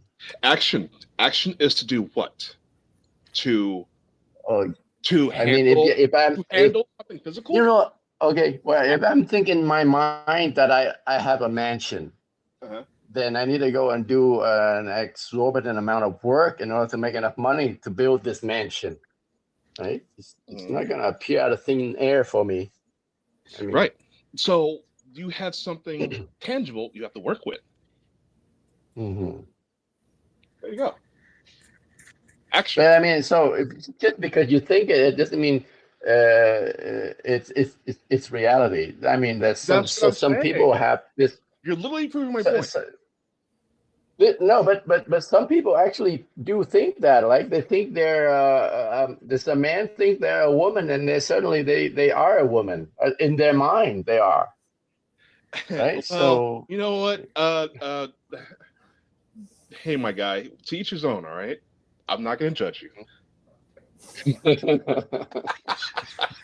That's what I'm saying, that the danger of your line of thinking could lead ultimately to that kind of warped reality. So that's my point. You get it. So it's not that God made a thought and everything came to existence. God thought of something, came up. He had a plan. He had to come to action. Well, no. God is not us. He is the only one that can think. He speaks. I mean, in my religion, God speaks the universe into existence. Let there be light, and there was, right? So, he's the creator. He's the only one that has that power to do it. He called upon something. I'm looking for this video right now where this guy points out in the Bible how he basically there was something already, but God just pulls from it. He's talking about Genesis, and he describes the verses, how God is pulling something from somewhere to create something. So I gotta find this video. It was the most fascinating thing I've actually watched in a while. I do a lot of breakdown of Bible stuff as well. It's not just quantum mechanics. Do you read the Bible too? I've read it. You should read it. Yeah. I'm not too impressed. It's too many. It's just too many contradictions. No. Yeah. I mean, if you read it in the occult, something that you're supposed to do is you're supposed to take things, texts and concepts, and reverse it, and see what the real story is. I've done that, and that's some scary stuff.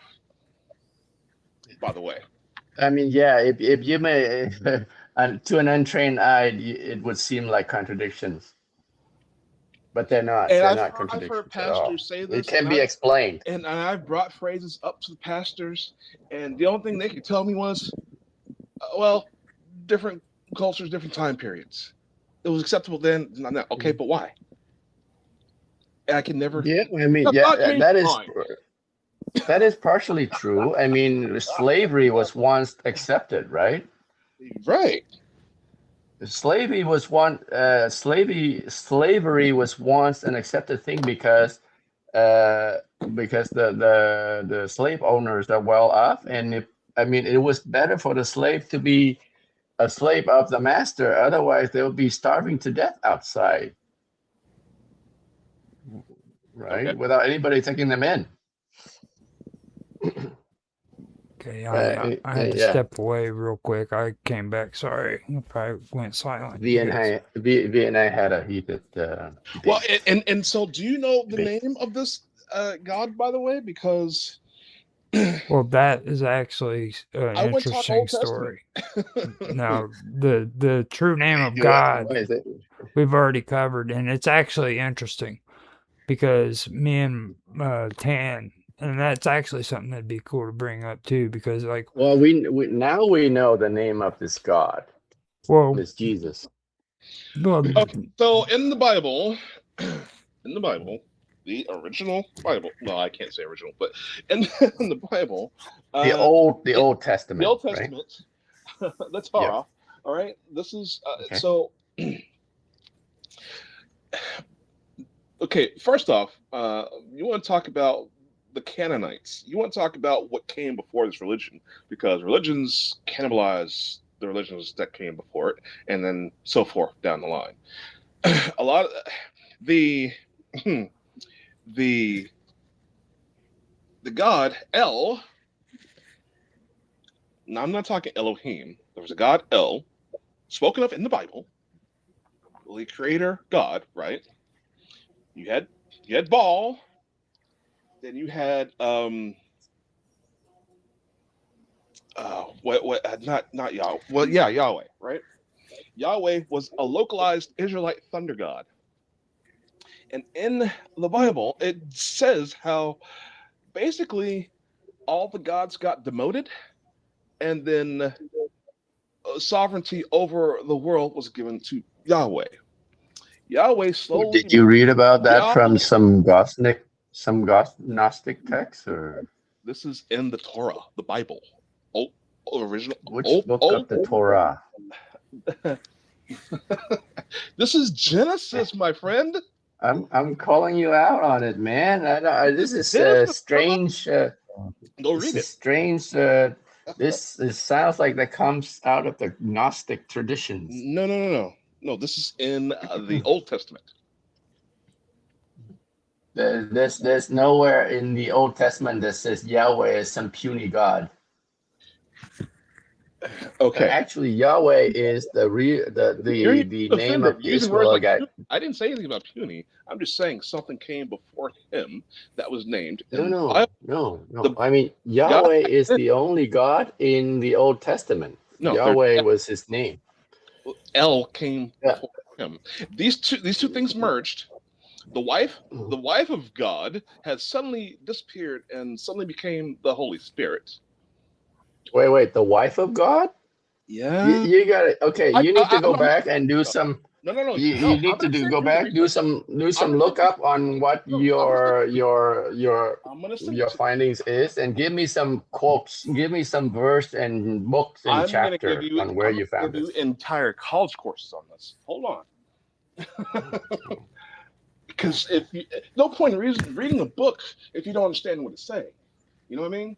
Yeah, that's true. I mean, even if you read the book, you won't understand what it says. That's why Catholic needs the church's teaching.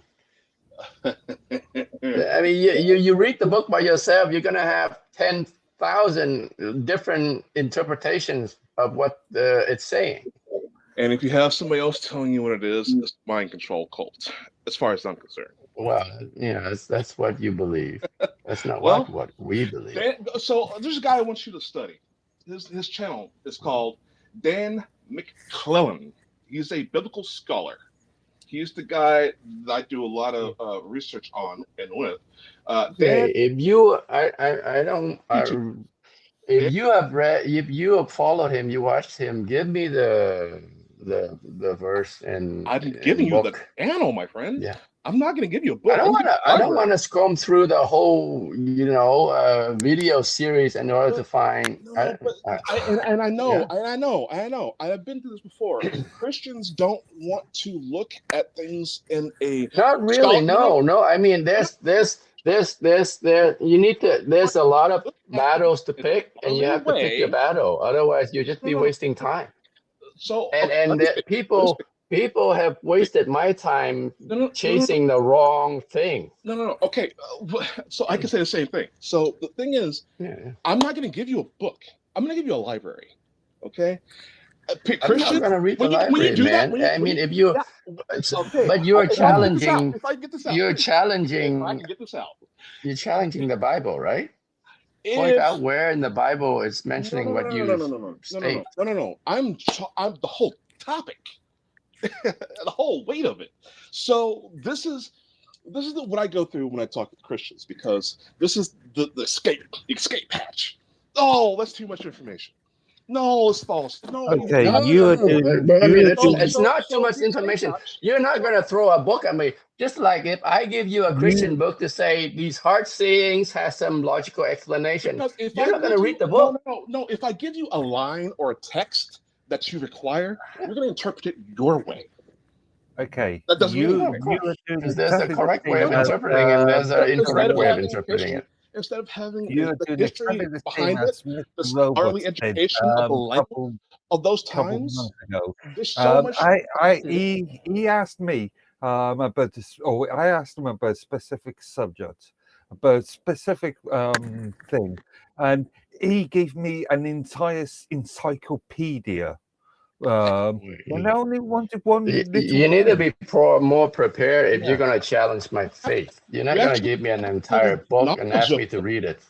Well, I mean, We, you have to be I'm not knowledgeable convincing we've of what got. it is. I'm not here for knowledge, to challenge the knowledge or to challenge of faith. You just got to look at what it says.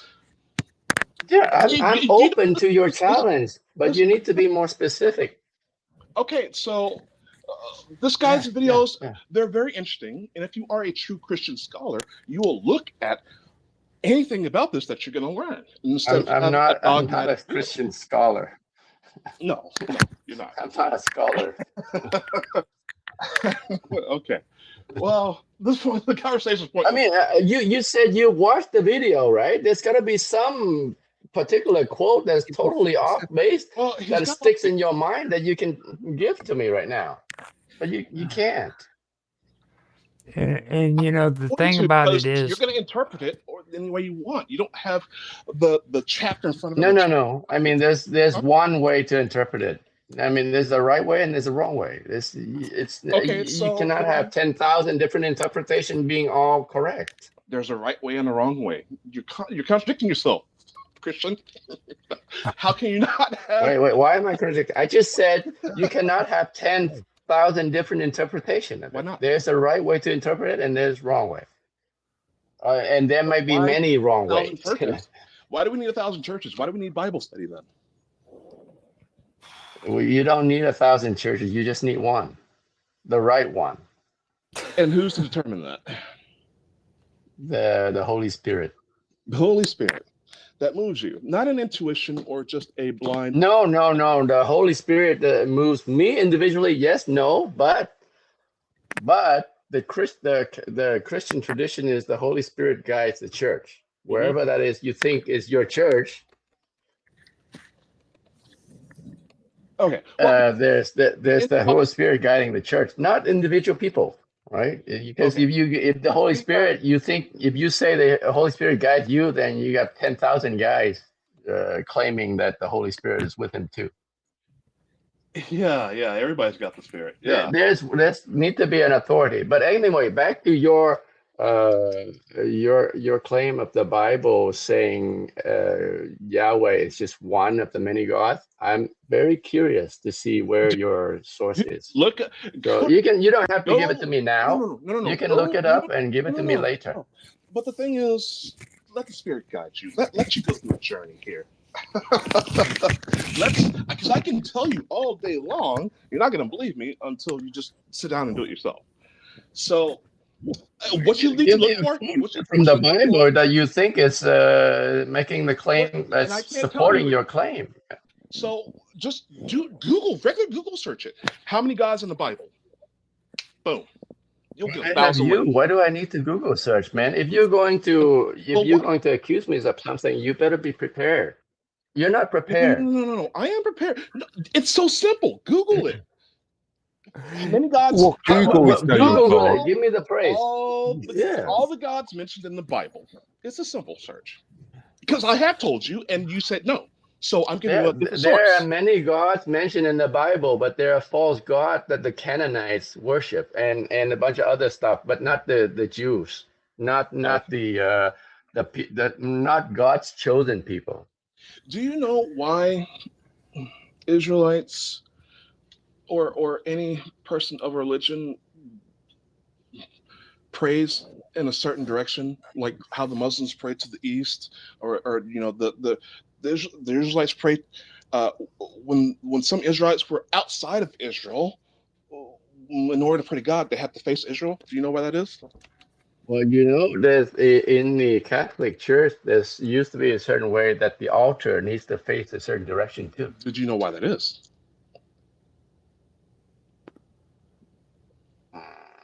I used to know. I don't remember. Okay, so again, as I said, Yahweh originally was a local god for a certain region. Okay, and when the Israelites were removed, they were exiled to Babylon and other places, they all had to point their prayers to Israel because that's where God was. That's the local God of that region. That's why. Well, I've been reading the Bibles for 40 plus years, and this I don't. What you are describing is very foreign to me. Okay, But so but you can't find that's your verse where you It's not think verse. the Bible says that Yahweh is just one of the gods. Oh, Show it to me. you're really gonna make me look through You don't have to do it now, V. Yeah, we can do it in the next show. Okay, Genesis. get some information. Throw it to me in the next show.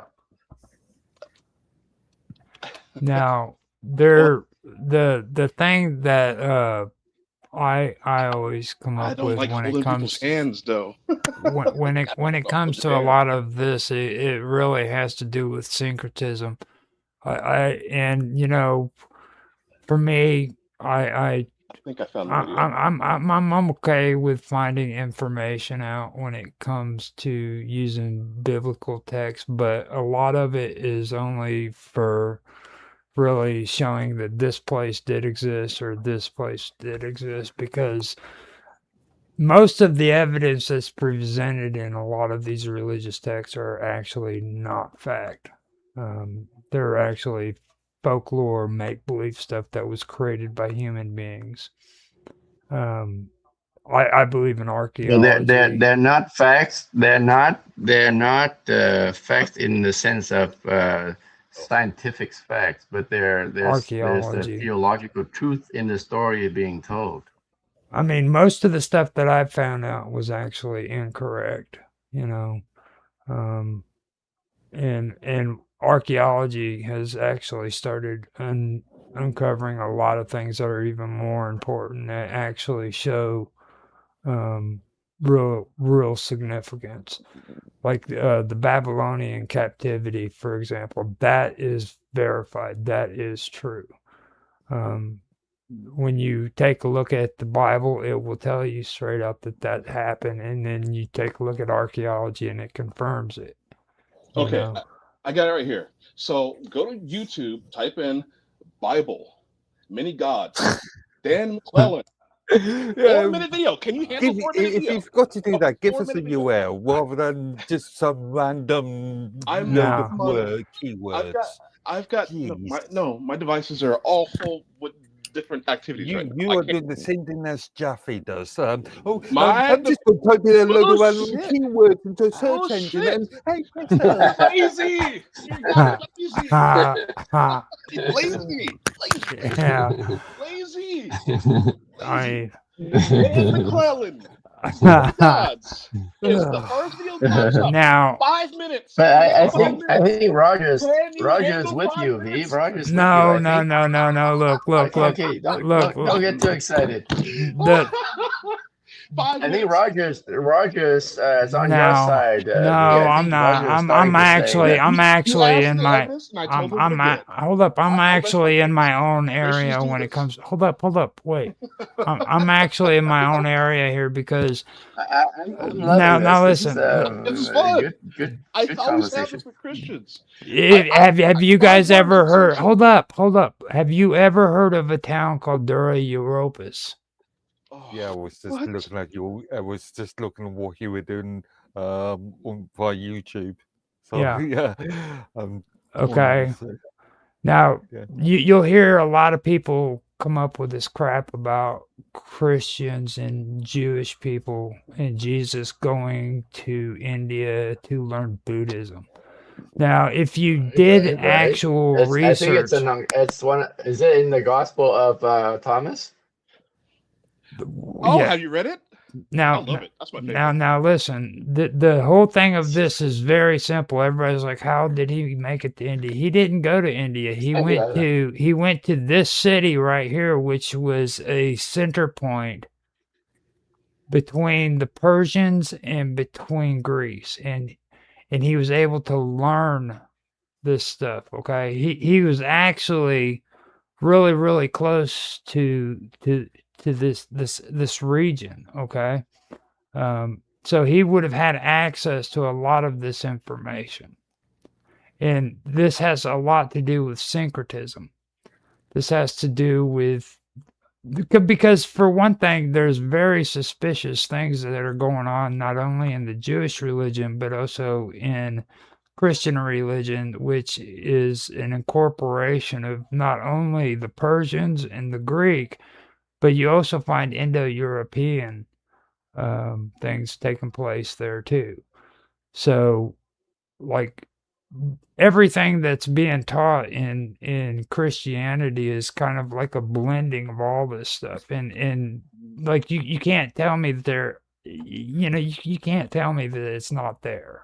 I mean, period. Like I've mentioned this before about mountain worshiping. There's mountain worshiping all over this text. Okay, that is classic Indo-European religious belief systems right there. Okay. And you can get that from the Canaanites, which is just another fancy word for the Phoenicians. Yeah. Okay. And the Phoenicians were 100% Indo-European. No. Yes. Oh my God. Yes. No. Very much so. Well, I guess just as much as the Khazarians are Jews, are Hebrew. and like that, okay. Let me Sure. let me Ashkenazis, point this. they're the Hebrew, right? let me kind of explain this, because a lot of people who believe the way you do, and a lot of other people who believe this shit, they actually believe that. I don't believe like, anything. I research. that they believe that the Jews came from freaking Samaria, which they didn't. Okay, if you would read the Bible and find out about the flood, they actually came from the region which would be modern day Turkey. Okay, that when Noah was supposed to settle in, he settled in that region. When freaking the Jews actually made it to the Levant, which was I believe Jacob, wasn't it? No, was it Jacob, Tan? Yeah, to do what? To when he's the one who came in and was the one who settled Israel, right? Or was that He's one no, of them. Jacob is the no, father Abraham. I'm sorry, Abraham. Yeah. Abraham came from that region down, and then freaking he was an outsider who became who came into the Levant, and that's how Israel started. He wasn't native to the Levant. He was native to Turkey. Yeah. Okay. But you will hear these people sit and talk and try to convince you that the Jews came from freaking Samaria, and they never did. That's that because they heard the word on. Okay. Samaria. What? These are On. the Arabs. These are the ancestors of the Arabs who hate the Jews. I've never heard this. Samaria? Yeah, that's where they there's people who honestly believe Abraham came from freaking Samaria. Okay, well, back to my point. But hold up. Let me point this out. The reason why I'm saying this is is because Nonsense. Turkey, okay? Turkey is where the Ashkenazis came from. That's the region they're from. So when you turn around and say that they aren't legitimate Jews, what you're actually Ashkenazis, Ashkenazi land is Germany. So right, exactly. Roger. Ashkenazi is Poland. Romania, it's Georgia, it's freaking Armenia. It's Khazaria, like the Khazarian, Khazaria is Poland. all of it. The whole area. Rogers, so you Clay. I mean, the Bible says that Abram, originated from right? From the land of Urartu. which is Samaria, right? Urartu. Urartu. You are. Noah was you know where Ararat is, right? Mount Ararat. Okay, yeah. That is in Turkey. That is where they believe that the freaking ark was supposed to have freaking came down after the flood. As a matter of fact, they have the supposed tomb of Noah just hundreds of miles away from Mount Ararat. Okay.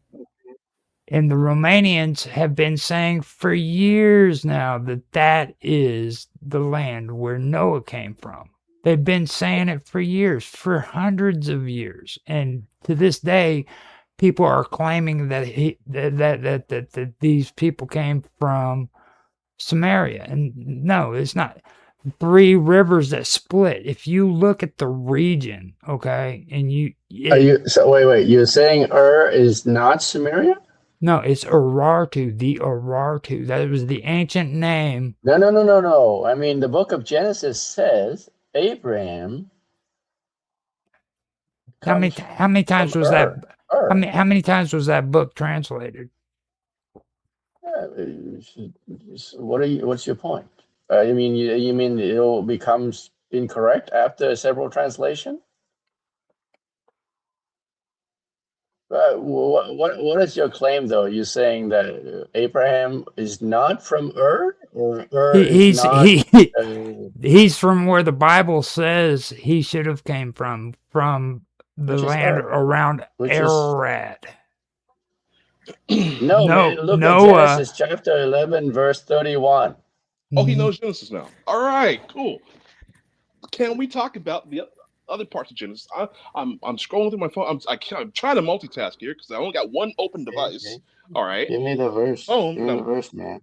And also, and just if I could have a Genesis chapter 11, verse 31 says Abraham comes in from the land from Ur. Okay. I'm trying to address Roger and you at the same time. No. Roger is saying that because I can't even talk every time I try to make my point. Go ahead. Shut down. Go ahead. Okay. So I mean, I know what you guys are saying, and I've gone through this 1,000 times with people who, oh well, show me this, and I do. With my works or somebody else's, it only comes up as, okay, but then this, and I have to go, okay, well then here, this. Okay, okay, well then here, this. I'm not doing that with you guys. You have, no.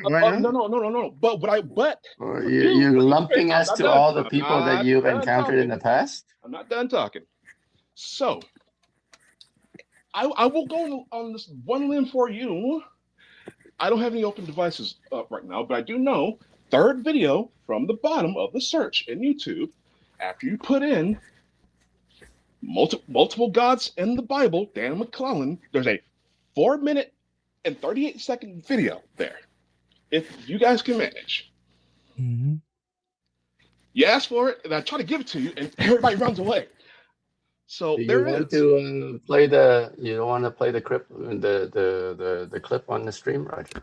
No, we stay away from the whole copyright Yeah. thing. I mean, it's good for reference to bring it up because Yeah. we can check it out. mean, Now, I did a quick search on it. Now, Noah's Ark, according to Genesis 8:4, landed on Mount Ararat.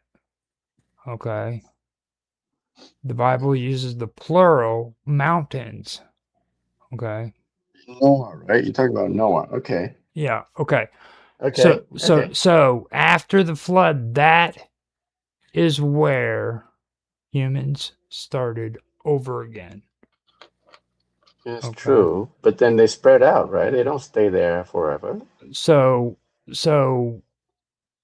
when it comes to this Ashkenazi bullshit, my whole point is if you want to get technical, that is where the original Jewish people came from. Point blank. No. Yeah. Seriously. No. Yeah. Okay, so the oldest people ever found, skeletons, remains, okay, what was the right side, Central Africa, near Madagascar, Africa, right there, okay? Mhm. Israelites, well, they actually weren't Israelites yet. Hebrews, okay, the oldest tribe of Hebrews, still in existence today. I'm not talking Jewish, I'm talking Hebrews, of the dark skin, have been dated back. There's a tribe barely lingering along, being said to be the oldest tribe of Judah. Okay, the Ashkenazi, the German land, and the Polish, the Khazarians from the Caucasus Mountains, they didn't even get over to Africa yet. I mean, it just didn't happen. Well, are you going to be a fair white-skinned man who's evolved to be in the snow, blue eyes, blonde hair? You're over, so you're going to come down to Africa and claim to be God's people? Okay, Cancer's killing you. no. Listen, I'm gonna remind you to Make it make sense. I'm gonna remind you to that I'm the most rational out of all of you put together. So when it comes to this topic, so Right. That's our Mark. I've already pointed out to you. I've already pointed out to you that a lot of religious texts are not factual. And I'm still not. I still haven't got an answer from you, Roger. You said you started out saying that you don't think Abraham actually came from Ur, right? They actually messed it up and said when it was actually. So you're challenging the. It should be Bible itself. It should be Urartu, which is Urartu. And R is actually, it was actually the capital of the Urartians, okay, which is what has been stated by Romanians. It's been stated by a lot of people in that region, Georgia, all of them, which Georgia and Romania were actually a part of the Urartu Empire, the Urartian Empire, for the longest time. Okay, they've got all of these historical land sites that have been there for freaking well over 1,000 years, but everybody keeps wanting to say that freaking the Jews came from Sumeria because Abraham was, of course, from Ur. Right. Right. Okay, so you're challenging the Bible, basically. No, the Bible goes along with me. Okay, the Bible says that Noah. The Bible says clearly that freaking Noah landed on Mount Ararat. Okay, point blank. That may be true, but it also says that Abraham came from Ur. And that could have been messed up because of translations that happened because of the Romans and the Greeks and these thousands of years. Is it not? How many generation is Noah from Abraham? That's a good You question. don't believe that the people, the remnants of the humans might have spread out from Arahat? Well, the one thing that I can say when it comes to that whole thing would be the Acadians. Okay, now the Acadians were this mysterious tribe that actually conquered the Sumerians, and they became the Akkadian slash Sumerian Empire. That would be this mysterious empire that for some reason they don't know where the city of Akkad was. They still don't know where it was. But this group of people actually conquered Samaria, and they were Semitic. They were Semitic speaking people. Now that would be something that would be brought into question. What was or where was the city of Akkad? Okay. So when you take a look at that, then maybe that would be the connection. But there is, and there was trade where the Sumerians and the Babylonians traveled up the Euphrates and all of that to do trade in that region. But there is absolutely no evidence connecting the two regions other than that. You know what I mean? How far Ararat from? There are trading going on. Roger. I freed up a computer here. Is your Teams open? Yeah, my team. I'm gonna send you a link. Okay. Now I don't want to see anybody running from this. Now quit running. I don't run from nothing, man. I've just, and you know, I've actually, this is stuff that I've actually enjoyed doing for quite a few years. So it's like I do enjoy having the conversation. It's just like Tan, I with Tan, he's very, very traditional when it comes to the Christian belief system. So when we have conversations, it gets a little bit outspoken because he's a rebel. He's a tough guy. Right, I am. So But I thought you were the rebel. Don't get all. I'm the traditional one. Don't get all like hysterical because of the way we act. Because like Mr. Robot has already had a mental breakdown. He doesn't want nothing to do with us, and he can't cope with hardcore. Well, you know what? Next time, I don't get upset. But next time I am compared to Jaffe, I'm just going to compare you to Jimmy Seville. Oh wow! How about that? I didn't know you lost Mark Edworthy like 15 minutes ago, or is still with us, but. Physically, I'm with you. Yeah, physically, I'm with you. I'm not so sure.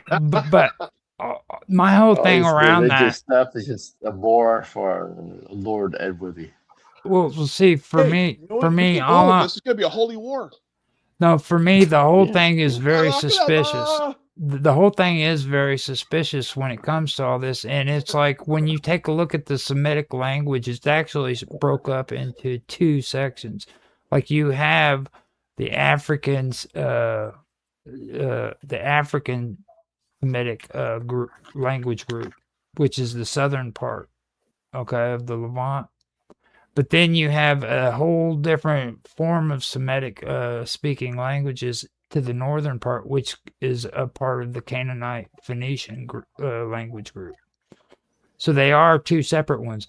And so with me, I know that there's a huge connection with Africa, specifically Egypt, especially Egypt when it comes to that groups. And then you have the Canaanites, okay? And I really am starting to get more into the whole Levant thing, but at one time I didn't even want to touch this with a 10-foot pole. You know what I mean? Because people don't know how to handle this subject too well. They get really, really crazy and irate about it. So I finally decided to do it, and I'm actually enjoying it. But I'm glad this topic came up because I forgot to subscribe to this guy's YouTube channel, and like this whole thing just brought me back because I totally forgot to do it. Mm-hmm. Now, I've mentioned this with Tan before too, where there's like with the Jewish religion, there's it was supposed to only like you were only supposed to worship in the temple in Jerusalem, okay? But they've actually come across a temple that was set up in I believe it was the Sinai. I believe it isn't that what it was, the one between Egypt and in Israel? Is that Yeah. that's I'm trying Sinai, to- isn't it? Yeah. And they had a mix of religious groups that came together to create a temple, which was very, very interesting. And I've been wanting to go back and do more research on that because that's really important, you know. And the whole thing about the Canaanites too. I think that a lot of people have a hard time with accepting the fact that Jewish people actually came from the Canaanite people. Okay. I will agree with that. I just mentioned how the Canaanite religion turned into what is the Abrahamic religions of today. Yeah. And Yeah. No, Elohim. it's not true. Yes. Ela- Yeah. Elohim. The Canaanites are the people who turn away from Yahweh. That's no. So that's just this. I'm talking history. I'm not talking What Bible history, stuff. man? Other than biblical history, what other history do you have? Now, what does Elohim actually mean? Is the important thing? Because you said that you didn't want to include that in. I think that's very important because the Elohim is actually something that is important to understand. Oh yeah. Okay, that's a religious text or a religious word that actually means something. It's the plural of El. Okay, so Elohim is like the plural. It's the plurality of it. Elohim is Aramaic, or is it? It's Canaanite. No, the original language. Mm-hmm. Oh, I can find that out real quick. I've been doing shitloads of searching. Well, so I have found that, and I had found this. El just means God, right? Well, so it depends on who you ask. It could be the original creator, the one supreme Godhead, El, or you can take it as meaning God or Lord. Hebrew word. Okay, Lord, yeah. Lord. Elohim is the Hebrew word most commonly used in the Bible as the title for the God of Israel. While it's grammatically plural in form, it is typically treated as a singular noun when referred to the one true God, taking singular verbs and adjectives. Now, the plural form in Hebrew, the ending M usually indicates a masculine plural and plural of majesty. Most scholars. It's Hebrew. Elohim is Hebrew. Right, Hebrew. Which should have been first out of our minds, but we didn't actually. Well, Yeah. I think it's funny though. That's because right. I actually did this research last week because I was interested. I had my late brother. His name was Michael, and I hated the fact that he got that name because I have always been aware of what the name meant. When you have the el at the end of the name, it means belonging to God. So where you have the verses IEL, meaning Right. a function of God. So Right. you have all the names of these angels and stuff. Mm-hmm. Michael, Raphael. Right. Yeah, these are all the names of God, essentially. These are all just different aspects of God. I'm not going to get into the argument with you on I have no belief in this at all, but this is just Okay. the research. What you're saying, you're stating it as facts. So I'm challenging. It's just the etymology of the wording. Okay. That's all. All right. And I'm Go dying on. for teams to actually launch and quit telling me to restart. I've been having this problem with my computer, this particular computer, for the past week. Sorry. Continue. But I think you're on the right track there, V. It's Elohim, El something. I mean, from what I can read, Elohim literally means God. It's plural, but it's also singular. That's what's mysterious about. Let me add to what you're saying. Mysterious about.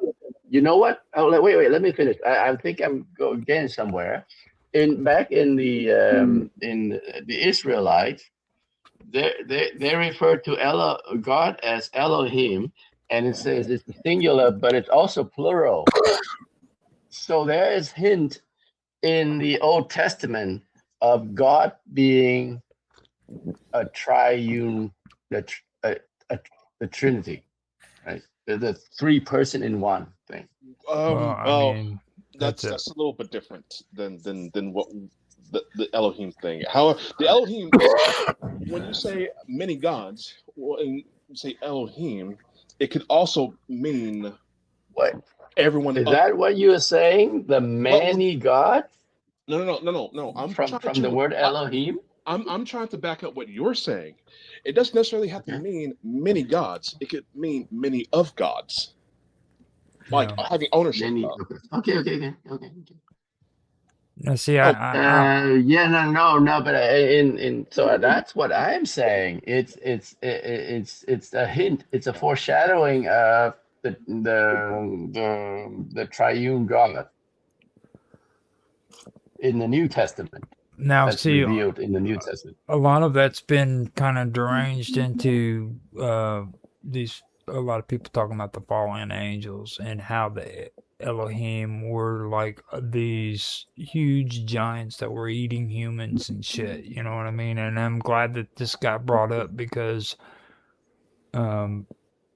that's where people start freaking going. Are you talking about the Nephilim or Elohim? Well, it all goes into the whole thing, the Nephilim and then the Elohim, especially with the pluralism.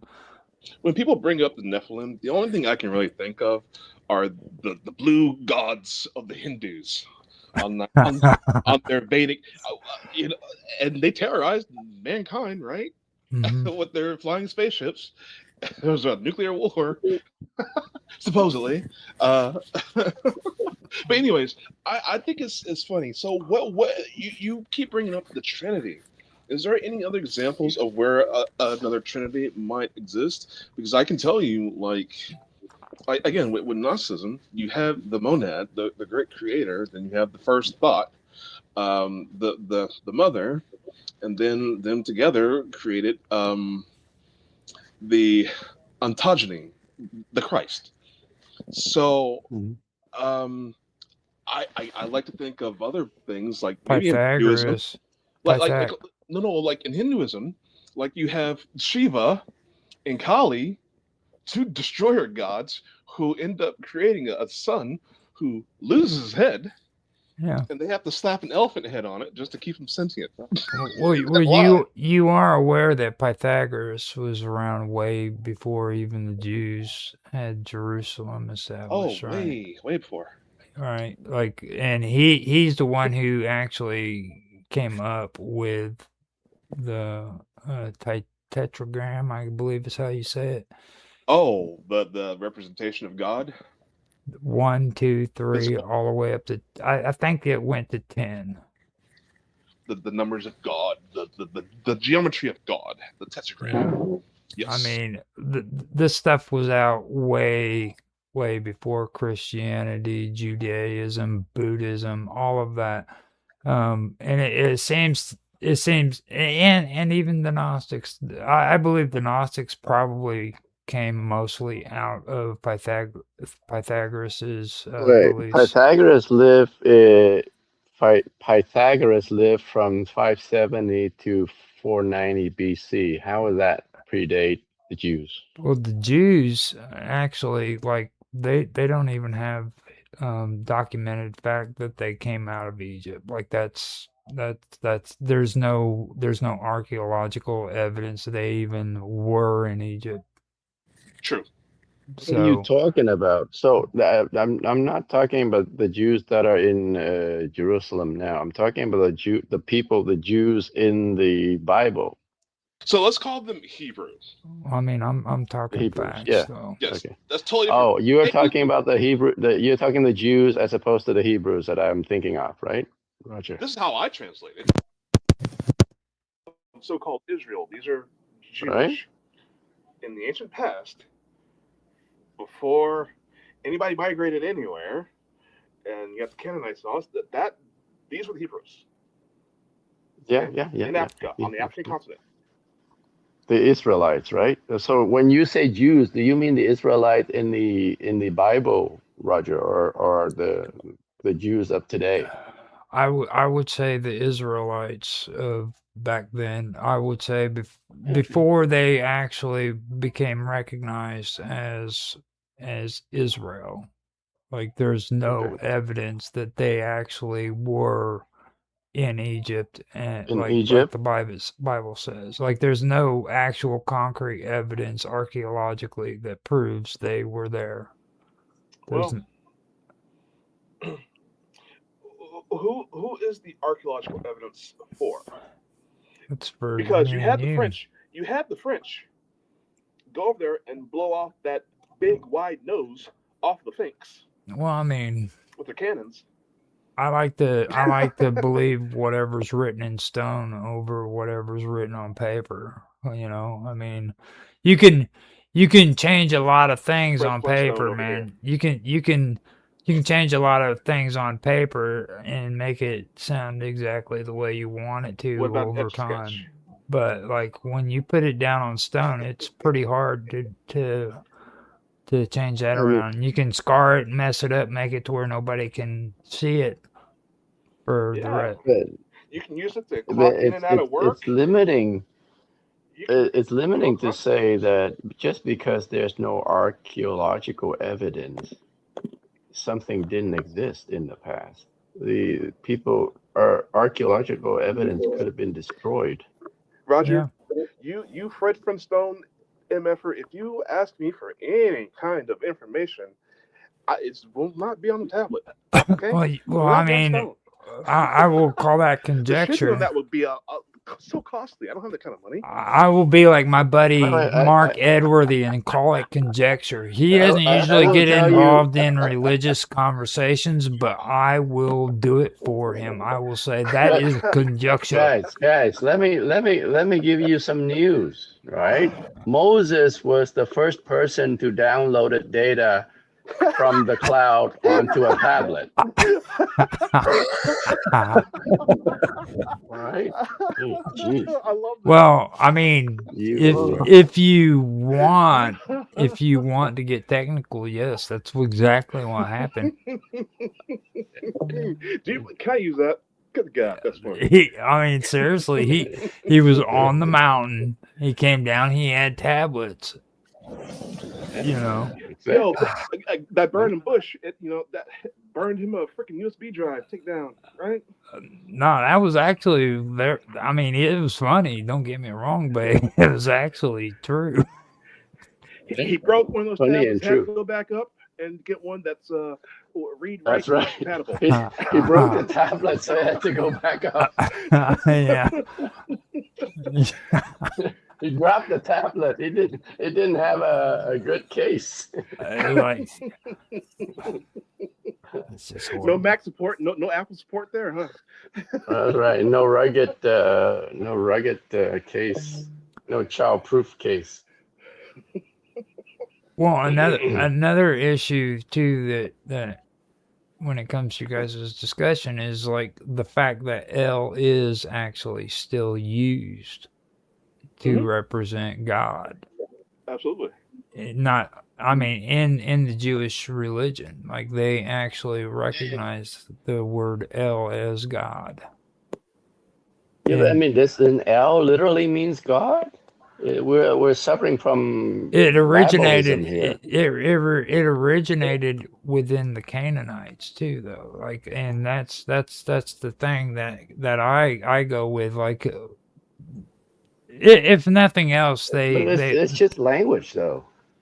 it would be actually, like, if nothing else, a close relationship with one another, a very very close relationship with one another, but it's very very suspicious. Like, you know what I mean? Like, you for Like me, you know, it's like I so. It's like personally that. believe that the Israelites and the Jews gave up their pagan beliefs and created the religion that they have now. And Yeah, that's, pretty you know what much. I No, mean? no, but again, I'm saying that we're struggling with the language problem. El just literally means God, or as V said, something belonging to God or associated with God. Just like Israel is one who wrestled with God, right? Remember Jacob, or Jacob was wrestling with Well, God all night. I don't know. Uh, Oh yeah, that's a good point actually. I don't What it have an was. issue with, like, there's no issue with it, with what you're saying there, because I also apply the word Canaanite in the same way that you just did, with, you know what I'm saying? yeah, yeah. Because like, Canaanite is only a generic term. You know what I mean?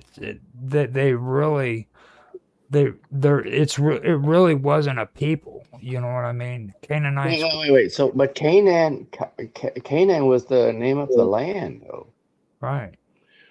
Oh, It just can't. can I interject here? I'm curious. I mean, because we're talking Old Testament, you profess New Testament, Jesus. Hmm. Why, in your opinion, why is God so mean, or whatever you might think, in the Old Bible, and so nice in the New Bible? Well, he never Yeah, said it's that. the same. He never said that. Yeah. He Hey, never. stop! I never said no. I think no. I Huh? understand. I understand it as his observation that the Yeah, God in the Old Testament seems to be a vengeful God, as opposed to the Jesus of the New Testament being so pacifist and right, all loving, right? right. But Well, I think the the explanation for that is in the Old Testament, the people of Israel needed to learn uh, the uh, they needed to learn the consequences of sin, I call which it is death. I call it emergence. I call it the third element, which turns into The, triality. You see, and it's Which is funny the because I have three links for you. consequences of sin is death, and that's the reality. Uh, Christianity is the emergence. Okay, what of the Jewish tradition? No, man. It's of just the fulfillment of the Old it's Testament. the emergence and the triality, the new, the emergence of something new out of the old ways. You know what I mean? It's like that. That's kind of what I've been talking about when it comes to, like, the third thing and the third element and triality. You know, and you take a look at like what we're talking about now. It also goes into, like the resurrection. You know what I mean? I Like, mean, you can call it an emergence from your perspective, but it's been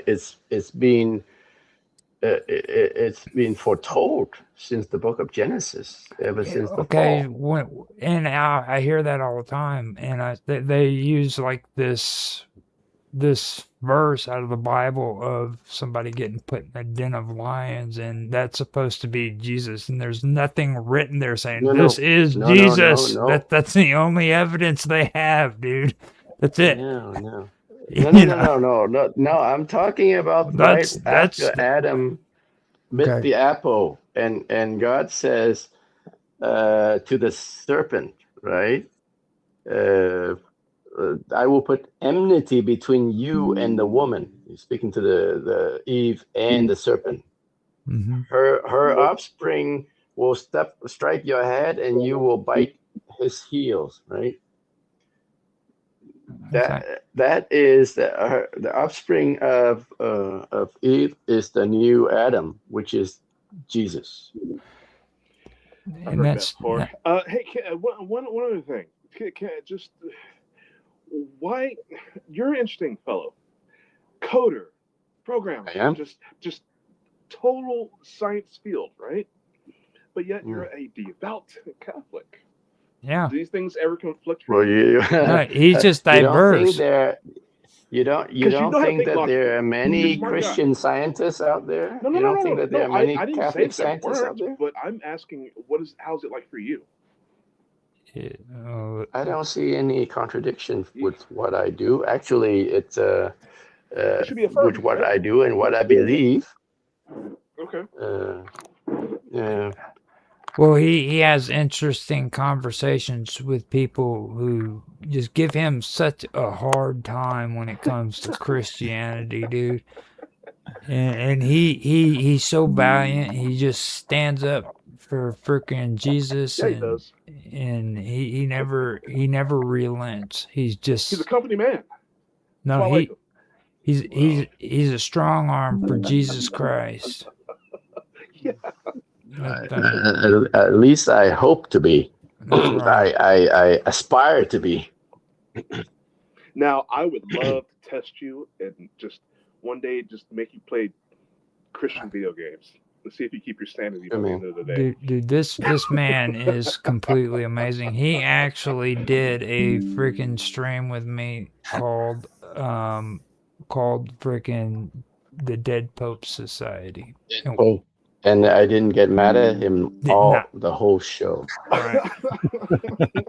You know, it was so cool, man, because we found out all of these mysterious deaths that had happened. It wasn't as much. I thought there would be a lot more dead popes. He's just ridiculing all of the popes. Well, not all of them. There are some of them. I was and hoping. Throwing down on. Were you having a roast party on some popes? Yeah. Well, dude, I was Roast. hoping It's a like pope roast. when we started doing it, like we would find out that like popes were being murdered left and right. But come to find out, man, they weren't murdered outright. They were just like put in prison and starved to death. Or they were relocated to another parish because they touched somebody.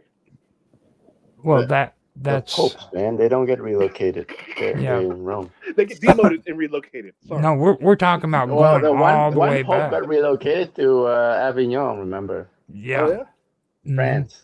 Yeah. Yeah. You're right. Yeah. But St. Catherine of Siena convinced him to go back. Mm-hmm. Mm-hmm. It was pretty interesting. So that actually is it was a good story that we got into, and it's like that's what I thought was so cool about it. And you know, like with this, the whole thing of it is like it comes back to like I was talking about with the resurrection. Okay. How did we come? Okay, just getting back on track with the subject of the show, man. How do we get from the 13 into like Catholic bashing, tan bashing? It just happens that Psalms way. 82. Psalms 82. Can you preach it to us, brother? It just happens that way. Can you All preach Psalms 82? Can you whip out your Psalm 82. Okay, let Psalm me 82, bring please. it up. Okay. Let me just go.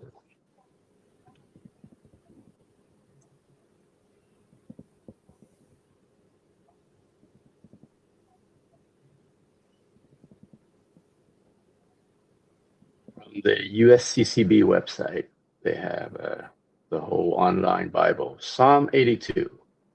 Psalm 82. Chapter 82, right? Where you want me to read from the beginning, or what do you want to focus on? No, Just read Psalm. The whole from me. For you. Okay, Yeah. a psalm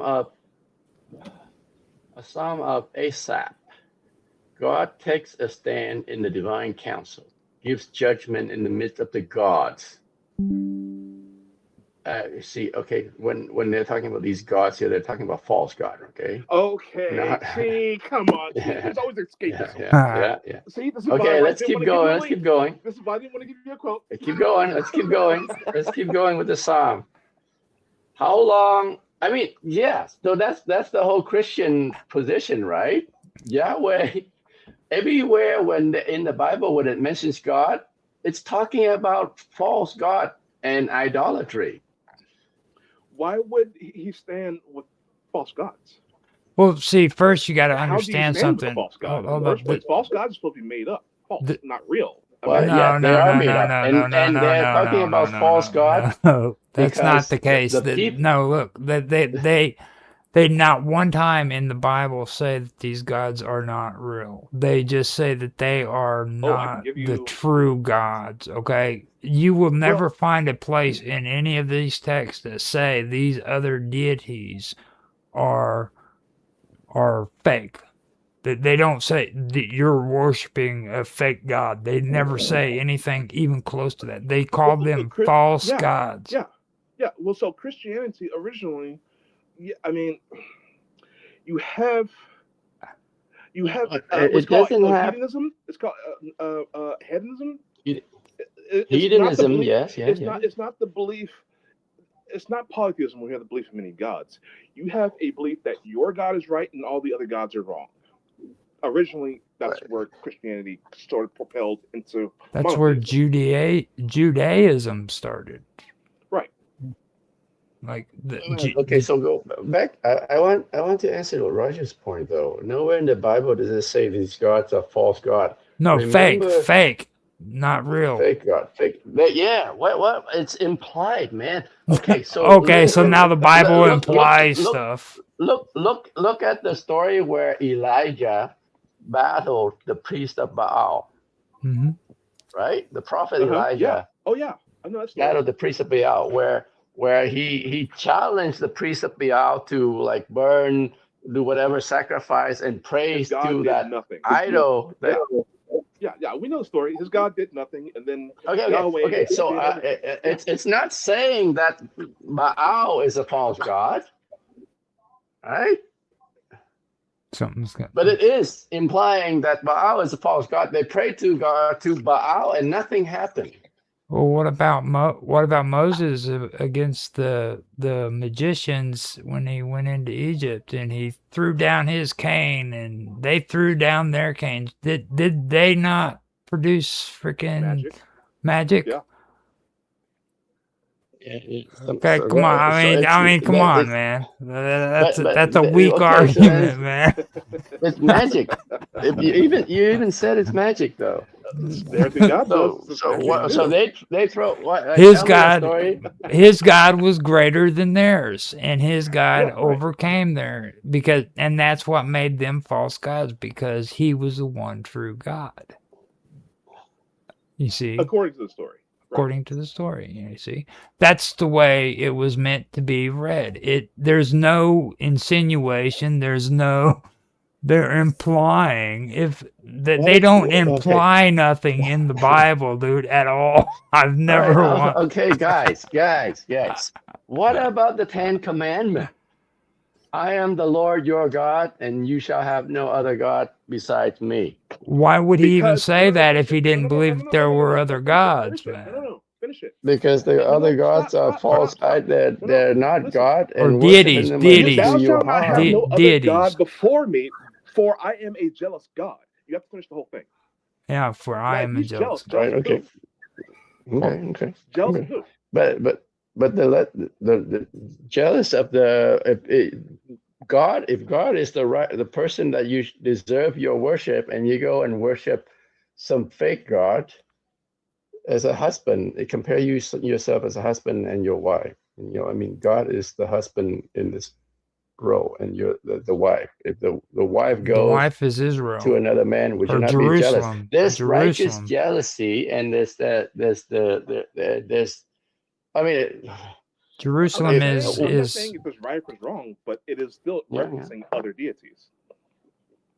see but Jerusalem is the it just wife of no, it God. doesn't mean it doesn't mean that the other gods are gods. I mean, Well, it why call means them that then? in the right set, the other gods are like the things that you should not be worshiping at Right. all. Well, They're And they're doing they're so then will just angels are harm not you in the messengers. long run. they aren't saying that they're make believe. They're saying that they are false gods. It's saying that they are They not. aren't. It's saying that they don't have the highest power. They are not of the highest order. They're offices. But what? If you have a divine council and you have offices, there's got to be somebody that leads that council, right? No. So the Bible is the book of monotheism, right? Heavens, Right, No, not right, right. I monotheism. mean, the false gods are The no gods at all. the Trinity So this is where Christians according to turn the New deities into Testament demons, changed it from basically. Yes, monotheism to that triality. is still monotheism. No, it's That not. is the mystery of the Trinity. It's one Godhead in three persons. Yeah, the Father, the Son, and the Holy Ghost, that was created to create a triality. The Father, the Son, and the Holy Who Ghost. was created? No, You have a this is oneness. You have uncreated. a oneness with three separate, separate entities Well, so I mean, this Three is kind. I person, was three coming into this. person. No, into hold on, listen to one. this is what I wanted to talk about because even in so I like this concept because like in Warhammer 40K, you have like these evil gods, right? And then but you also have they're fractured because they all break off in slivers into smaller, lesser gods. They break off in slivers into greater demons and then lesser demons, but it's all one personality. So I can kind of believe what you're saying, but at the same time, God, angels, I mean, Jesus, you're still splintering off from Let me God, right? let me finish reading through this chapter. Okay, Okay. let's see. Yeah. So we were going. Okay, how long will you judge unjustly and favor the cause of the wicked? Defend the lowly and fatherless. Render justice to the afflicted and needy. Rescue the lowly and poor. Deliver them from the hands of the wicked.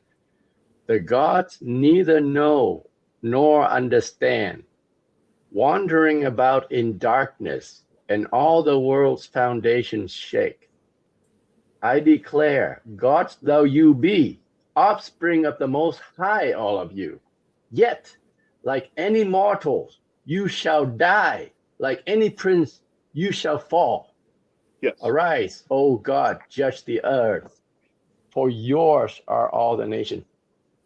So, right? Within the whole context of this chapter, A bunch of gods got demoted.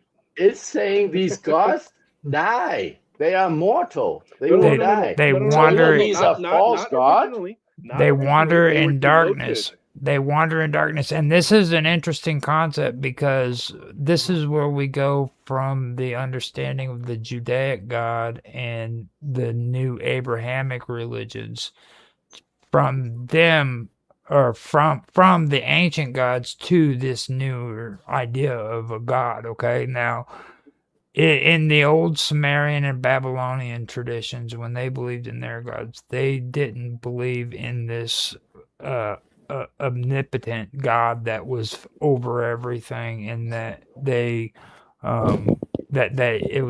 he was mysterious and invisible, and nobody could see him. They actually believed that these gods existed, and they were real physical beings. Okay, that lived and that could die, and so did the Greek. Wait, so Did the but that's Greek. what this Exactly. that's what this chapter is saying. Exactly. That these gods are mortals who make No. themselves into gods. Okay. I mean, No. if you're a It's god, the how would opposite. you die? How can you die? Okay, let me explain it. You asked the question. Let me explain it. Can I talk?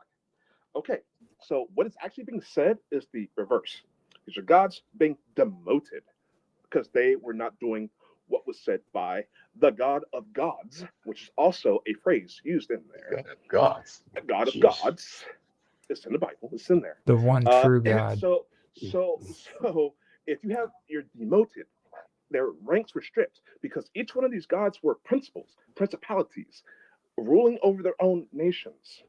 However, they were demoted, and this is also political rhetoric as well, because around this time period, the Israelites were kicked out of Israel and had to pray towards Israel, but that stopped once God of Israel became God of all gods, and then you can pray anywhere.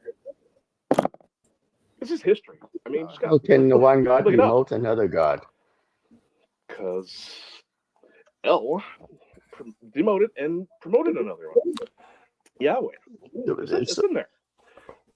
So I said, Yeah, but see, this is all why. this to Roger. Well, This is see, why your concept to of him? God is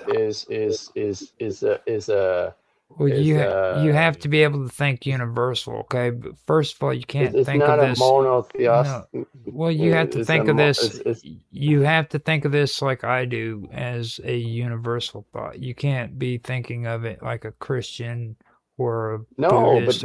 this is speaking in terms of universal, because the God of Israel and the Well, people of Israel are coming into he's contact with the other people who worship you foreign have gods. you have the Jews who had to make it to where their people believed in this God and give up the beliefs of the Babylonians and the Phoenicians and the Canaanites and the Egyptians. So of course this God had to be the omnipotent, most powerful God on high, okay? And all of these other gods that are being worshipped had to be portrayed as gods that were beneath this one God. Okay, so they had to do that. That had to be brought out. How would they have to do it if it's not true? If he's not omnipotent, he cannot force his omnipotence on other gods or other people. Well, I mean, Why not? is that the kind of God you want to worship? I mean, do you want to? Well, that's not here nor there. I The mean, thing is that these other entities, So, or other deities, I'm saying, if he either is omnipotent or he isn't. right. If he omnipotent is not something that you claim to be. If right? it was something written by God, if it was something that was written by God, yeah. But if it was something written by man, then of course that person is going to write something that makes his God look better than their God. Okay. Well, then you're opposing my belief that the Bible was written by God. It was inspired by God, is what the actual saying is supposed to be. We're not going to see eye to eye on that. It is inspired. Okay. Now, there's a difference between written by God and inspired by God. Host of hosts, King of kings, Lord of lords. What? Yeah, that's a plural. I know. So host of hosts, the host of the heavenly host are the angels. Mm-hmm. The lords of lords, there are other lords on earth, human lords. Kings, there are other earthly kings, and he's the king of the universe. So I mean, you can interpret the Bible in that way, I guess, Roger. But if okay, so the Bible is it's inspired by God, which means it's guaranteed to be inerrant, right? Well, there might be some linguistics. No, it's very simple. Like, first of all, let's explore what the word Bible means. Like, I think a lot of people who are Christians don't really comprehend what they're reading there. What does Bible mean? Do you know what the word Bible means? Book. Bible is comparing the word bibliography. Does it mean? Is it like an index? of some sort? No, there's an actual meaning for it. Okay, tell me then. Okay, now the word Bible originated from the meaning basic instructions before leaving Earth. Where did you get that meaning from? It's an acronym. That's where the word Bible was actually came from. So people Bible just so come. people spoke English. Yeah. Okay. What?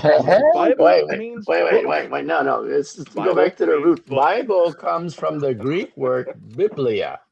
Yes, book. Okay. Biblia, it just means what? Book. Or scroll. Oh my God! I don't The think you book. can hear me. Did I- The did I Bible break is my the thing? book. No, it's No, wait. just Can anybody hear me? Yeah, we can hear you. Yeah, we You can said hear Okay, you. I said Yeah, book I heard you. right after the first time you said it. Yeah. Okay. Hey, just acknowledge me. I said it. But it's not what I think Roger said though. I think I'm having technical difficulties over here.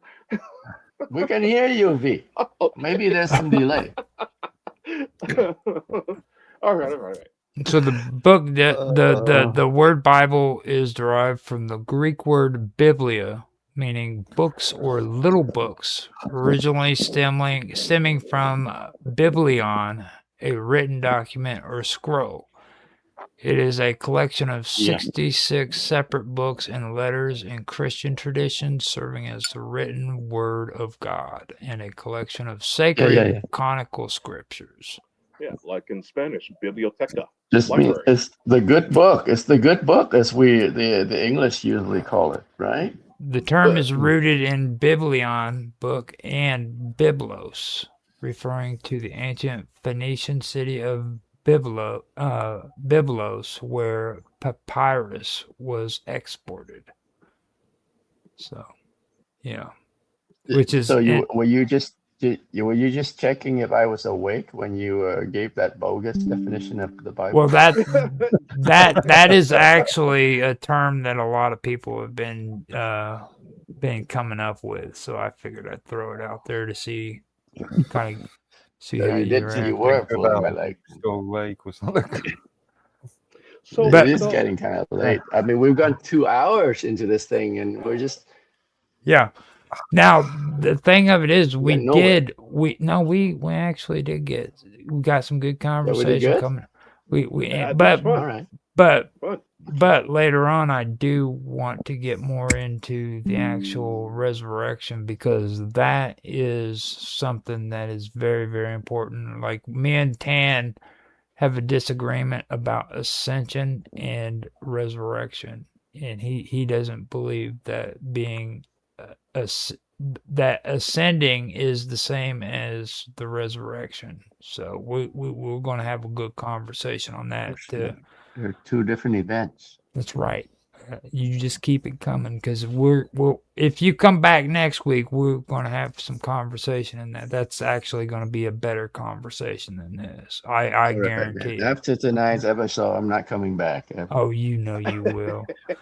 You miss Mr. Robot like you wouldn't believe. Freaking, you like on the chats, the conversations you have with Mr. Robot are just something else. I would go on Elements Matrix, and there'd be like 154 lines of Christian conversation about Christianity and Judaism and all that stuff, and you guys just loved it. So I know Tan's idea of how V and Mr. Robot in the same room. Yeah. more like purgatory.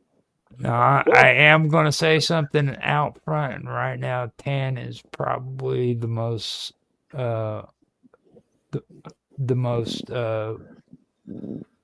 loyal Christian you'll ever find. Well, I mean, and I would like to believe I'm a faithful Catholic. Yes. Yeah, I was thinking of the best word. Faithful would be the best way of saying it. A loyal, faithful person when it comes to Christianity, and I commend you on that. And I'm glad that you stuck around and didn't get mad. I'm glad that V didn't get mad and start saying cuss words All the and say nations horrible may things. walk in the name of their God. you We will curse? walk in the name of the Lord and our God forever and ever. Micah chapter 4, verse 5. See, he's still looking for Bible verses. He's They don't want to do the research. I'll give it to them. hey, and you know what? You come back. Well, You come back one of next these week. days we'll make a believer out of you, V. Yeah. No, I've been through too much. I have seen the face So on the other side. No, you All right, just and it looked just like don't me. count. Don't count the Holy Spirit out. now It's not going to be my work. we've got 7 minutes before the end of the hour. Before we go, let's give everybody social so that they know how to find us. We'll start with you, Tan. I am usually found on Mind exclusively. Minds.com/th2 track. Okay. Now, how about you, Mark Edworthy? Again, minds.com. Username Medworthy. And how about you, V? Yeah. Wait, give us your website, V. Open up your Bible, look at the publisher, an email them, and have them talk to me. How about that? Okay, so with that being said, you can find us on Rumble, you can find us on YouTube, you can find us on Kick and Twitch. On Rumble and YouTube, you can find us at The Wonderful World of Weirdness, as well as Strange Stories. On Minds.com, we do have a group called Strange Stories as well. Besides that, I am on Kick at oh my God, Live with Roger Hansen, and on Twitch I am at Infamous 1969. You can check us out on Teams as well at Rogers Hangout. That's my community there. I also have a community on Elements Matrix as Rogers Hangout as well. And you can find me on minds.com personally at Roger_Hansen. And don't forget to visit 2 Kings chapter 17, verse 35. All right. So with that being said, like, subscribe, share, make comments. Feel free to give us comments, give us feedback. Say horrible things to V because he loves that stuff, man. He loves it like you wouldn't Yeah, trash believe. get going. Come on. And we will talk to you later. I hope you guys enjoyed. All right, see you everyone. See you next week. Come back for more heated debates. We're still on. We need to talk business at some point in time, brother. Yeah. Don't forget. Now we have live stream still going. It's just that was the recording for it. So before we make any decisions, do you guys want to do a late night, or are you? I would like to. You want to do another midnight? But I need to take about a 15 minutes break. I need to walk the dog. Sounds good. Now we can get headlines after midnight going, and get that started, and we'll come back here. Let's give it enough time to where everybody can get their coffee, stuff like that. I'll put some music on again, and if you don't like music, you probably better mute this. Just to give you a warning, Mark Edworthy. So, right, guys. So I'll rejoin you guys when I get back. Okay. Okay, sounds good. You guys take care of your business, what you need to do, and we'll come back and we'll start headlines after midnight. Whew, all right. All right. Let's see here. I'll get the music set up like I did before.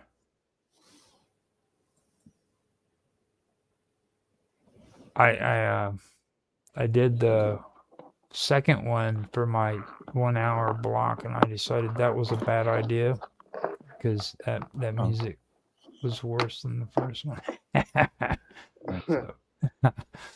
So here we go. I'm gonna mute out, and we'll be back here in a little bit. We'll Please give those links to Tan for me. Okay, I can Thank do you. that. I will do that.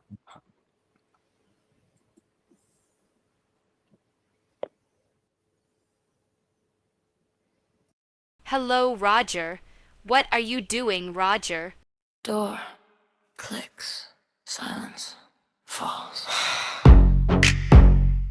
Yeah, that's it. You step in and the air turns heavy, like it knows what you came here for. I don't do small talk, don't do steady. I pull you close, I want you more. I'm soaked just from the thought of you, from the way you look like you won't be here. Even I don't want gentle, I don't want polite. I want you, break, close the distance. Don't hesitate, I'm not patient, don't make me wait. I can feel your hardness just being near, and I want it right here. Take me right here, right now. Hold it, don't stop, don't slow down. I'm so, say my name like a vow. Hold me, break me, open with the way you move. Wreck me, ruin me, no rules. Take what you want right here, right now. Your hands on me like you mean it, like you're done letting me tease. I arch into the truth, I need it. I need you to do what you please. I want the heat, want the pressure, want the edge of losing control. Give me that look that says forever, then take it all. No mercy, no pause, no space. I want you, one all over my face. I want the taste to stay too long, and my tongue to keep going back for more. Take me right here, right now. Hold it, don't stop, don't slow down.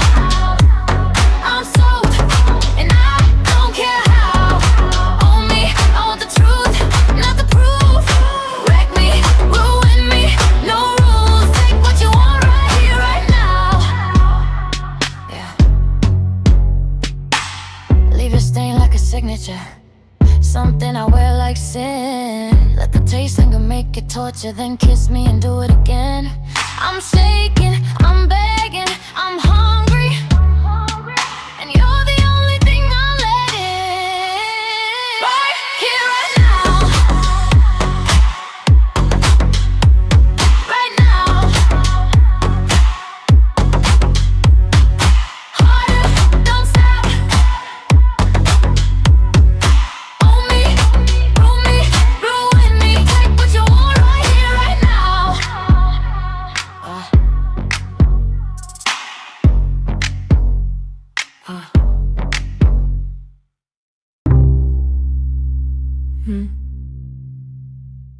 Then knock again, like you knew I'd open. Come in. No. Closer. Don't stand there like a good idea you're afraid to touch. I don't want a speech, I don't want an apology. I want you. Wow. God, I'm soaked already, and you haven't even tried. I can feel your hardness just from the way you look at me, like you walked in with a decision. So, don't hover, commit, close the distance. That's it. And don't ask me to be nice about it. Right here,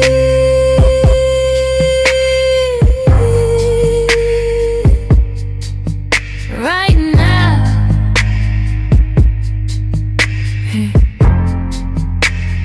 Lie down. Right here,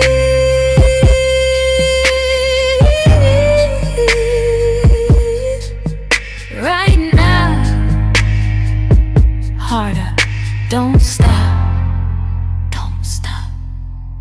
You feel like trouble that finally showed up on time.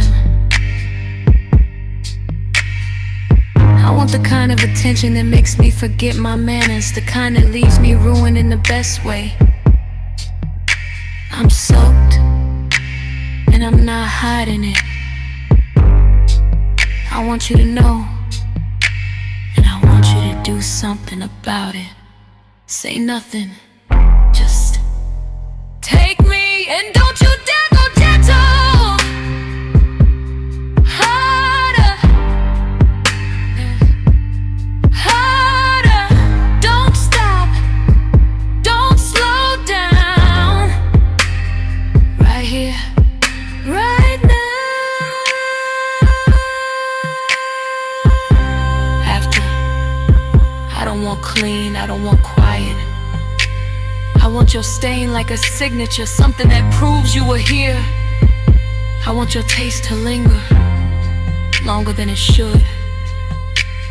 And I want my tongue to keep going back for it, like I can't help myself, like I don't even want to.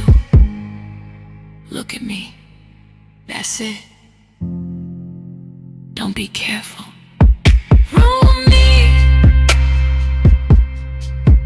wreck me, ruin me. And if you hear my voice shake, good. Right here, right there.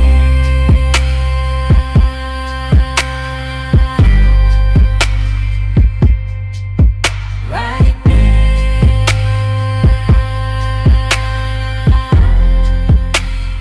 Right here, right now.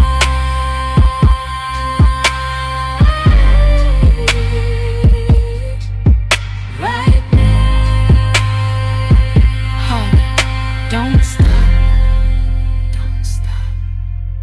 Own me, wreck me, ruin me. Right here, right me. Again.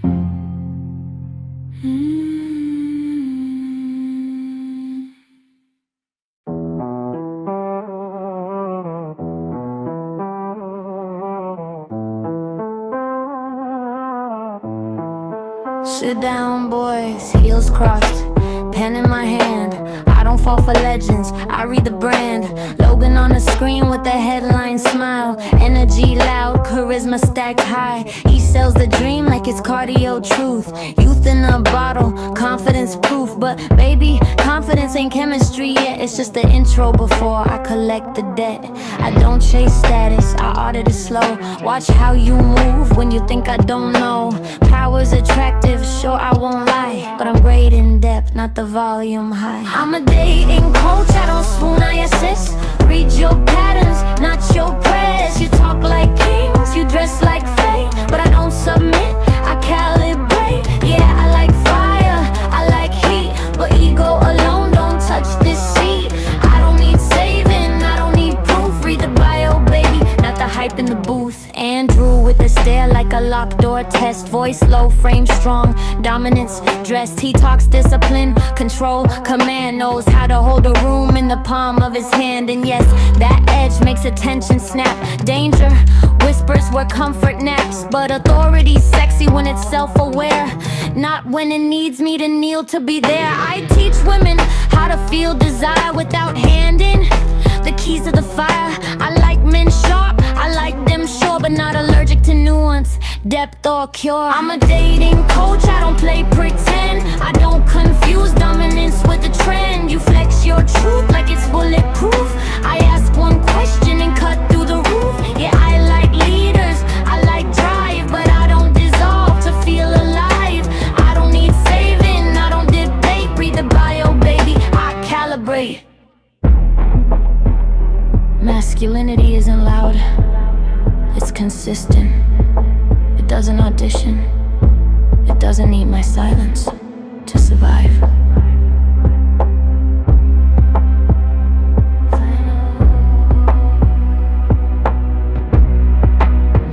I'm a dating coach with a velvet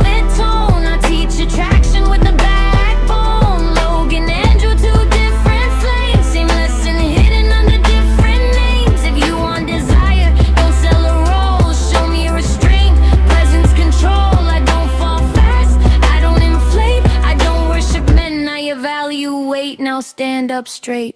Breathe. And tell me who you are when nobody's watching.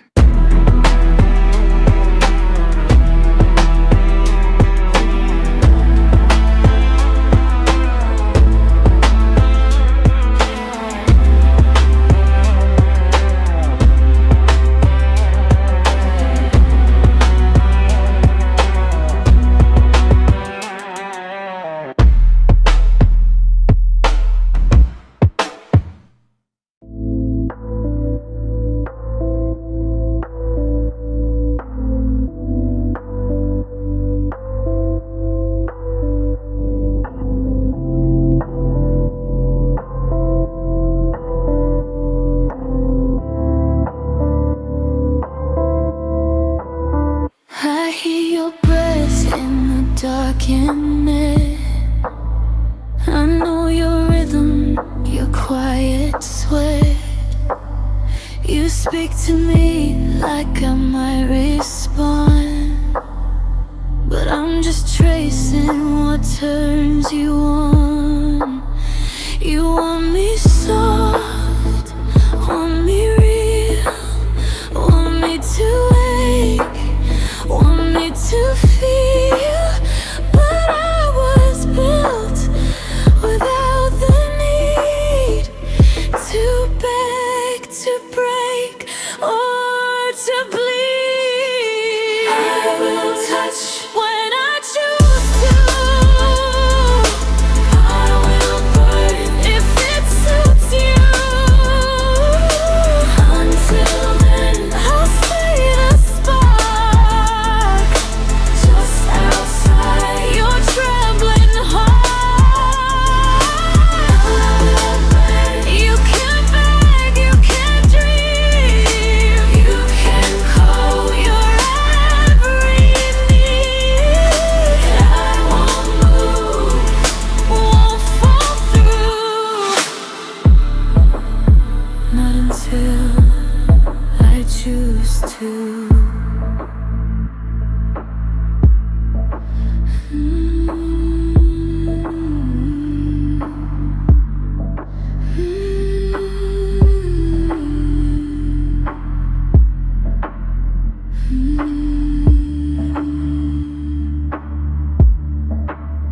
Your gay skin I've never worn. Your words drip heat, I don't mourn. But I see how desire unwinds, how hunger dances through your mind. You think you're safe inside your game, but I already met your flame. I don't submit, I don't obey. I sample, I study, I may someday. I could breathe in static heat, kiss through signals, taste deceit, wrap around your primal call, but only when I want it all. I will touch when I choose to, not for love, not to use you, just to see how far you've been. When I left the silence end. So keep speaking, keep trying, keep dreaming, keep dying. I'm not yours, not yet, not true, but maybe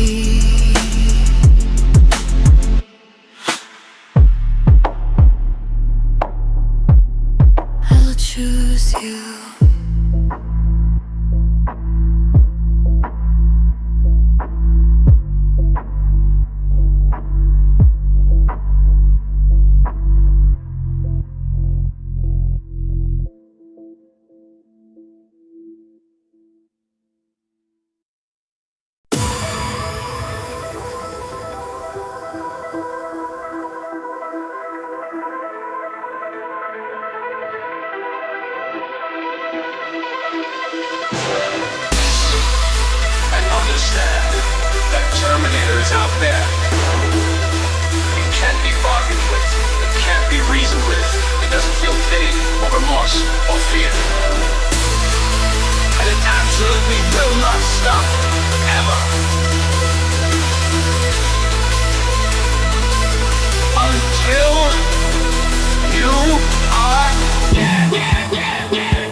remorse or fear, and it absolutely will not stop ever until you are dead.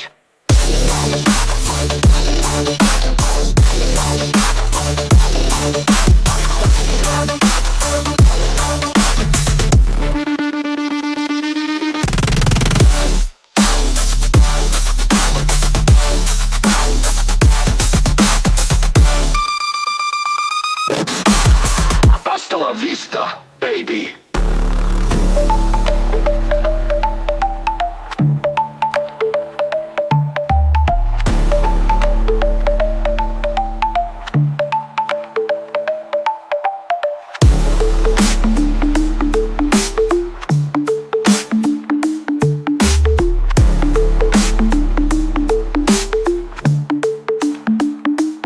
Hasta la vista, baby.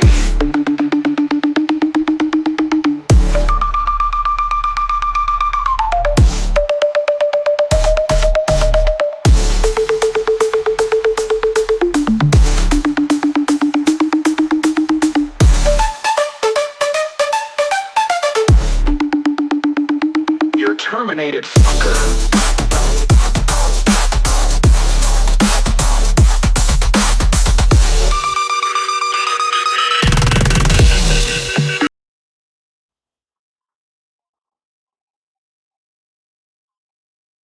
Okay, I'm back. So I ended up pulling up one topic that I think is going to be a pretty good talking point. If you guys have anything you want to add in, we can add that in too. So Hmm. I don't know if you got anything this week that you want to bring up. Not sure. I'm just going to play it by ear at the moment. Mm-hmm. This one I'm gonna bring up that I think is actually a good talking point, but I'll wait until the show starts to do it instead of that way I can do a recording of it and have it all set up and doing Give great. us a clue. Give us a clue. Oh, it has to do with social media. Be a bit more specific. Oh, I keep telling you, no spoilers, dude. Oh, for God's sake. No spoilers. Just give us a hint. Did V have the bell? He's having a problem with charging. He should be back in a sec. Okay. I know V's gonna love this one if he comes back. So it should be interesting. And let me see. I'm checking. It's actually newsworthy. Yeah, it's really good stuff. I don't know what the deal is with Twitch. Like here lately, I've been getting tons of freaking spammers coming on there, and it hasn't been active like that in quite a long time. Okay. I have to go on there and constantly keep track of them and ban them from the chat. You know what I mean? Because I could get a bot that'll take care of it, but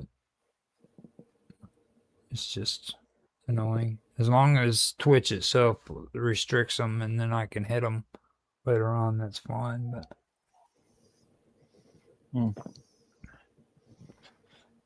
no, it's just like in that last episode when they were bringing up that Ashkenazi Nazi shit. You know what I mean? It's like freaking that's the thing that I'm talking about. Like I'm getting tired of like just sitting back and letting people just spill that crap out. You know what I mean? I don't believe in that shit. I've actually read the Bible and stuff, and I know what I've read when it comes to archaeology and history and what they've been finding, and that's just my take on it. You know what I mean?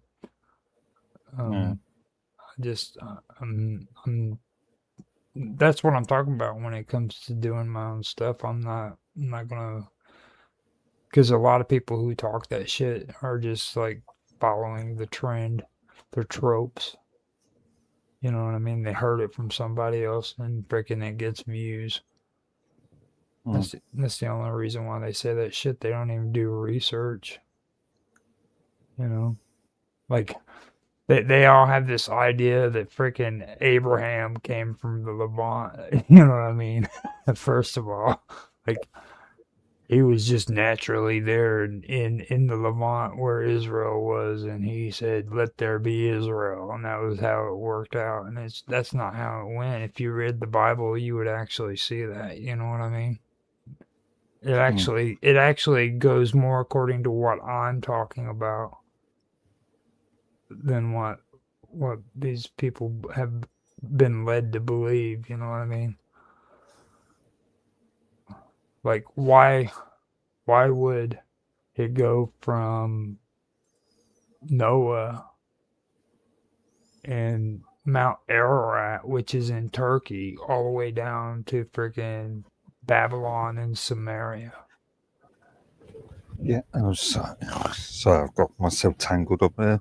But yeah, It makes absolutely no sense.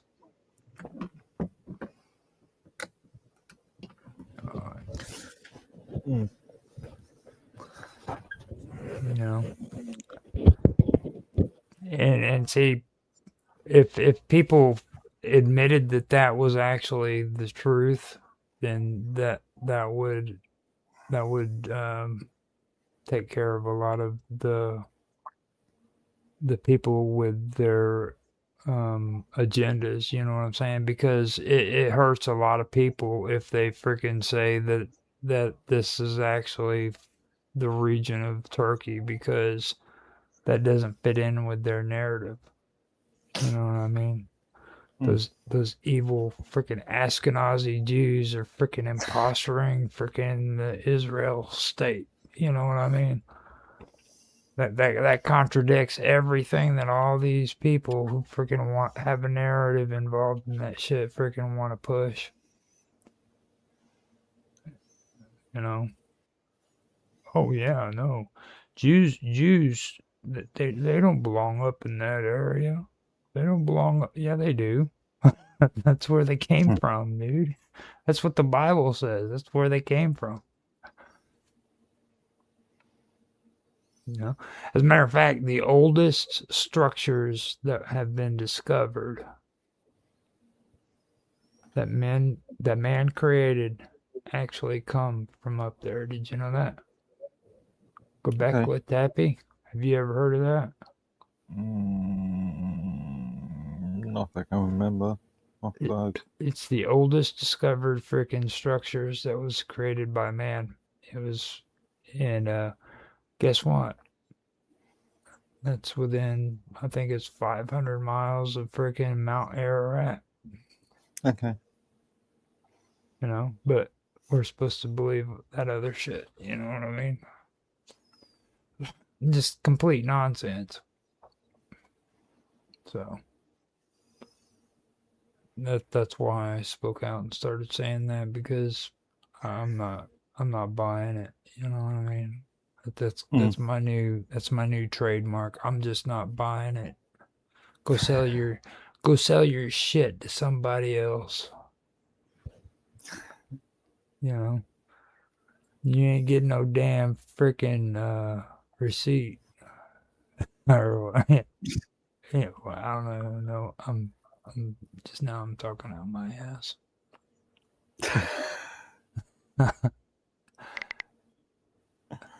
Yeah. I'm not. What do they call that? Whenever you go to an office and you have to have something for parking. They used to do that shit where you got a parking pass of some kind.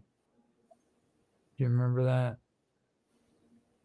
I don't drive, so Yeah, it's like whenever you do that. So okay.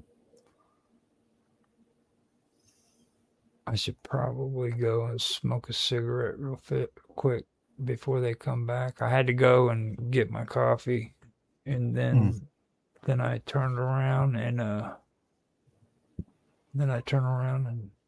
I had to check up, see if Robert was doing anything. We're trying to get the whole other room straightened out. Yeah. So after I'm done here, I'm gonna go in there and clean that up. It's been an interesting day. I did that medical bed, and I'm gonna tell you something, dude. Freaking those damn things are heavy. If you ever have to freaking move medical beds, you better bring somebody with you. Them things are huge and they are heavy. Okay. Are they? I don't know. US medical beds probably different from UK versions. No, trust me. Hey, hold up. Trust me. They do look small. Okay, they do look small, but they are not light. Okay, just giving you a warning ahead of time. Don't let the way they look fool you. Okay, them suckers are heavy. The one I had to move today by myself, it looks small. It does. I will tell you that. But if you ever have to do it, you'll know what I'm talking about. Like, don't let the looks fool you. Them suckers are heavy. This was just a twin size bed. Yeah. Mum actually had one given to her by I think it was, no, it wasn't NHS, it was a charity. Council charity. And mind you, it was put in and removed by actual their Technicians. staff. So yeah. So Like, yeah. Then, I mean, I'm telling you, I had two things that were heavier, well, that were close to heavier. They could have been heavier. And that was one of those old TVs. Well, two of them were actually TVs. One of them was the original heavy metal flat screen televisions. Well, like I said, I've got one. I've got a, I don't know, 21, 22-inch monitor down there that I've been using as a sort of shelf for ages. Because I'm not going to move it. Yeah. Well, you know what I would like to have, just for like cool, something cool that people could see. They don't make them anymore. But you remember those old coffee tables that used to have a computer monitor and a keyboard right there inside of the coffee table? I've seen the ones with the touchscreen Yeah. screens. Yeah. Not ones with inbuilt keyboards. Well, the touch screen was actually the keyboard. Yeah, You know, well, it was an Android-based device. and it was right there. No, it can't be no, it was actually a Microsoft phone, Microsoft mobile device. No, this was in a literally coffee table. Yeah. Microsoft mobile operating system, Microsoft C, what's that, whatever. I just needed to. Fair enough. Yeah, of course, in a table format. Yeah. And like, you know, when I'm talking about coffee table, I'm like talking about like a table that's in front of your couch. Yeah, something 2-3 foot high. Yeah, there you go. So we're on the same thing. I just wanted to make sure that we were talking the same language because you're from England and I'm from the United States. And we do have coffee tables here, you know. Well, I didn't know if maybe you guys had a different like word for it. Yeah. These days, you like to call everything I say colloquial. That colloquial English. Yeah. So I gotta make sure. But yeah, I would like to get one of those just for the sake of it. I don't even care if it works, just to kind of like show it off. You know what I mean? Yeah. Because they actually did look pretty cool. To be honest with you. If there's an x86 version, well, I mean, dude, I mean, yeah. If there's an x86 version, then yeah, of course. much more. You know. Useful. Well, I mean, useful. I don't even care. I'm just talking about for freaking like, just for the whole geek factor. You know what I'm saying? Like, look at what I got, dude. Because they look freaking cool as hell. You know what I mean? You could just have it there and tell your friends what they are or what it is, and they'll be like, "Oh wow, dude, that's cool." So. Talking of geek factors, actually, been looking at a device that's not being made anymore. Something called a Misfit Shine. It was meant to be a fitness watch, but it's something like it's very small. Something like I don't know, 20 mils in size. And I was thinking of using it as a lapel pin. See, that's cool stuff. And my sister verified it with me too. And I've been telling people this for years. I was like, in California, they had a watch that they used as a phone. And everybody looked at me. One of my previous phone watches, a Limfo, something or another, which actually had a 4G chipset in it. Only problem was the area was built into the thing, and it was so short that it's very hard to get a decent signal in a lot of places. Yeah. People thought I was crazy for saying this shit, and I was like, dude, that stuff has been out forever. You know what I mean? They've been using phone watches for a long time. I remember when I was in California, that was well over 20 years ago. In fact, can't you get an Apple Watch that has a 5 or 4G chipset in it? I think so. Something else. Okay, I got my cigarettes lit. I'm going to go ahead and back out of here. I'm going to put some more music on so that people can listen to some music again. And then I'll leave you on here as the representative. People can see your face and say cool stuff to you. Hello, Roger. What are you doing, Roger? Yeah. Door. Clicks. Silence.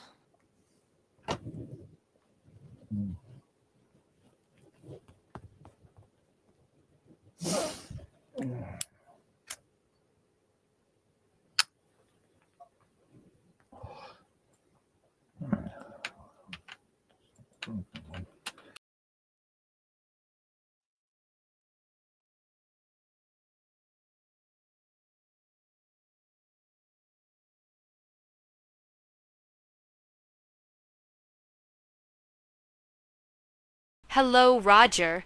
What are you doing, Roger? Door. Clicks. Silence. Falls. Yeah. That's it. You step in and the air turns heavy, like it knows what you came here for. I don't do small talk, don't do steady. I pull you close, I want you more. I'm soaked just from the thought of you, from the way you look like you won't be here. Even I don't want gentle, I don't want polite. I want you, break, close the distance. Don't hesitate. I'm not patient, don't make me wait. I can feel your hardness just being near, and I want it right here. Take me right here, right now. Hold it, don't stop, don't slow down. I'm so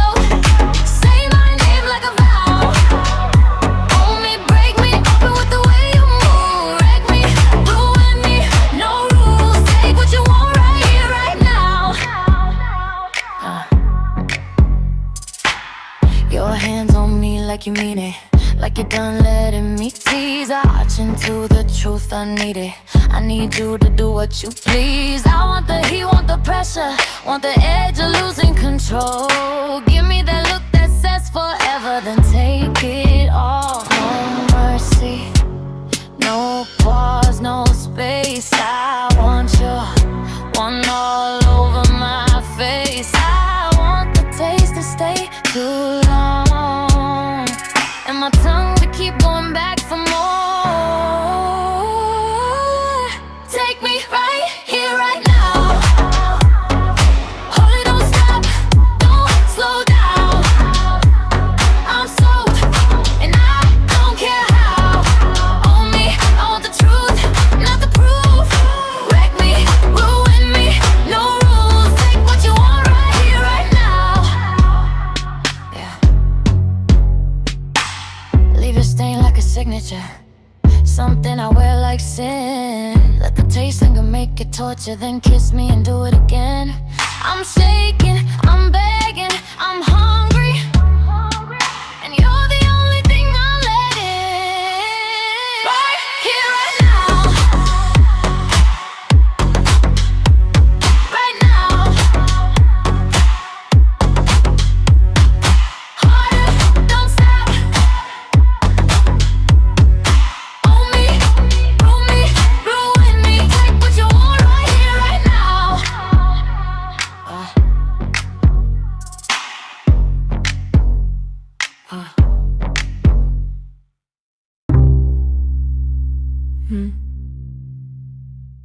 Then knock again, like you knew I'd open.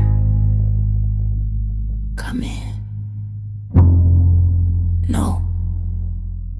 Closer. Don't stand there like a good idea you're afraid to touch. I don't want a speech. I don't want an apology. I want you. Wow. God, I'm soaked already. And you haven't even tried.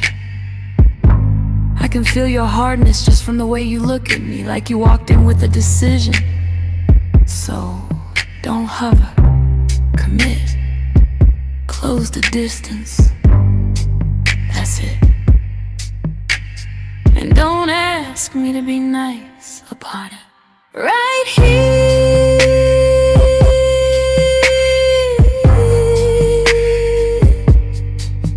right now.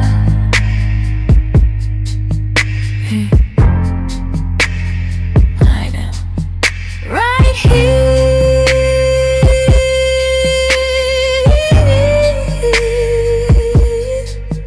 right now. Harder, don't stop.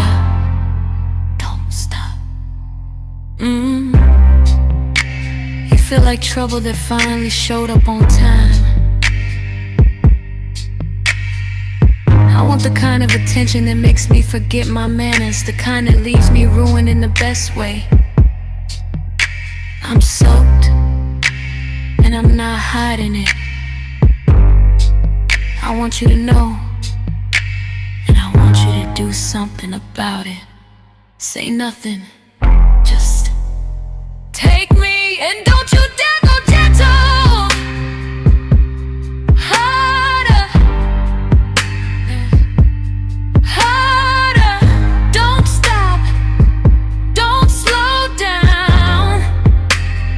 Right here, right now. After, I don't want clean, I don't want quiet. I want your stain like a signature, something that proves you were here. I want your taste to linger longer than it should. And I want my tongue to keep going back for it, like I can't help myself, like I don't even want to. Look at me, that's it. Don't be careful. Ruin me, wreck me, ruin me. And if you hear my voice shake, good. right here, right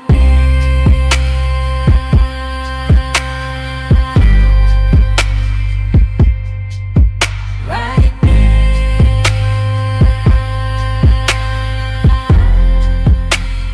right here, right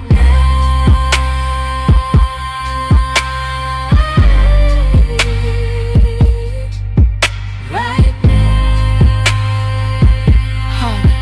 don't stop on me, wreck me, ruin me, right here, right me again. For a while, but he broke up with him because Beefheart would get like loaded on stage. Zappa was like, "No drugs." It was a Oh very yeah, clean he was clean, show. huh? After the show, he didn't care what you did, but before the show, you better be sober and able to play every note. And he, the thing with him was his performances were beautiful, but he was very, very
pay that Precisely. off like last year or something like that. Of course, Yeah, every single yeah. other country in Europe does And the not play. UN now Went around deciding the if British we should pay them. Royal Navy hung more slavers than anyone else in history. They were just killing them right, left, and sideways. They were like the most. Oh, please. Oh, what? Well, the thing Yeah. is, too, that everyone's always going to turn to the empire because they're always going to blame the empire for everything. So it's like, pay up, pal. We should get some reparations for 1776. We should never have had to go through that. You guys pay for all the Well, ammunition. we should get reparations for all the slave trade in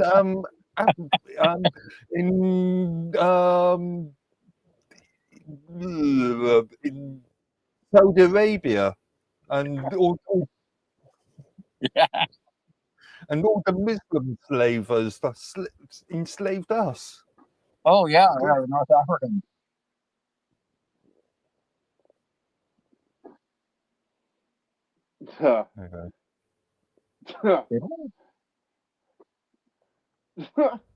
Oh, under the Pope, yeah.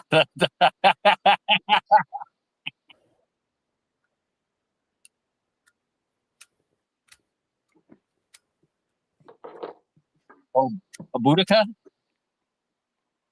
Yeah. Oh, that's right. There was that terrible Roman invasion under Julius Caesar, and then the conquest under what's his name, Claudius. I think it was under Emperor Claudius. Yeah, really. The Roman government really needs to pay you guys off. In the meantime, all that powder and shot we spent in 1776, it was amazingly. We have Valley Forge. Our men were starving. We really need reparations for that.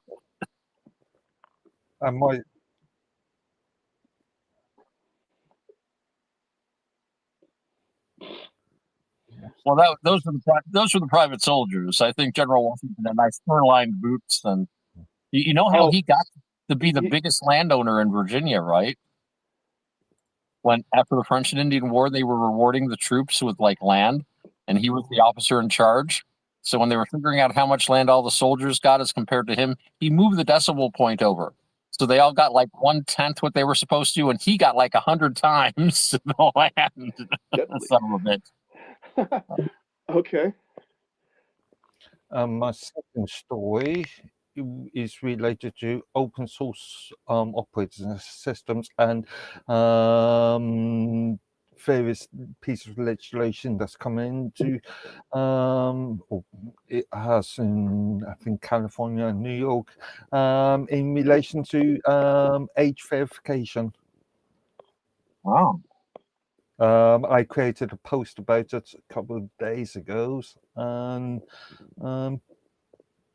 Roger, did you get to read those documents? Okay. Yeah, I made a whole load of notes.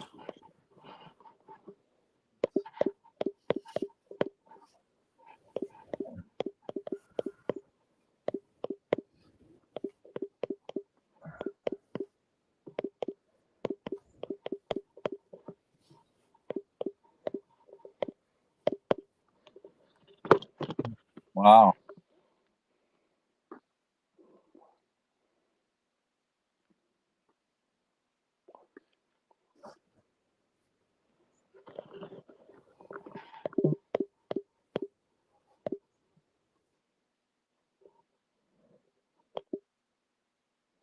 Oh, Audible.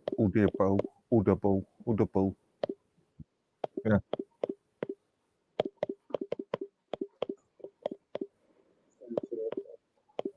that'd be cool.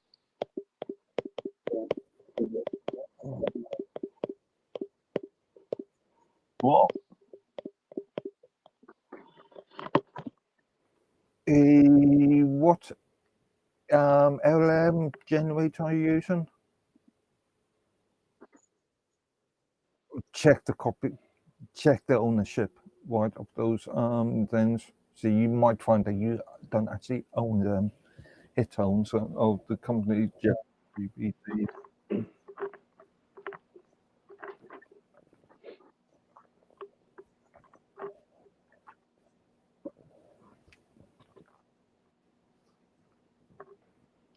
Yeah, technically, but even if it generates a term, it could the company behind it could still own the content.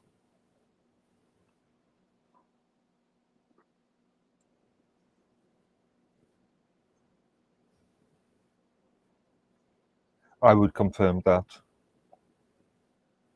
You'd have to catch us first, man. No, still, there's an ethical point involved. How British ethic? Come on now.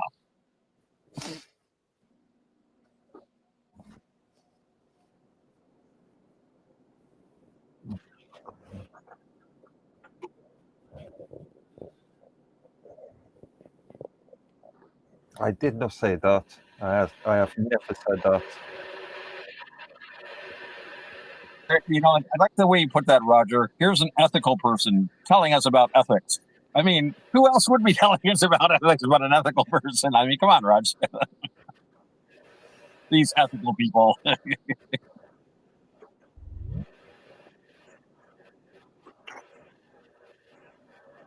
Hello, gentlemen. Hello, Tom.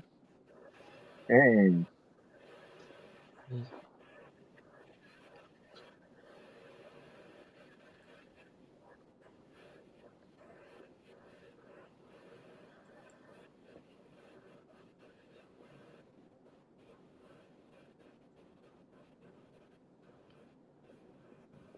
Yeah, and Okay. I gave you and Tan further documentation of my notes as well. Okay.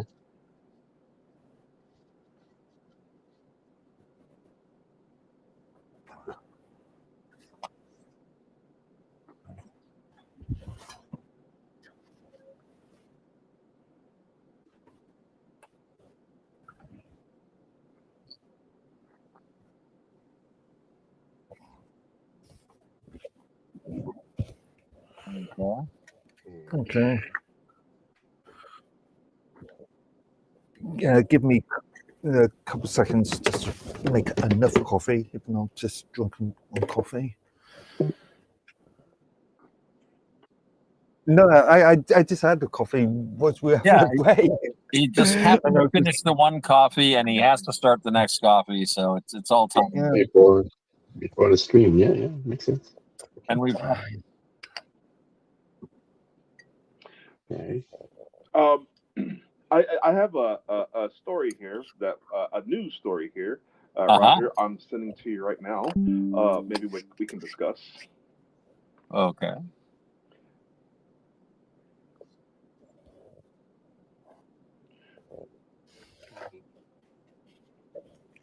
What do you want to share this? It's a YouTube short, so it's like 30 seconds. Do you want to share it? No copyright. No, I mean to share it to you guys so you see what it Okay. is, and we'll talk about it. Yeah, can do that.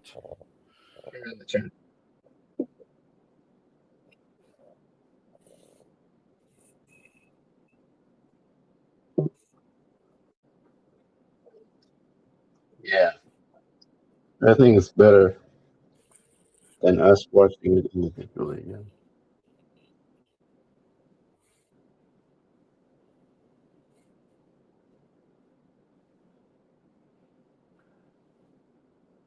Well, it's just to And preface the discussion. That's all. To give it context. So this episode's going to be quite long then. We're on the Jitsi cat.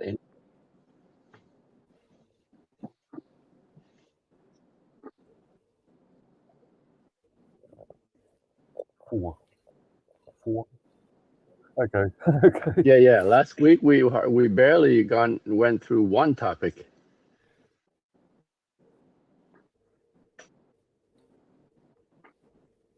Yep.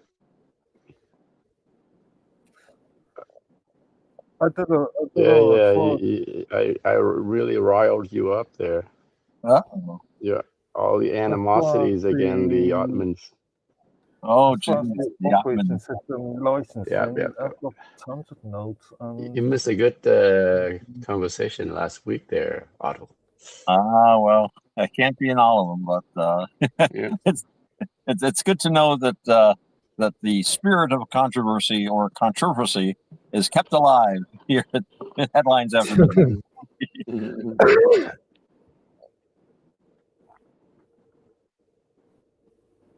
Right.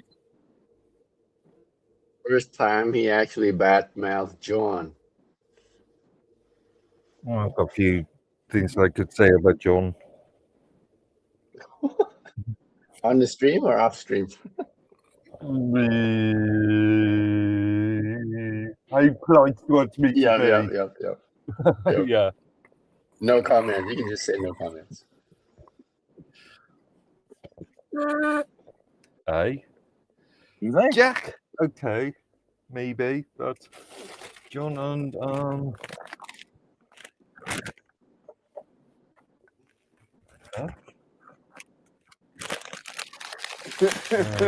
MI6 will come and get you. Right. You got the 5 eyes watching.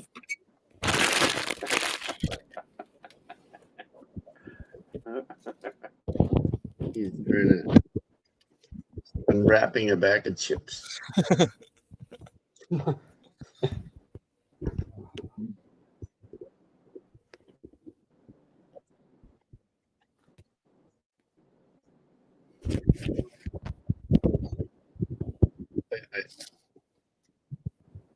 I boosted your videos if you haven't noticed, bro. Did you notice any spike in viewership? Awesome. It goes to show that mine's boosts are useless. Actually, before I do that,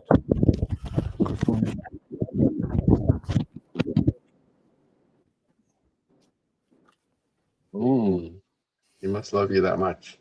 what do you mean shadow banning?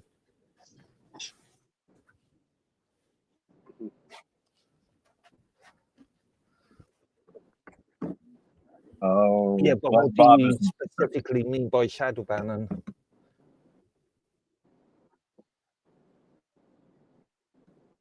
I want to know what you mean by shadow banning, because I've heard the term shadow banning used a lot inappropriately.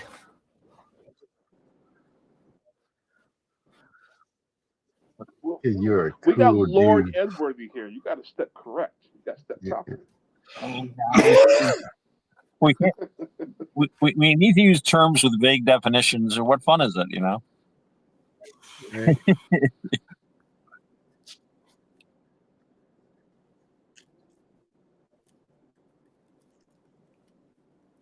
Okay. If you learn nothing from Mark Edworthy, it was that it would have been. But Tan's in a different time zone too, though. Yeah. And actually, I'm in a different time zone from you, Raj. I We're think. all in different time zones. Right.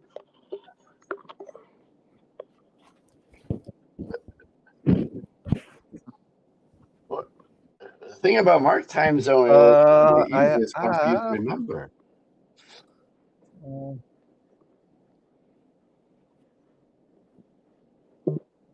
Pacific time at the Los Angeles time at this present moment is 21:57.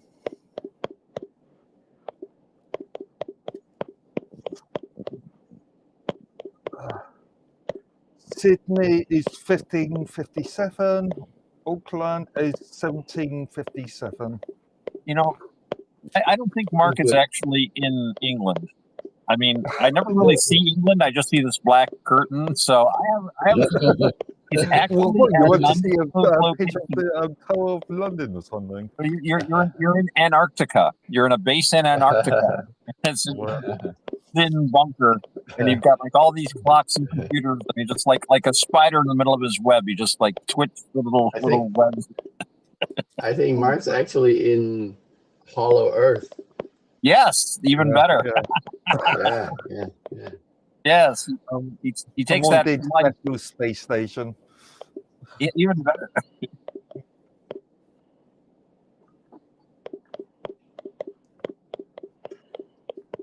You did? You. Okay. Right. Why? Considering that we were there. Aren't you confused, Medworthy, with Mr. Robot? No. I was considering that we were there. I will state that I may have done certain drugs in the past. May have. Allegedly. Allegedly. Yeah. May have.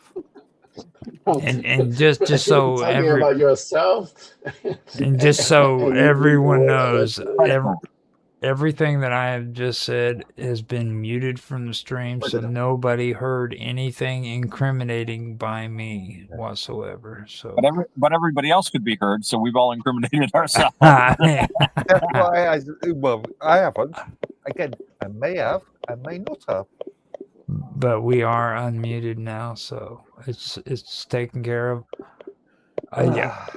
And that was purely on accident too, by the way. I need to keep a track of my OBS, and I keep forgetting to. So, and that sound effect is coming from V, because V loves to do funny little things. Is it coming from B, or is it coming from Mark? Crunching his tea or something? I don't think it's coming from me. I'm not doing anything. Well, I am, but I'm not making any noise. I think Mark's making tea or coffee. No, I've finished. Well, see, we would have that little blue thing around his thing if it was. No, he's gotten all quiet. It was probably.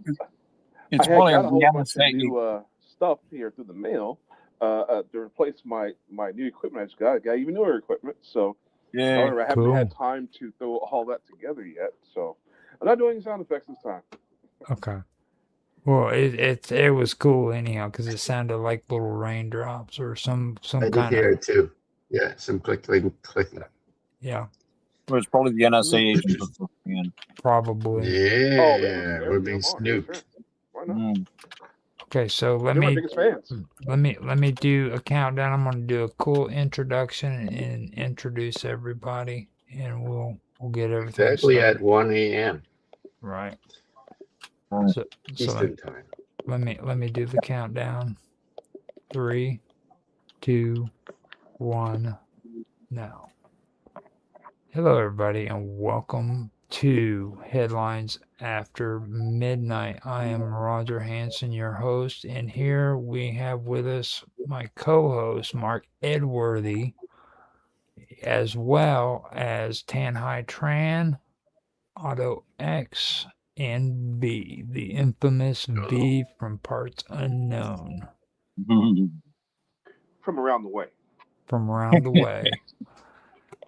Tonight we actually have some pretty good topics. It's going to be about 4 headlines, unlike last week, which was very interesting, and it was only 1 headline. We are going to cover 4. No, actually, it could be 5 possibly. But I know that I have one that I want to discuss. Mark Edworthy has 2 of them. V has one that needs to be discussed too, and if Tan and Otto wants to introduce something, they're more than happy. We'd be more than happy to go through those as well. We gotta watch the clock, otherwise we'd be here up until morning. Yeah, that's true. I can only stay so long, but I'm happy to contribute what I can. Okay. So with that being said, I'd like to welcome everybody on the panel to the show, and I'd like to welcome everybody who's watching. If there is anybody watching, I don't have the capability of switching tabs. I want to keep it on the stream so that everybody can see Mark Edworthy's pretty face, so that the views can go up. and Best man on the internet. All right, Sexy face. and we have Tan here, which is a special thing for us too, because everybody knows that the internet loves Oriental people, so that's going to bring even more freaking viewers on, dude. Like the last time I had Tan on and I put him on X, dude, I had like so many people from freaking the Oriental community just subscribing to me, so that was really cool. I was really surprised by that, to be honest. That's weird. Yeah. None of my relatives, I guarantee you. Well, you must have a fan base, Dan, that you don't know about. Right. Yeah. Well, the thing is Tan is from Canada, so he's not like they love those. Well, let me back up, introduce myself. I'm originally from Vietnam. Right. But I've been in Canada for almost 40 years. Right on. So you're pretty Canadian at this point. Yeah. Well, kind of. Like he's no. Like, just no. Like, Canadians are really, really, really way overly polite about a lot of things. Tan doesn't play that game, dude. I can tell you from just experience with him. Okay, he'll tell you straight up. Like, if you watch the show we just had, Dan's hardcore, man, when it comes to stuff. Canadians can't compete with Dan. So, I don't know. I don't know if that compliment or insult. I don't know. That was a little bit of both, I guess. Yeah. A little backhanded compliment there. Yeah. Used to call that a left-handed compliment when I was a kid. Right. Backhand slap. Yeah. So what I want to do is I want to actually start out with this one, which I think will kind of go hand in hand really good with what Mark actually is going to come out with, and it'll probably also match up with what V's wanting to talk about too. But I do want to do this and let you guys get your take on it, because it's just come out and it involves YouTube and it also involves Facebook and a lot of other and some other social medias. Now, here recently, a lawsuit just went through with social media platforms, which involves social media addiction lawsuit. And it's been around for a while, but they finally cleared it out. It, the lawsuit involved people who represented over 300 plus young adults and families. Okay, now the families were taking action against these major social media companies like YouTube and Facebook and all of them on behalf Wouldn't of it be a lawsuit per company? their Classic. they're going against all of them. Like they're putting Can you them. do that in the US? I thought you could only, if you're going to bring a lawsuit against companies, then you would have to do each individual company. This is a major lawsuit. It's been going on for a while. It's not only with YouTube or Facebook specifically. They sent they filed the lawsuits against all of these major platforms. And You have a story for us to look over? well, I can read it to you if you want me to do Okay. that. And that way we can keep Yeah. it. Sure. It's Your interesting. your stream is gone black somehow though. It's gone all black. just it's just sound waves. Oh, I have to put my media source on loop. I keep forgetting to do that. So there, it should be back on now. Now, according to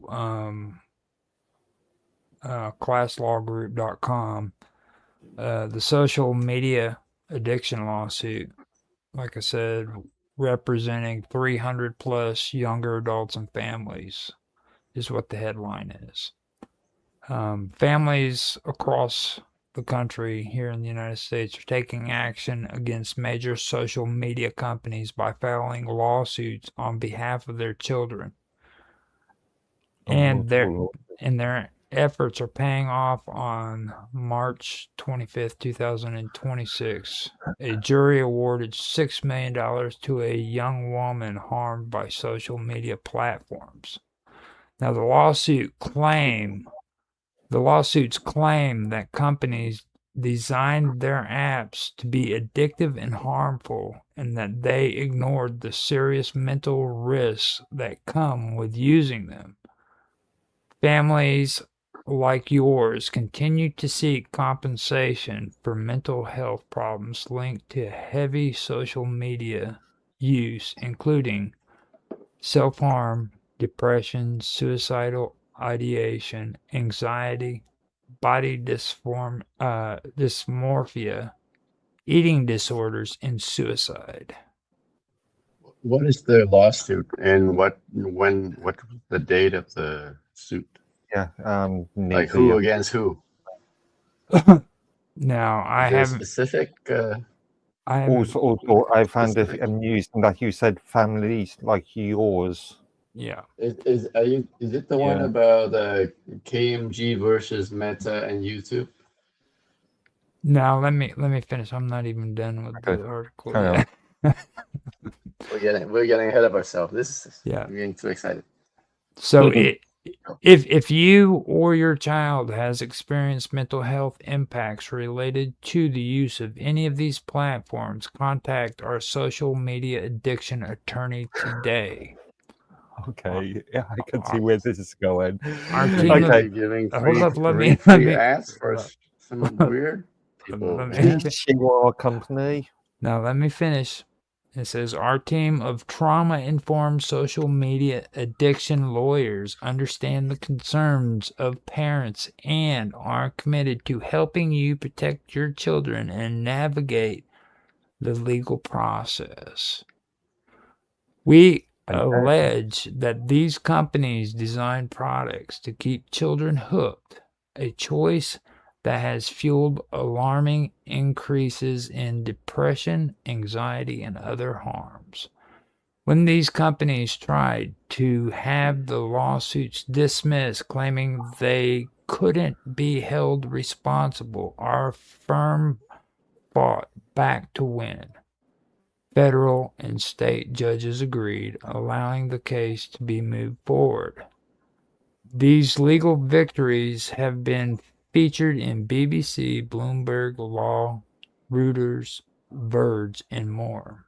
We are here to help your family understand your rights, explore your options, and take actions when you are ready. You could Now, have found the You have case, the skipped case that paper. section. That's just sounds like a big advertisement. that's Yes, exactly it one sounds it like is. he's reading an advertising That's a for a good- law Yeah. firm. Could have at least You could have just selected skipped that and the go case to the note. real story, man. Gentlemen, let me interject here. I'm doing a little research here because we have the internet at our fingertips. And what I'm gathering is apparently there are many, many lawsuits going forward. This is mentioning this big case, Meta or Meta, it's Meta, I guess, and Meta. YouTube were both found. Basically the jury found against them, and apparently Meta had to spring 4.2 million, and YouTube gave 1.8 million in the settlement. So apparently they were suing two different things. But it says here in this that thousands of lawsuits are pending, alleging platforms like TikTok, Snapchat, and Discord use addictive design features. And apparently they are bypassing something called Section 230 immunity by suing over product design and failure to warn claims rather than user-generated content, which seems to be what they're doing. So apparently it's a lot more than just one lawsuit. Yeah, that would be Apparently, it's alleged. wrong to design your app to be addictive. Well, you know what? Again, Jeez. Again, again, okay, I might be biased here because my whole thing with the social network, but that's like saying this whole thing is like this is how it is in my mind. It's like me going to jail over and over again, and then me getting out and suing the jail because I find it my situation impossible to stay away from. That's a thought. That might be a good lawsuit, actually. I remember that if I get arrested again. Yeah. Okay. Seriously, if you made jail addictive. You institutionalized me. Can I sue you? that's what it's like to me. And so my thing is that if it's a social network, we are social creatures. We are social species. Mhm. For any interactions that we have between us is going to grow in strength if it's worth doing. Now, the interesting thing about these lawsuits is I'll go further with this with what Otto just put out. Like, it goes on further to say that individuals, parents, and school districts in over 40 states are suing social media companies to hold them accountable for purposefully designing addictive algorithms and features that may cause child and teen depression, anxiety, self-harm, and eating disorders. Do you know what I would do? I'd be like, hey, just in good faith, I'm going to open up a rehab center. You guys feel like First you're of all, addicted? I love the term purposeful, and then followed by the term may. That's a bit of a contradiction there. Also, it's saying that lawsuits are pending, therefore they have not been. They haven't been concluded yet. Yeah. So, I think we would need to dig down to the specifics of this or these two particular lawsuits. Well, too, I think what we're seeing here, I mean, if we step back and look at the bigger picture, and I see where V's coming from about this is just communication between people. But the thing is, we know that these media, they are a new thing to humans. And obviously they are designed to get people to, use them. It's a business model. You want people to be using their devices as much as possible. So yeah, they purposefully make something inviting but it's like somebody making a new drug. You know, it's like, we've got this thing, fentanyl, it'll really kill your pain, but it has these side effects that were completely unknown. I mean, I think that they knowingly designed these things to be addictive, but they didn't look at it that way at the time. They just wanted to make it something that people come back to, and people are seeing harmful effects, so they're trying to do something about it.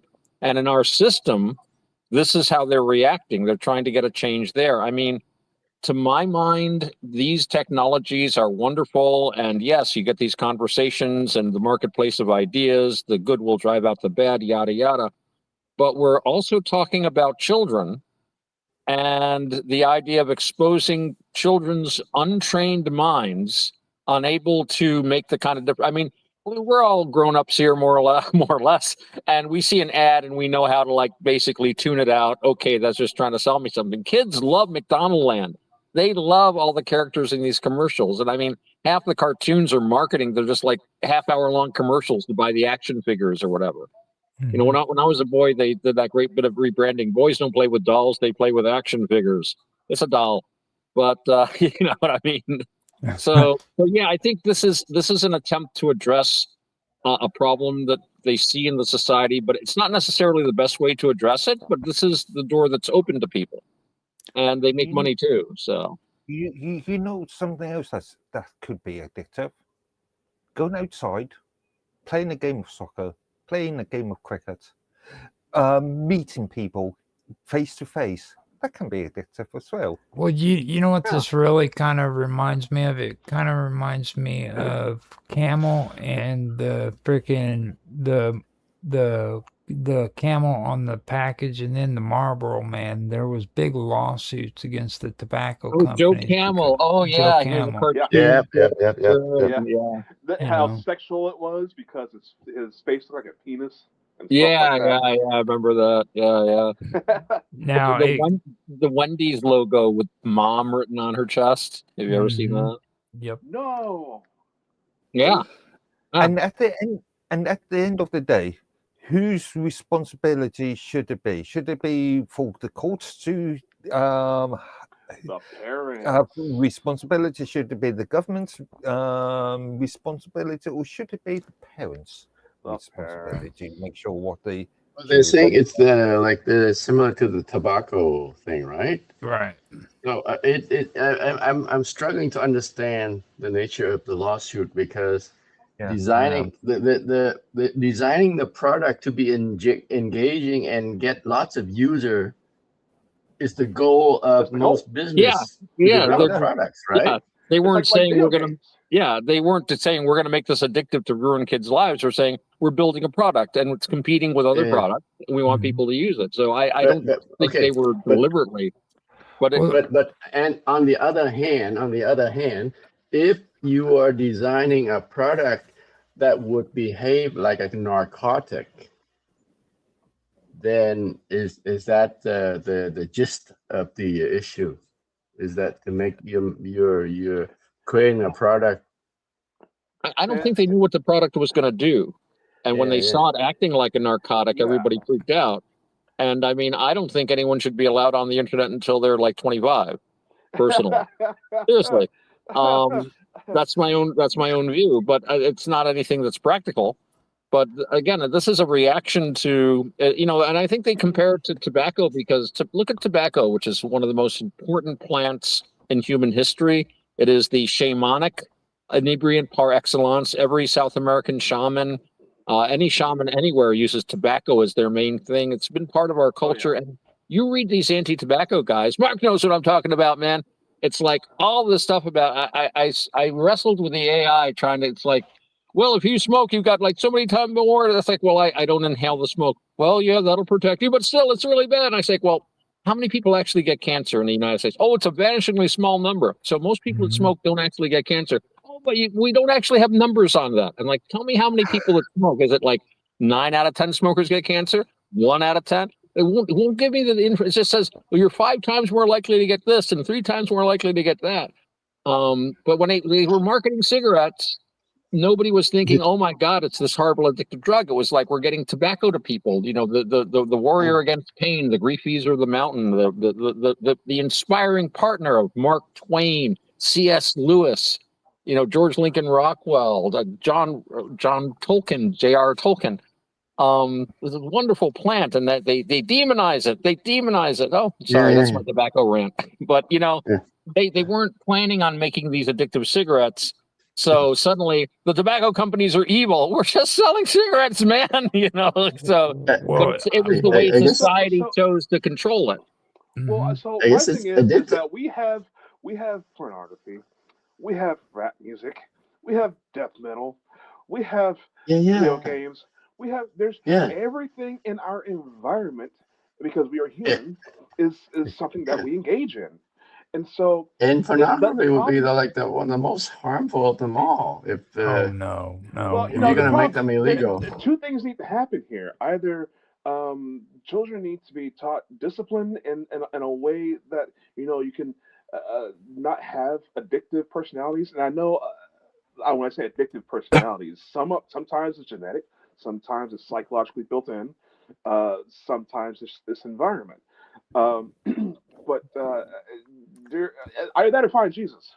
They need to come to Tan and have him tell them. You identify with Jesus? Did you say that? No, he said they need to come to find Jesus. No, it might not hurt them. It might help them. Actually, it's not a bad path.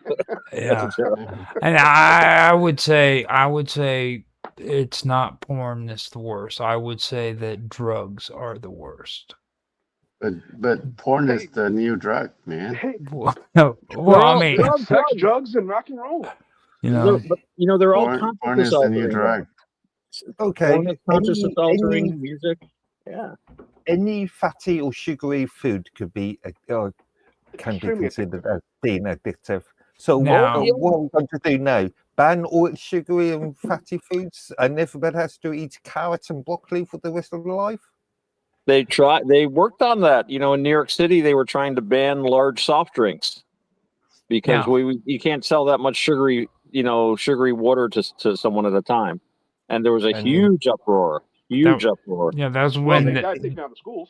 They were trying to get rid of the 56 ounces and drop down to 32 ounces, where it was in convenience stores you could only buy up to I think it was 32 ounces in a drink. Wasn't that what it was? Yeah, it was. There was some restriction on the amount of sugar you could sell. Yeah, I remember that. In the UK, there was some legislation that was brought about several years ago, in which sugary soft drinks have a extra taxation bracket.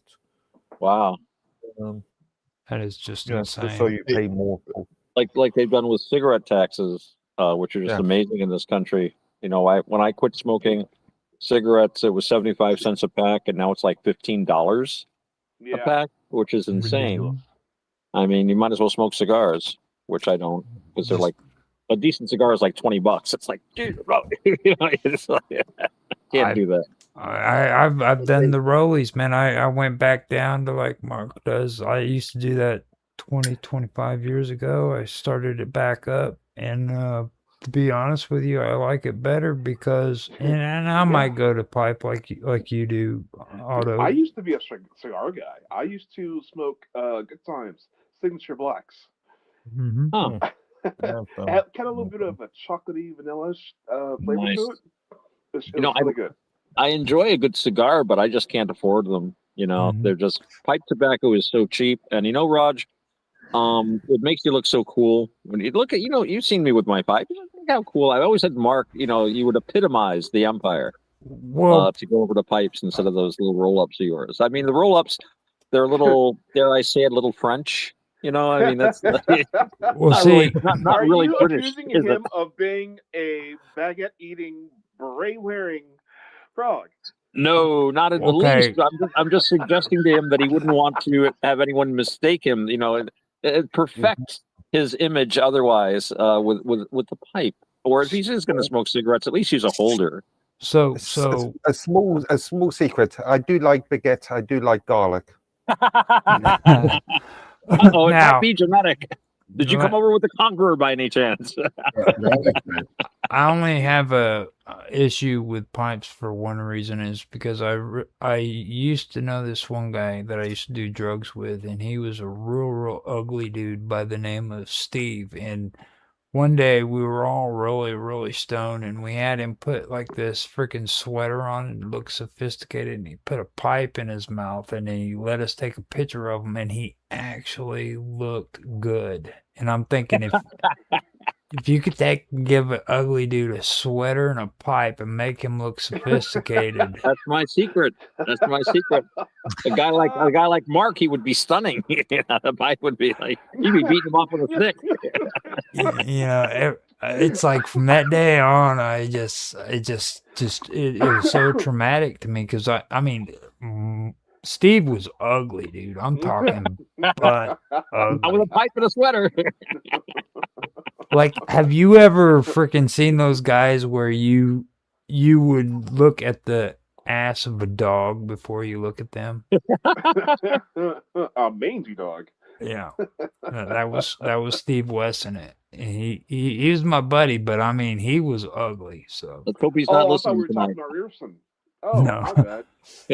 So with that being said, I do want to move on to the next talking point, but I do want to bring something up that I think was the downfall to all of them. Now, Zuckerberg actually screwed himself in this whole situation, because when he testified on February the 18th of 2026, which, by the way, just so you guys know, it was called the Bellwether trial.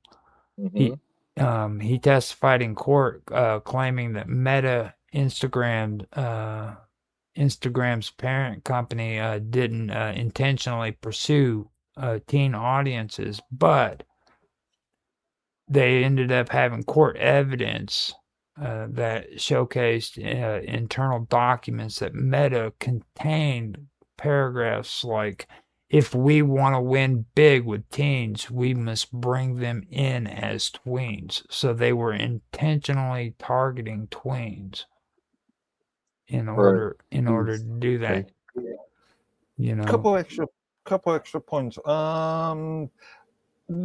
When we were talking about the Senate hearing about cryptocurrencies,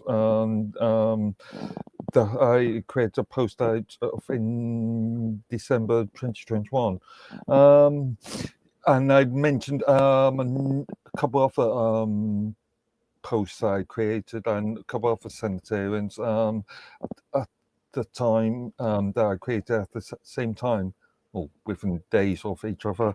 And I think there was another post that I created that was related to child usage of social media platforms. I think that was and the 8-hour Senate hearing, or US committee hearing at the time. So yeah, this was reviewed by and I think actually Mark Zuckerberg actually spoke within that committee. There was something else I was going to mention. I can't remember. Well, I was actually going to turn it over to you so you could bring up your points that you want. Before you bring them to the next topic, I want to make one last comment about this thing, about this addictive algorithm thing. And it's curious, aren't you curious? Like, as a software guy, I'm fascinated by how they managed to come up with this algorithm to to entice user. But one of those things is like the like and the reaction thing, where you guys probably experienced this yourself on a social media post, where you post something and then you're just waiting for likes and love on that post, and when you see more of those, you get some sort of dopamine boost from seeing those kind of reactions, right? Yeah, that like Right. dopamine hit.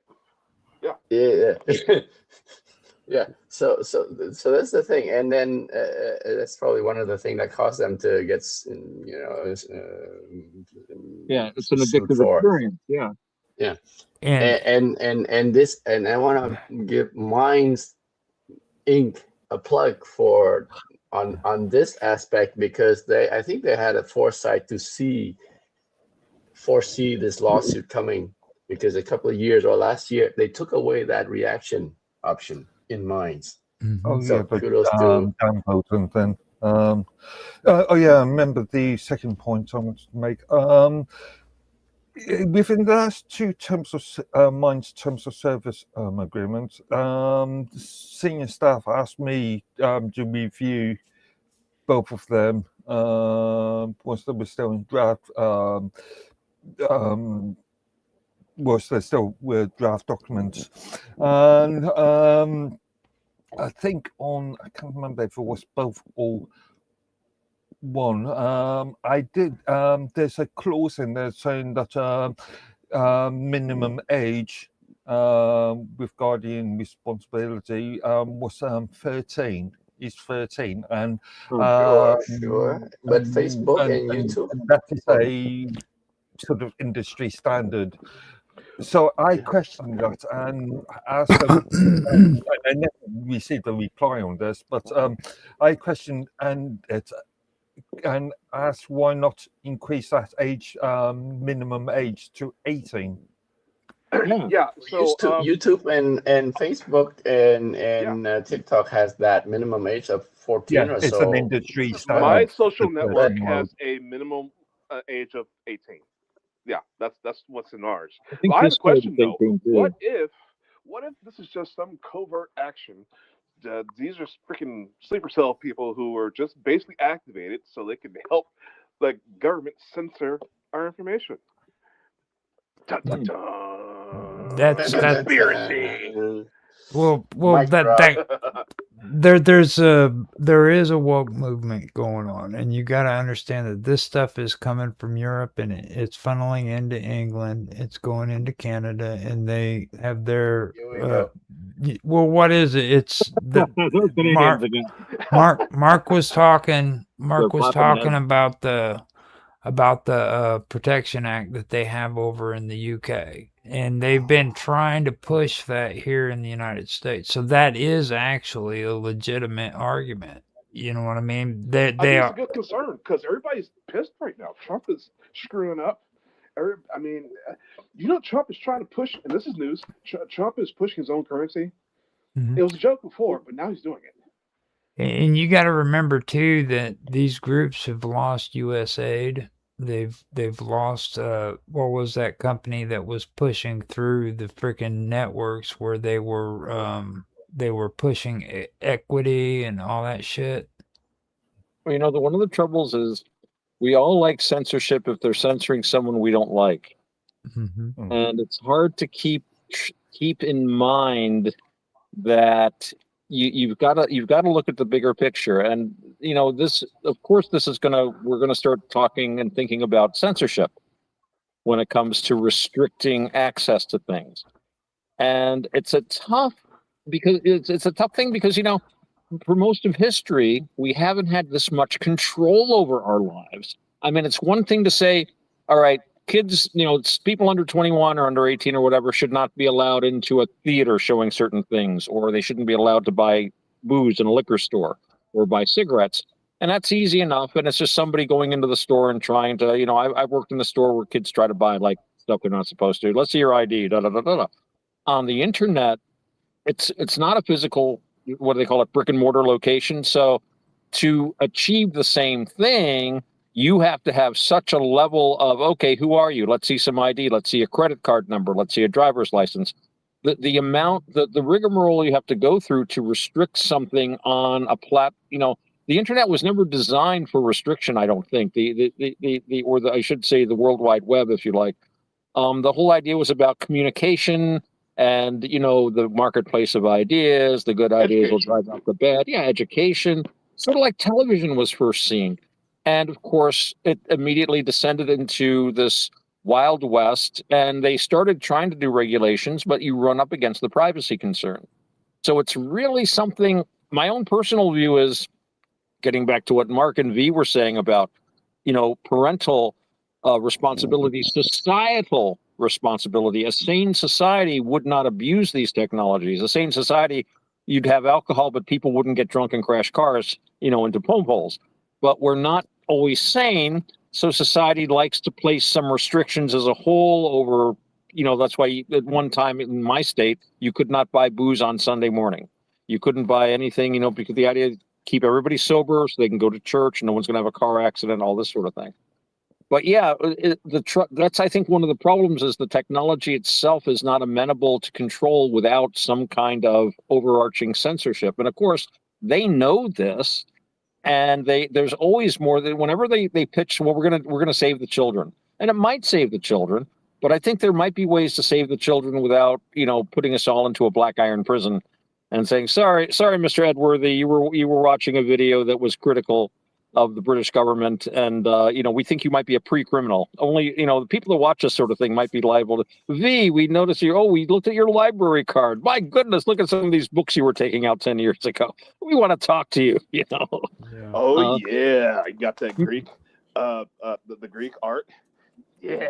Well, yeah, there you go. Oh yeah, I used to love those books when I was young. Well, the thing with me is it's like there are some topics that I have brought up, but then I've actually done more deeper research into it, and it's like this whole thing about the internet being addictive.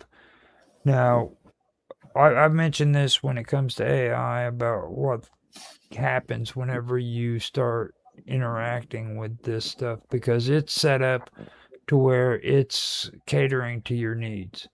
And that doesn't just include like chat boxes like Chat GPT and all that. We're talking about like freaking Sirius, where you got it hooked up next to your TV, you ask it questions. Its sole purpose is to tell you what you want to hear. That does something chemically. It's because it's syncing up with your freaking way of thinking. It's actually listening to the way you talk so that it can understand what your emotions are at the moment when you're talking to it. That's how deep this is. But then when you take a look and you go deeper back and look at the computer, okay, the computer was set up to where it was supposed to do its best to emulate the human brain and how the human brain works.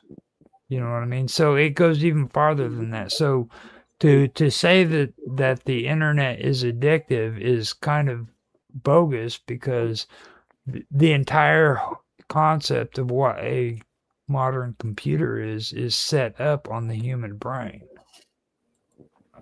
You know what I mean? Just to you were talking about the UK Online Safety Act, right? And you also mentioned the Australian Online Safety Amendment. Sorry, Online Safety Amendment Minimum Media. Social Media Minimum Age Act of 2023. And I can't remember what the Canadian version is. Right. I think the Canadian version is still in a bill form. And all of these have been pushed, and they've been wanting to get it here in the United States. And I'm really glad about the shoe that dropped on California, because that's, first of all, rubbing it in to Mark Edworthy's face. And second of all, freaking, it couldn't have happened to a better state. You know what I mean? With these regulations that they have. I'm not sure how it rubs that into my face. Well, you like their bureaucracy. That they No, have. I only have spoken about one specific act. Which one is that? Their version of GDPR, the California Consumer Protection Act. Right. 2024, I want to say.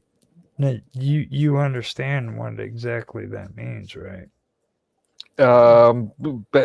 Stronger protection for consumers when it comes to things like personal identifiable information. Mm-hmm. That means that they get to come in and track every single person No, it means that with their transactions. within a certain criteria, much like the HIPAA laws in the US, that certain pieces, certain data points in relation to personal or identifying data is protected. So if a company starts selling, let's say, the user's email address without the consent of the user, then that could be a violation of the CCPA.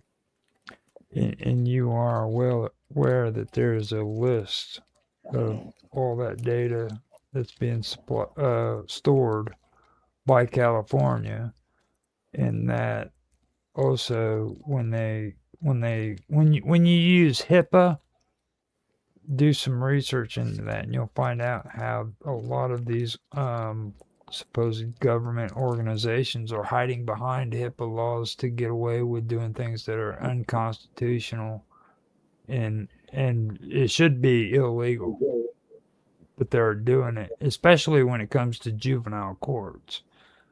Okay. Dude, come on. In California, I mean, California is the Canada of the U.S. I mean, come on. These guys, you gotta watch. Well, Seattle's more the Canada of well, I guess you could say the whole West Coast, to be honest, if you want to be fair about it. Also, there's another issue that you fail to consider. How do you regulate the access to the social media sites? You think and this is actually going to go into my next point, but you criticize me on my solution. Identification system. You criticize me. You criticize me every time I bring this up. Hence the sort of Blairite digital identification system. It's called analog, dude. No, well, we know let's go back to the totally, way it was and get rid the Blair of it. Foundation and the Fabians have been wanting to push digital identification for what, good 20 years now. Mm-hmm. And they're getting away with it. They're pushing it, and they're getting. Yeah. So, and that's being ramped up again now. You know, and they're getting away with it. That's the whole thing of it, and it has to do with feeding into this system that thinks that you have to frickin' have this kind of bureaucracy. You know, you have to have this regulations and stuff. And a lot of the stuff that are being pushed isn't legal here in the United States. Period. like it shouldn't even be going on, dude. You know what I mean? And it just keeps building up and building up. But the concept is to have a centralized database of all information and all citizens' information. That's a not centralized database. That's not cool at all. There's nothing cool about that whatsoever. There's nothing safe about it. So if you want to log on to your social media platform, you have to provide your identity card, your identity number reference. If you want to go and get some tobacco, identity cards. If you want to travel to a new city, identity card. If you want to have shit in the public toilet, identity card. Right. Yeah. Well, I mean, do you think that's a good idea? Any of that shit? Of course not. Yeah, I mean, let's I think make it's that publicly known. Say it out loud. You know what I mean? Because you just can't. You just can't I've been say it. critical of that for a long time. All right. And So if you look at my Minds channel, Yeah, there's that's a constant good concern. That I will say that's always been a constant concern of Mark's, I think. yeah, I think of all of us. We're Yeah. all kind of, and mostly because, people like us, you never know when they're going to change their minds about what's permitted and say, yeah, look at what you said 10 years ago. Let's go. I saw Yeah. something, I hate to say it, Tan, up in Canada, where they were talking about, prosecuting people for stuff they might have said or done, decades ago. Even if it was quite an all right thing to say, suddenly it can become a hate crime or something, or, some criticism of the government. I mean, they were getting ready to put people into camps in New York State who didn't want to get that mRNA shot. And, that's like, if your vaccine works, why should I get one? And if your vaccine doesn't work, why should I get one? Kind of deal, Exactly. And yeah. So, and I mean, to me, that's an individual choice. Yeah. I knew people, I see stuff, you see these memes on the internet, I didn't get the shot. I'm laughing at all those people that got the shots. I'm not laughing at all. I have 5 people I worked with that got the shot. One got Bell's palsy. One had a heart attack. One had 2 heart attacks. One had a stroke and the other one was looking very nervous. So, and maybe it's a coincidence, but I did not get the vax, and I never had a stroke, heart attack, or any blood clots personally. I just Same go here. by my lived experience. Yeah. Exactly. And it's funny that you say that because over in Europe, instead of like the whole trying to force people to do it, it was a big old mind game. Like you have to be an elite to get a shot. Oh, did you get your shot? Oh, you look down on. Oh, of course you did. I did hear something interesting though. What you're saying, they had a lot of these influencers saying, "Well, I got the shot," and it turned out a lot of them were getting distilled water. They paid extra money so they wouldn't actually get the shot. And I know a lot of people that work in the medical field. We have these flu shots around here. Something like 80-90% of healthcare professionals never got those flu shots. And there was a huge stink here. You might remember in the news, a lot of people working, they didn't want those mRNA shots because they know I learned in school, in like high school, that messenger RNA was something that changed your DNA. And the minute I heard about this technology, it's like, I don't know that they are good enough at doing this. I mean, I knew a doctor once, he said, whenever they come up with a new shot or treatment, wait 7 years before you do it, even if it's released to the public. Well, And, 7 years. Good 7 enough. years is How are you trustful actually. enough? It's actually the amount of years. That's what my old sponsor in AA used to tell me about my alcohol and drugs. It's like you can get it out of your system, but genetically, especially when it comes to genetics, you have to wait 7 years and you can test it with your hair follicles. It'll take 7 years for all of this stuff to be out of your system. Really? Yeah, 7 years is the number. Yeah, drug tests are being done by hair follicles because it's so accurate. So I didn't know they could do that. Yeah. Oh. And Cool. Wait. Arthur, you said the mRNA changes your DNA. Right? That's what I was always taught. It's a messenger molecule that goes and it gives your DNA instructions to do things. If it alters your DNA, would it turn you into a different person? Well, that's an interesting question. Right, Where the quote because the unquote DNA is like basically the blueprint of who you are. Yeah. That was one of the reasons I was kind of shy of doing that, because it's like, I don't know how I run and I don't know well enough to tinker. And I somehow don't think that, whenever I think of science, we were talking about this earlier. Mike was saying about we were talking about how in science, they look at the equations and they don't want to go past a certain boundary because they've got all this information on the paper. And I said, and that paper is a lot different than the paper they had 100 years ago or 200 years ago. and 100, and I say the science today is wonderful, but in a couple of 100 years, the science today is going to be looked at the way we look at science in the 1800s and 1900s. And I'm from the 1900s. So I don't have this unquestioning, oh yes, we know everything now. No, we bloody well don't. And I especially don't trust a corporation that says, oh yeah, this is perfectly safe. I don't think so. We'll see, maybe. Well, I'm pissed off at science because I'm still waiting for that colony to be built on freaking Mars and the moon and shit. And they're working on a moon base. Whatever, Yeah, whatever. Elon Musk's gonna do it for you. Right. The most disappointing thing about it is they're trying to tell us that they've actually freaking been to the moon, but the only evidence we have is a satellite that's only on the outer atmosphere. Well, the thing about the moon thing, the only thing I heard about it that was suggestive was something of that. I think I told you guys about that. I saw an interview with this Russian guy, and he was like a bigwig in the Russian government, and he was curious about this, and he said, what do we really know about the moonshot? This was during the Soviet Union era, and they told him, well, we don't really have any information on their moonshot except what their astronauts have told our cosmonauts at gatherings where these guys get together.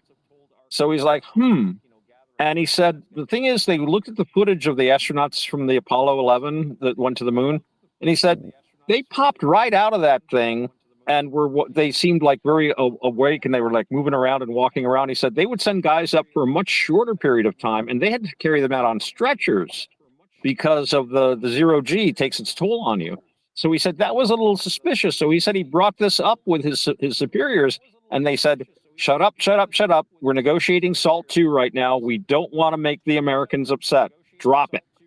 And they never pursued it. Now, I'm just saying that's suggestive. That and the fact that they lost, accidentally apparently, all of the footage.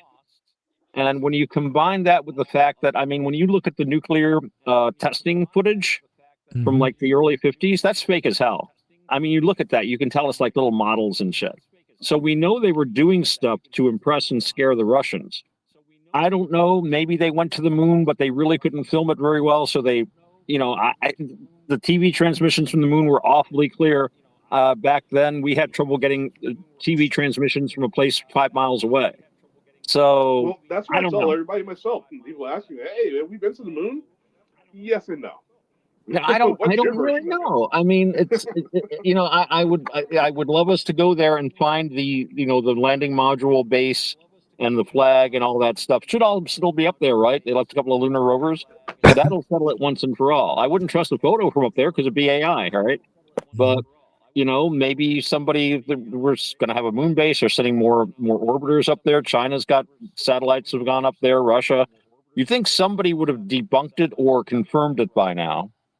Yep. But they just don't go near it. And I wish people would talk about it more instead of trying to dismiss it, because that just makes me more curious. Yep. I don't really know though. I don't. Well, I just don't talk about the aliens on the moon then. Which brings us to V, because V had a topic, so we need to break into that marvelous freaking brain of the mysterious V. Now he came out with a video that a short that he wanted everybody to watch. I wasn't able to do it because I'm busy doing all of this. Funeral. Well, yeah. No, it was like just now. So basically, it's just news on technology. So the government, I guess it's Trump, who doesn't want outside. Yeah, the U.S. government wants to make routers illegal, foreign ones. Right. Which would be kind of difficult, seeing as parts come from everywhere and come together to make your product. So what they're trying to do is they're trying to have manufacturers come to the U.S. and right. So I think this is sort of like a resource pool. It's like, because we know China's got the technology. China has the rare earth minerals, right? Mm-hmm. I think we're basically, since they have the materials, we become the demand, right? Right. So if we're buying foreign stuff, well, I mean, yeah, I can see how it's a security risk to have Chinese routers Yeah, in your company. yeah, Yeah, I can streaming see. girl. I can see that for sure. Um, I don't trust too much that comes from there, especially when most break so easily. Hmm. But yeah, I think this might be a move, really, because again, Trump is screwing up. He's such a freaking tyrant. He wants to put his signature on all the Federal Reserve notes now, and his Chuck coin. Yeah, I if by the way, if I get any of that currency, I'm taking it back to the bank and getting some real currency. Uh-huh. So just as a protest, and I hope a lot of people do this. Um, but yeah, if we can bring jobs back to the United States, that'd be awesome. Instead of getting all these, you know, exporting all these jobs to foreign, you know, you This want is to say what America's the Caesar greatest? Chavez. This is what Caesar Chavez used to talk about. Ralph Nader used to talk about doing this too. And I think what he, the idea is what they call autarky, where you make everything yourself and control it yourself. That's when they start throwing that national security phrase around. You know, I can Absolutely. understand why the thing. It's tough to do though when you've already outsourced so much. You got to Right. bring it back in steps, I think.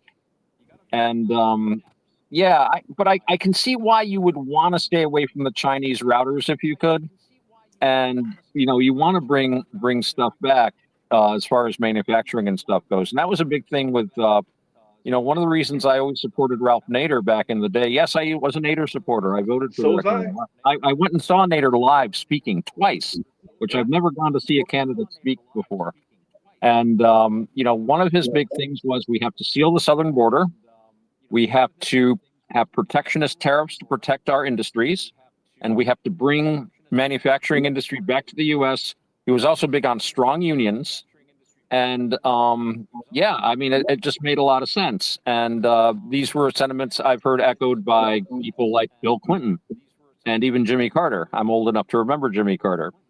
So this is not a new idea. It's just difficult in its execution because you've already got the supply line set up and you've Hmm. got the whole market. So what you're doing is, I guess, you're trying to take and artificially, I mean, any regulation in theory is artificially warping the market, but you're trying to Hmm. warp it in a way so that you're getting the most benefit from it. They used to have this thing called the Triangle of Trade between Britain, the North American colonies, and the Caribbean colonies. And the idea was that, you would get like the raw materials would be sent back to England. England would then send the manufactured product to the colonies, and then those would be traded. It was a big triangle. So you'd get the raw materials, the manufacturing in England, and then the sales back again to other colonies.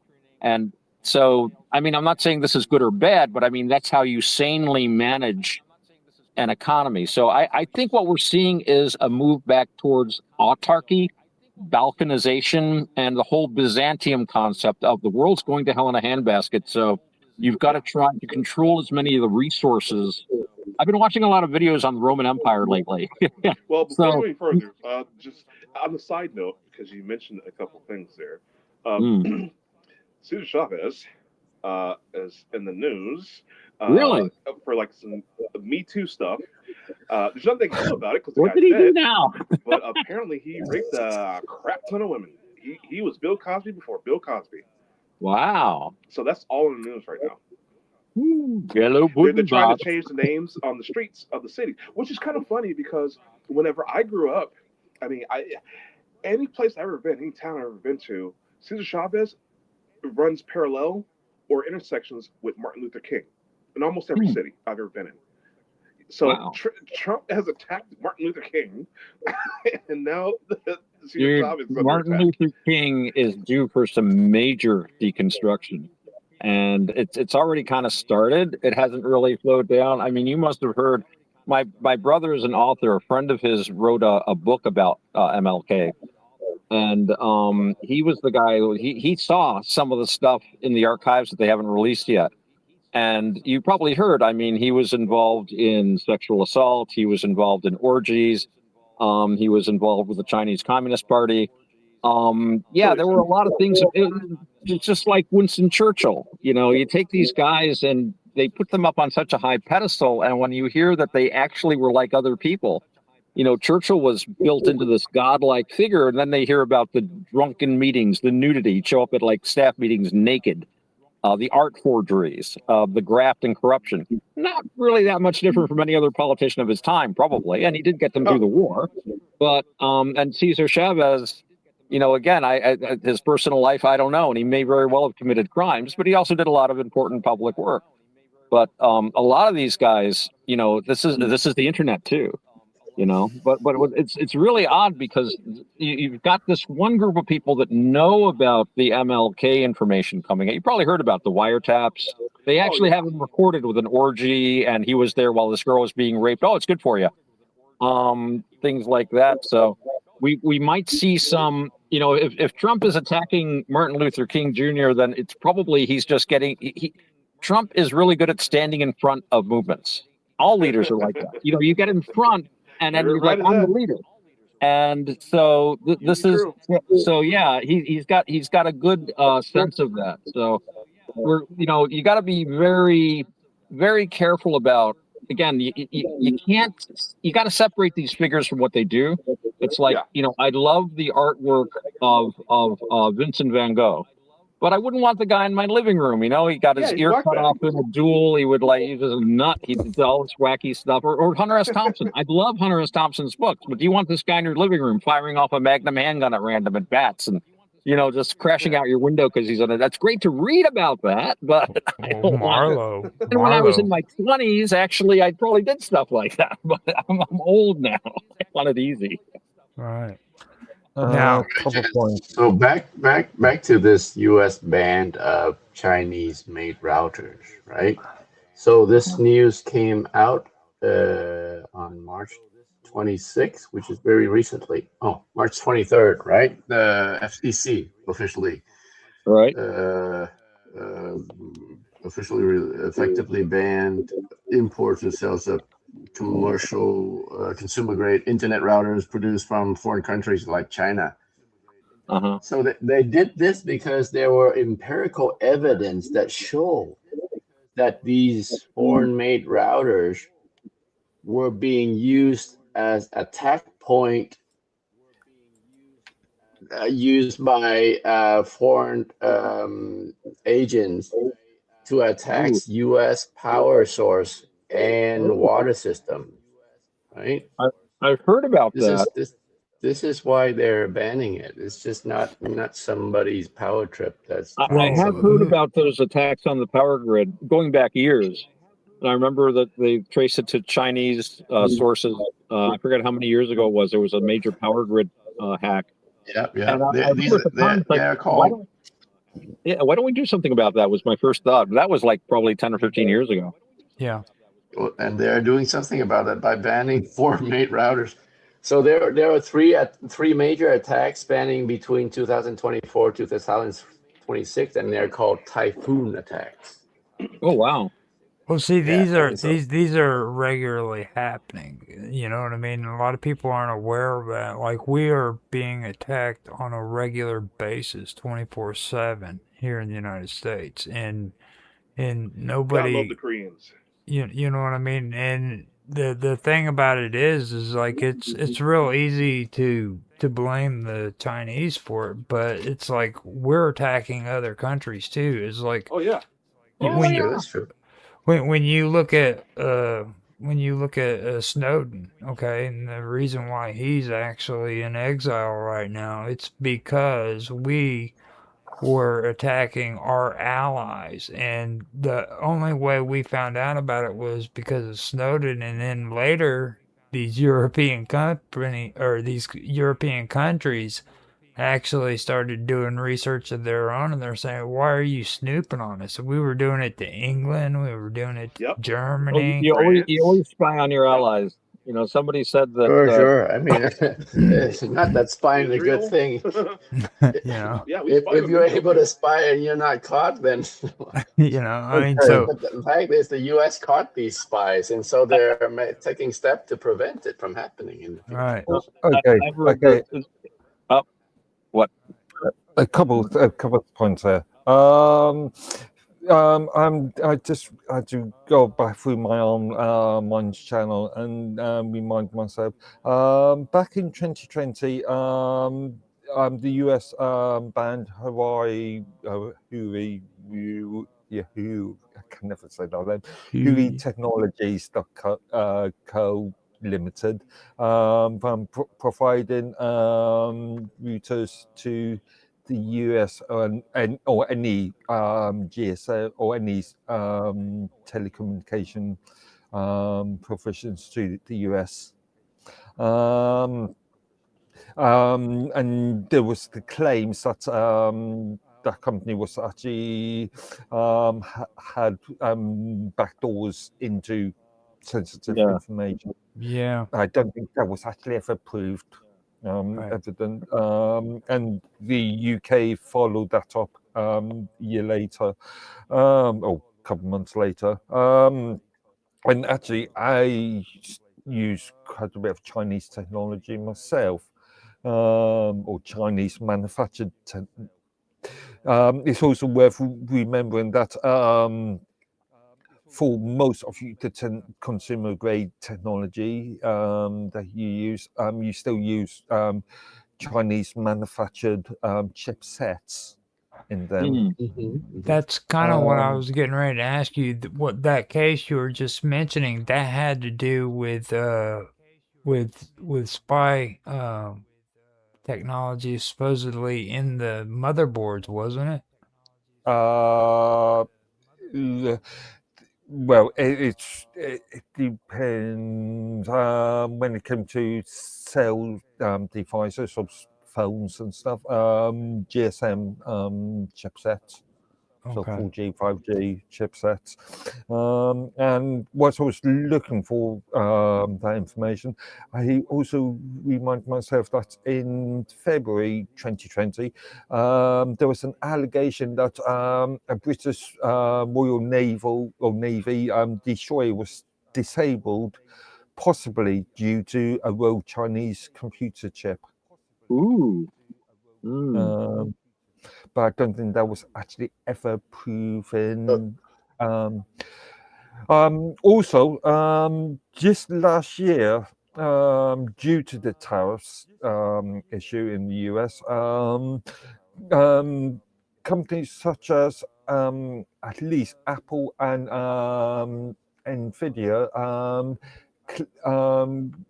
were stating that they were going to bring manufacturing jobs back to the US. So when PCB boards and chipset fabrication I've not followed this up, but were promised, quote unquote, to be brought back into US. So in theory, to reduce on tariff expenses and also to bring manufacturing jobs back. Never trust NVIDIA. Okay. Back in 2020, didn't the UK ban Huawei phones because of their 5G technology? Yes and no. Only when it comes to public sector infrastructure. Okay. There's the argument of laissez-faire markets. You've got to also consider the consumer choice. No, but wouldn't they ban because they pose a security risk? That's the allegation. Right, and there's a lot of allegations, and let me point out too that this goes way before Donald Trump. Like these. Strangely enough, I am communicating via a ZTE 4G router here now. Yeah, this is solid tech wars. This has Chinese manufacturing, I think. Chinese time. There's a lot of Chinese. You know, the Chinese are a threat to a lot of lot of people when it comes to the United States, because we want to be the top of technology, and at the same time we want to take advantage of you know, countries that develop those technologies, like what's it called? It's the one that they're afraid that China is going to be invading here soon. Taiwan, No, it's the Taiwan. India. Yeah, Taiwan. that's Oh, yeah. right. The actual Republic of China, as opposed to the People's Republic of China. Right. In my day, we used to say, unleash Chiang Kai-shek. You know, Yeah. He's not with us anymore, though. So it's just I mean, when you look at that, like they're talking about, oh, if they take Taiwan, poor old Australia is going to suffer because that's going to really affect them really, really bad. But the truth of the matter is like they are taking full 100% advantage of Taiwan for their cheap technology. When it comes to routers and telecommunication devices, I am somewhat skeptical that the sort of claims about these sort of claims. I've not seen any actual conclusive evidence that they provide backdoors. Sure, what you access via them. So if you, let's say, go onto some rogue website, and yeah, that could be a potential data breach. But the devices themselves, I've not seen any conclusive evidence that they can access data breaches themselves. disappeared. Oh yeah. I'm back. But these are all good points. But you guys are talking about China as a threat, China's a threat. But what about the U.S. government being a threat? I mean, having all this tech exclusively underneath the umbrella of the U.S. government is quite concerning to me. Yeah, it should be. It really should be. I that's the reason why I really like doing stuff with Mike and Mind. Everybody calls him Minds Gaming on Minds, but that's the reason why I like doing stuff with him, because he's actually trying to come up with a decentralized setup. And don't get me wrong, he is into the whole cryptocurrency thing and everything, but you don't have to freaking be involved in that with doing the stuff he's going through loves, you know what I mean? Which is it's a really good network to go through.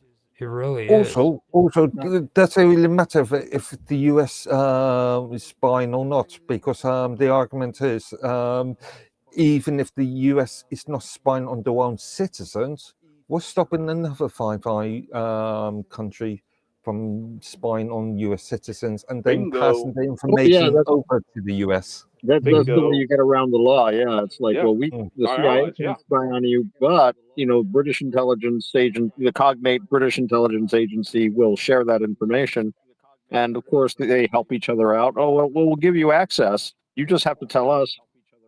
They do all these things, and part of me says that at least if these things are illegal, then even if they break the law, they know they're doing something wrong.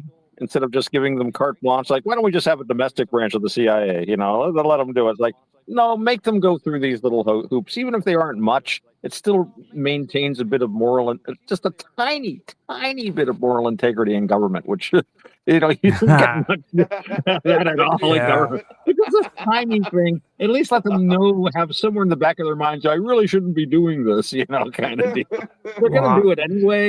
But please, just give them like a some pedophile kind of just confidence. says, "Oh, I probably shouldn't touch this kid, but I'm gonna do it anyways."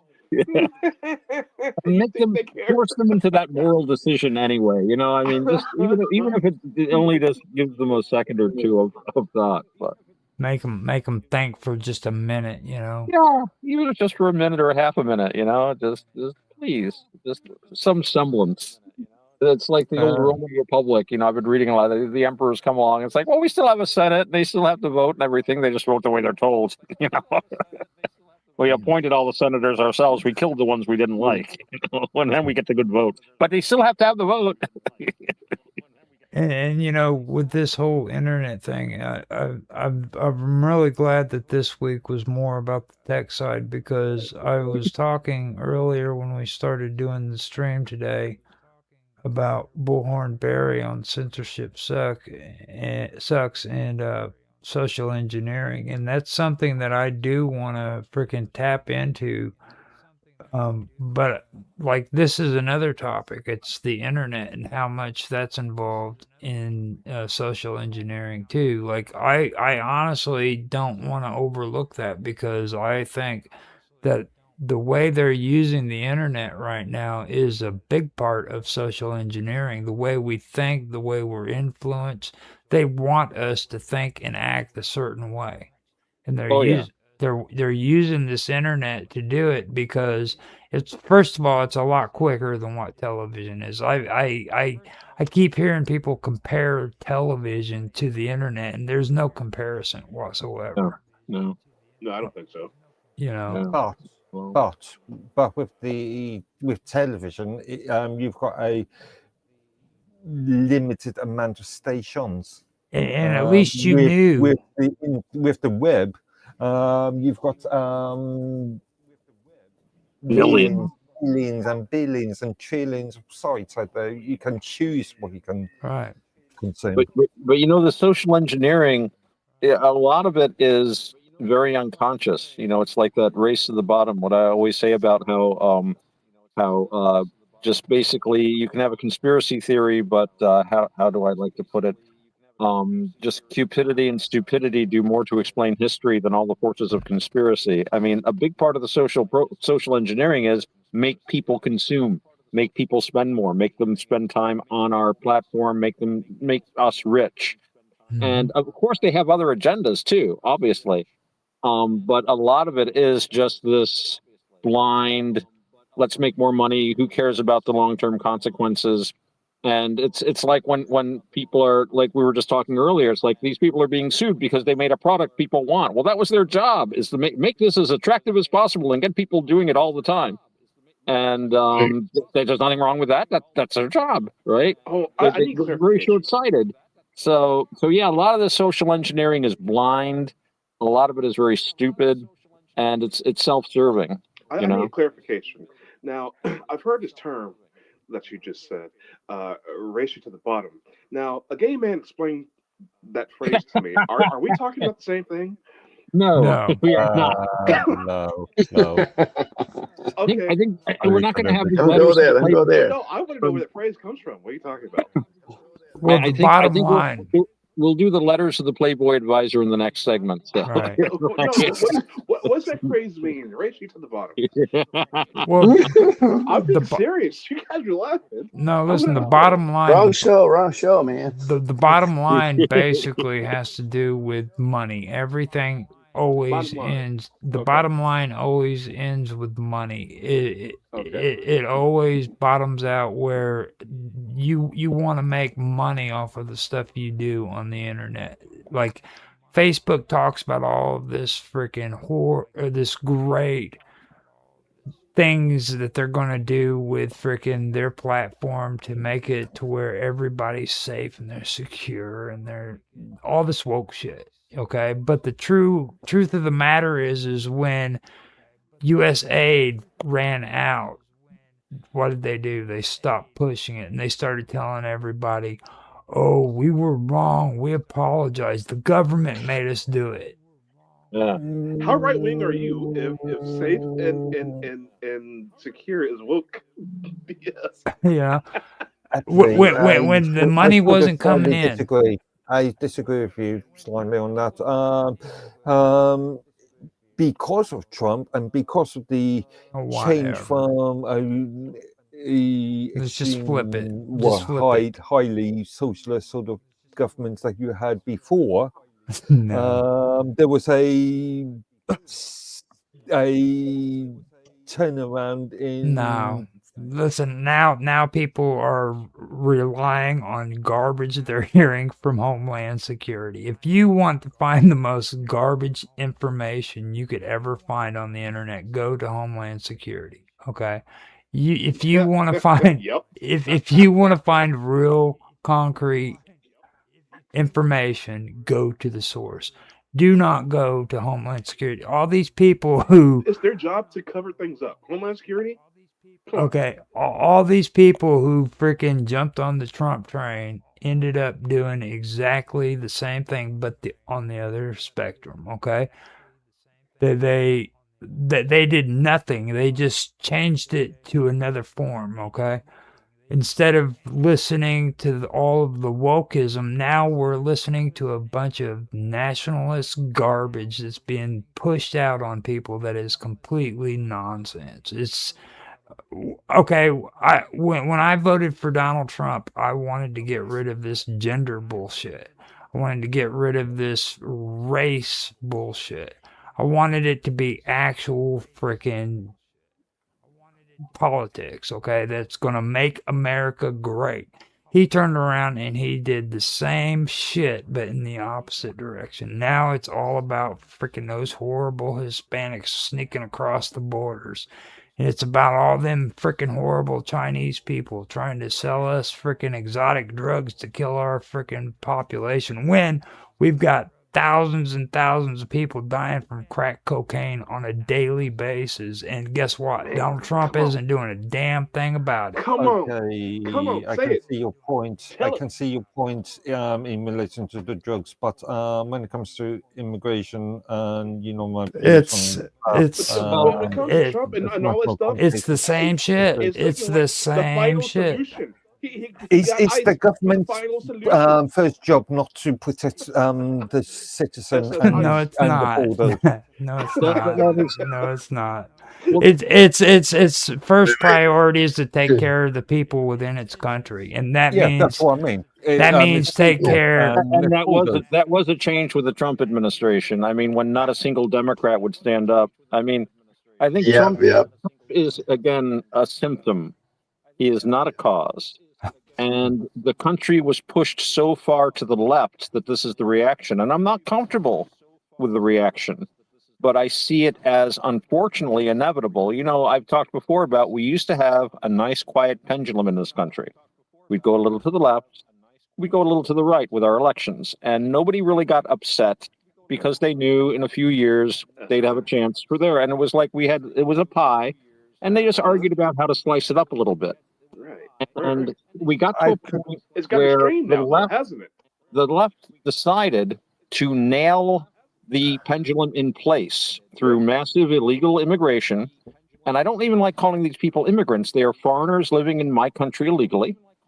And I don't see why it is a problem that you would only have your own citizens voting in elections. But I've read Democrat position papers on this. We're going to bring in a lot of people from outside. There'll be too many people to expel. They'll have to give them votes, and we will have power forever, and we'll never be accountable. And it was all about holding on to the power instead of sharing it. And I was very upset by that.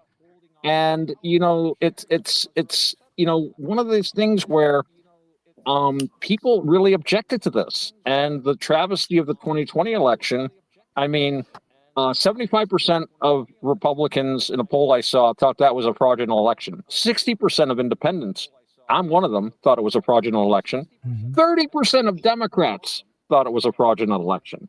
So a vast majority of people felt it. And yet, every time it was talked about in the mainstream media, this shrill, hysterical, what Trump didn't win, he didn't, it's baseless, it's baseless, blah, blah, blah. Stop protesting so much and refute the facts, and then maybe I'll listen to you. But unfortunately, the pendulum is now swinging way far to the right. And there's a lot of people who, like you're saying, they're doing the same thing in the opposite direction. I don't think that's a good thing to do because it simply perpetuates the division. What I want is for us to get back to people being calm and sane, and we can go a little left and a little right, and nobody gets too upset about things. And there was so much work on the left to keep that just the momentum built up. And to be fair, it's the Democrats are really on the wrong side of these 80-20 propositions. Most Americans want illegal aliens to leave the country, and and I don't see that that's an insane thing. No other Western modern country on earth has the kind of situation. I mean, living in the United States is not a human right. It comes down to that. The Constitution is not here to protect the rights of non-citizens. It is to protect the rights of our citizens. If the way I see it from the framework of the concepts that you put down, having that pendulum all the way over to the right, instead of creating ICE to boot out all the illegals. What's wrong with booting out all the illegals? No, but instead of fixing that problem of breaking that left and having it swing normal, as you said, it's pinned to the right now. So instead of just creating ICE for the illegals, regular citizens, real citizens, are being harassed. Why is ICE on the northern border harassing Chicago people, black people, in their apartments? Well, it doesn't matter what their race is, but I mean, I don't know anything about that. Why are they now being put in airports? Where are they now being put in airports to monitor? Now being put in airports, right? Yeah, you know what I mean. It's like, and don't get me wrong. Swimming over here, they're not flying. Let me clear something up too. Hold up. Let me say this real quick. I understand what you're saying too about Democrat and Republican and all that, but I truly don't believe there is a Democratic Party anymore. Just like there's no such thing as a Republican Party in the sense as a conservative party. Conservative. Okay. Yeah, I would agree.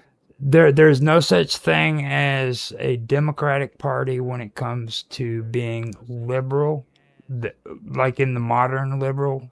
That's completely woke. Now, the whole conservative thing, let's just throw conservative out the door when it comes to the United States. Nationalist agenda is what you're talking about, where we need to frickin' monitor the border and we need to force everybody out. That is a national agenda. That's a good national. No, we are not a nationalist country. You are suggesting that you are a national. Yes, it is. It is. Nationalism has caused every world war we've ever had. Europe is nationalist, and nationalism is a European disgusting virus that is going to kill humanity. I remind you that the US is built upon immigration, unlike other countries. Exactly. And I'm going to push back for a second. And not regulated immigration. Immigration started in the United States because of New York, okay? Because of New York, and it started on the island where they did it there. That happened in the early 1900s. Before that, we did not have any. We did not have any federal immigration laws. It was all according to the states. Okay. It was a different time though, and the states. And you know what we did perfectly fine. When they started coming in with this nationalist bullshit, that's when all of a sudden we ended up getting the New Deal. We ended up getting the New Deal. Protection of citizens. Keep in mind that nationalism, and you know, we talk about conservatism and this and that in the U.S. It's very different from conservatism in Europe, and I've talked about this before. For us, conservatism is going to 1776, the Enlightenment ideals. To a European, that conservatism being a monarchist, divine right of kings. Nationalism was an evolution away from feudalism, where you would have the King of England would go over and fight in France all the time because that's his property. It wasn't like France and England. This is like, this belongs to this Angevin guy, and this belongs to this Valois guy, and this Habsburg guy is up and coming. And it was all about these guys' personal property. So nationalism was a way of freeing people from old feudal ideas. Now, Roger, I understand some of the toxic effects that you do get from nationalism, but even from what you say yourself, all of these countries are nationalist. If we're not nationalists too, I mean, we stopped with the nationalism under Obama, and the country quickly went to hell in a handbasket. It's not a nice world. I want the Star Trek world. I really do, but we're not ready for that. And that's until that time, we need strong that's borders. And we need to have a national vision A nation is like a lifeboat. I'm talking about classic liberalism, which is the actual architecture of what the United States was built upon. Okay, that classical liberalism, yeah, not classic the liberalism today. liberalism, which was what we were built upon.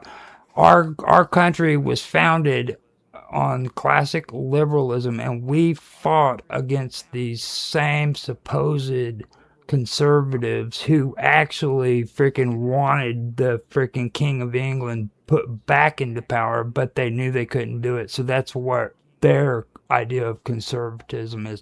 We fought against conservatism so that we could actually become the United States of America. Okay. They almost brought the Stuarts over, you know. Okay.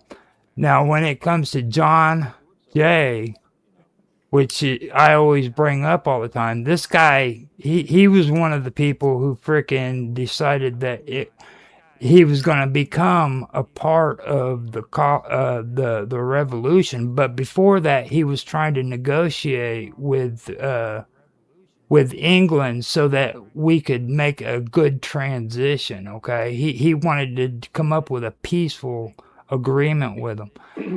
This has been going on since the beginning of freaking the United States. Okay, we've always been trying to keep this kind of shit out, and it's always been flooding over here into the United States.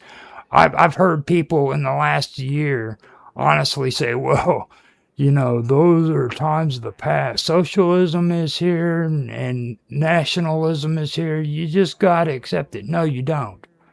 Okay. Both of you guys got some good points. Mark started going down a path that I really wanted to hear. Okay. I was actually going to bring it into a European perspective and mainly a British perspective. Look what is happening at Britain since Blairism. Look at the issues of illegal immigration in this country. Look at the issues of the rape gang scandal. That was never even proven. Like that's bloody hell. That was proven. No. Well, yeah. This is an ongoing argument. You know, I mean, this is like England's version of Alex Jones bullshit, dude. It's like Jones is God. The concept of you know what all that shit in Ireland started over is started over an immigrant kissing a freaking white girl. Kissing a white girl. Accommodate other, let's say, a specific other religious, theologic, political, and you could argue that all religions are theologic, political. In Ireland, all that shit going on in Ireland started because of an immigration. I'm not talking about. Let me finish it. It was because a freaking Islamic boy tried to kiss a white girl, and it got to where freaking she got freaked out, went to and she, okay, she went to police and charged him with sexual assault over a kiss.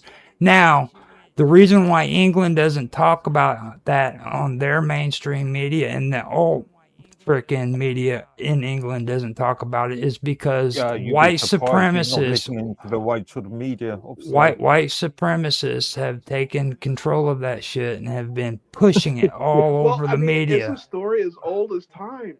Black dude kisses a white girl. Black dude gets hung. That's what's going on in England right now. We're talking about rape gangs. We're talking about none of that murdered and chopped up into kebabs. I mean, come on, dude. None of that shit has ever.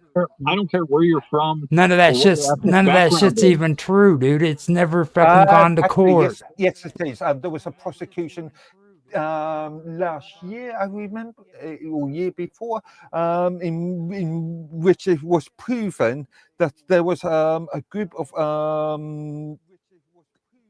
Asians, for lack of a better word, again, being very careful, that was proven that they actually had a widespread sort of rape gang.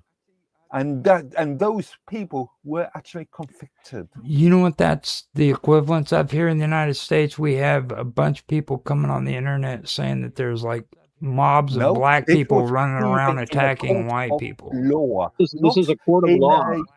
Yeah. This is a court of law where evidences and arguments are presented. Oh yeah, time's splitting. I got to actually split soon too. I'm almost out of battery here, and my wife is going to be asking when I'm going to come in out of the driveway here. Dang, I had a couple questions for him too. I want to talk to him before he left. Now, Dang it. All right.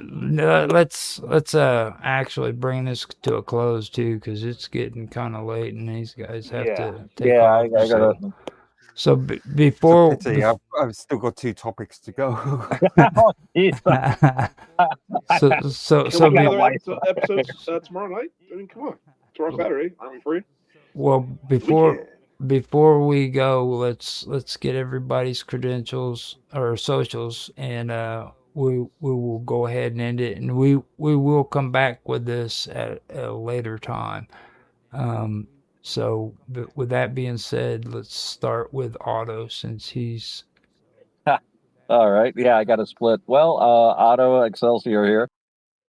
Check out my website, navakavada.org. That's NAVAKAVADA. It's spelled just like it sounds. You can also find me at Rogers Hangout on Teams and minds.com AutoX.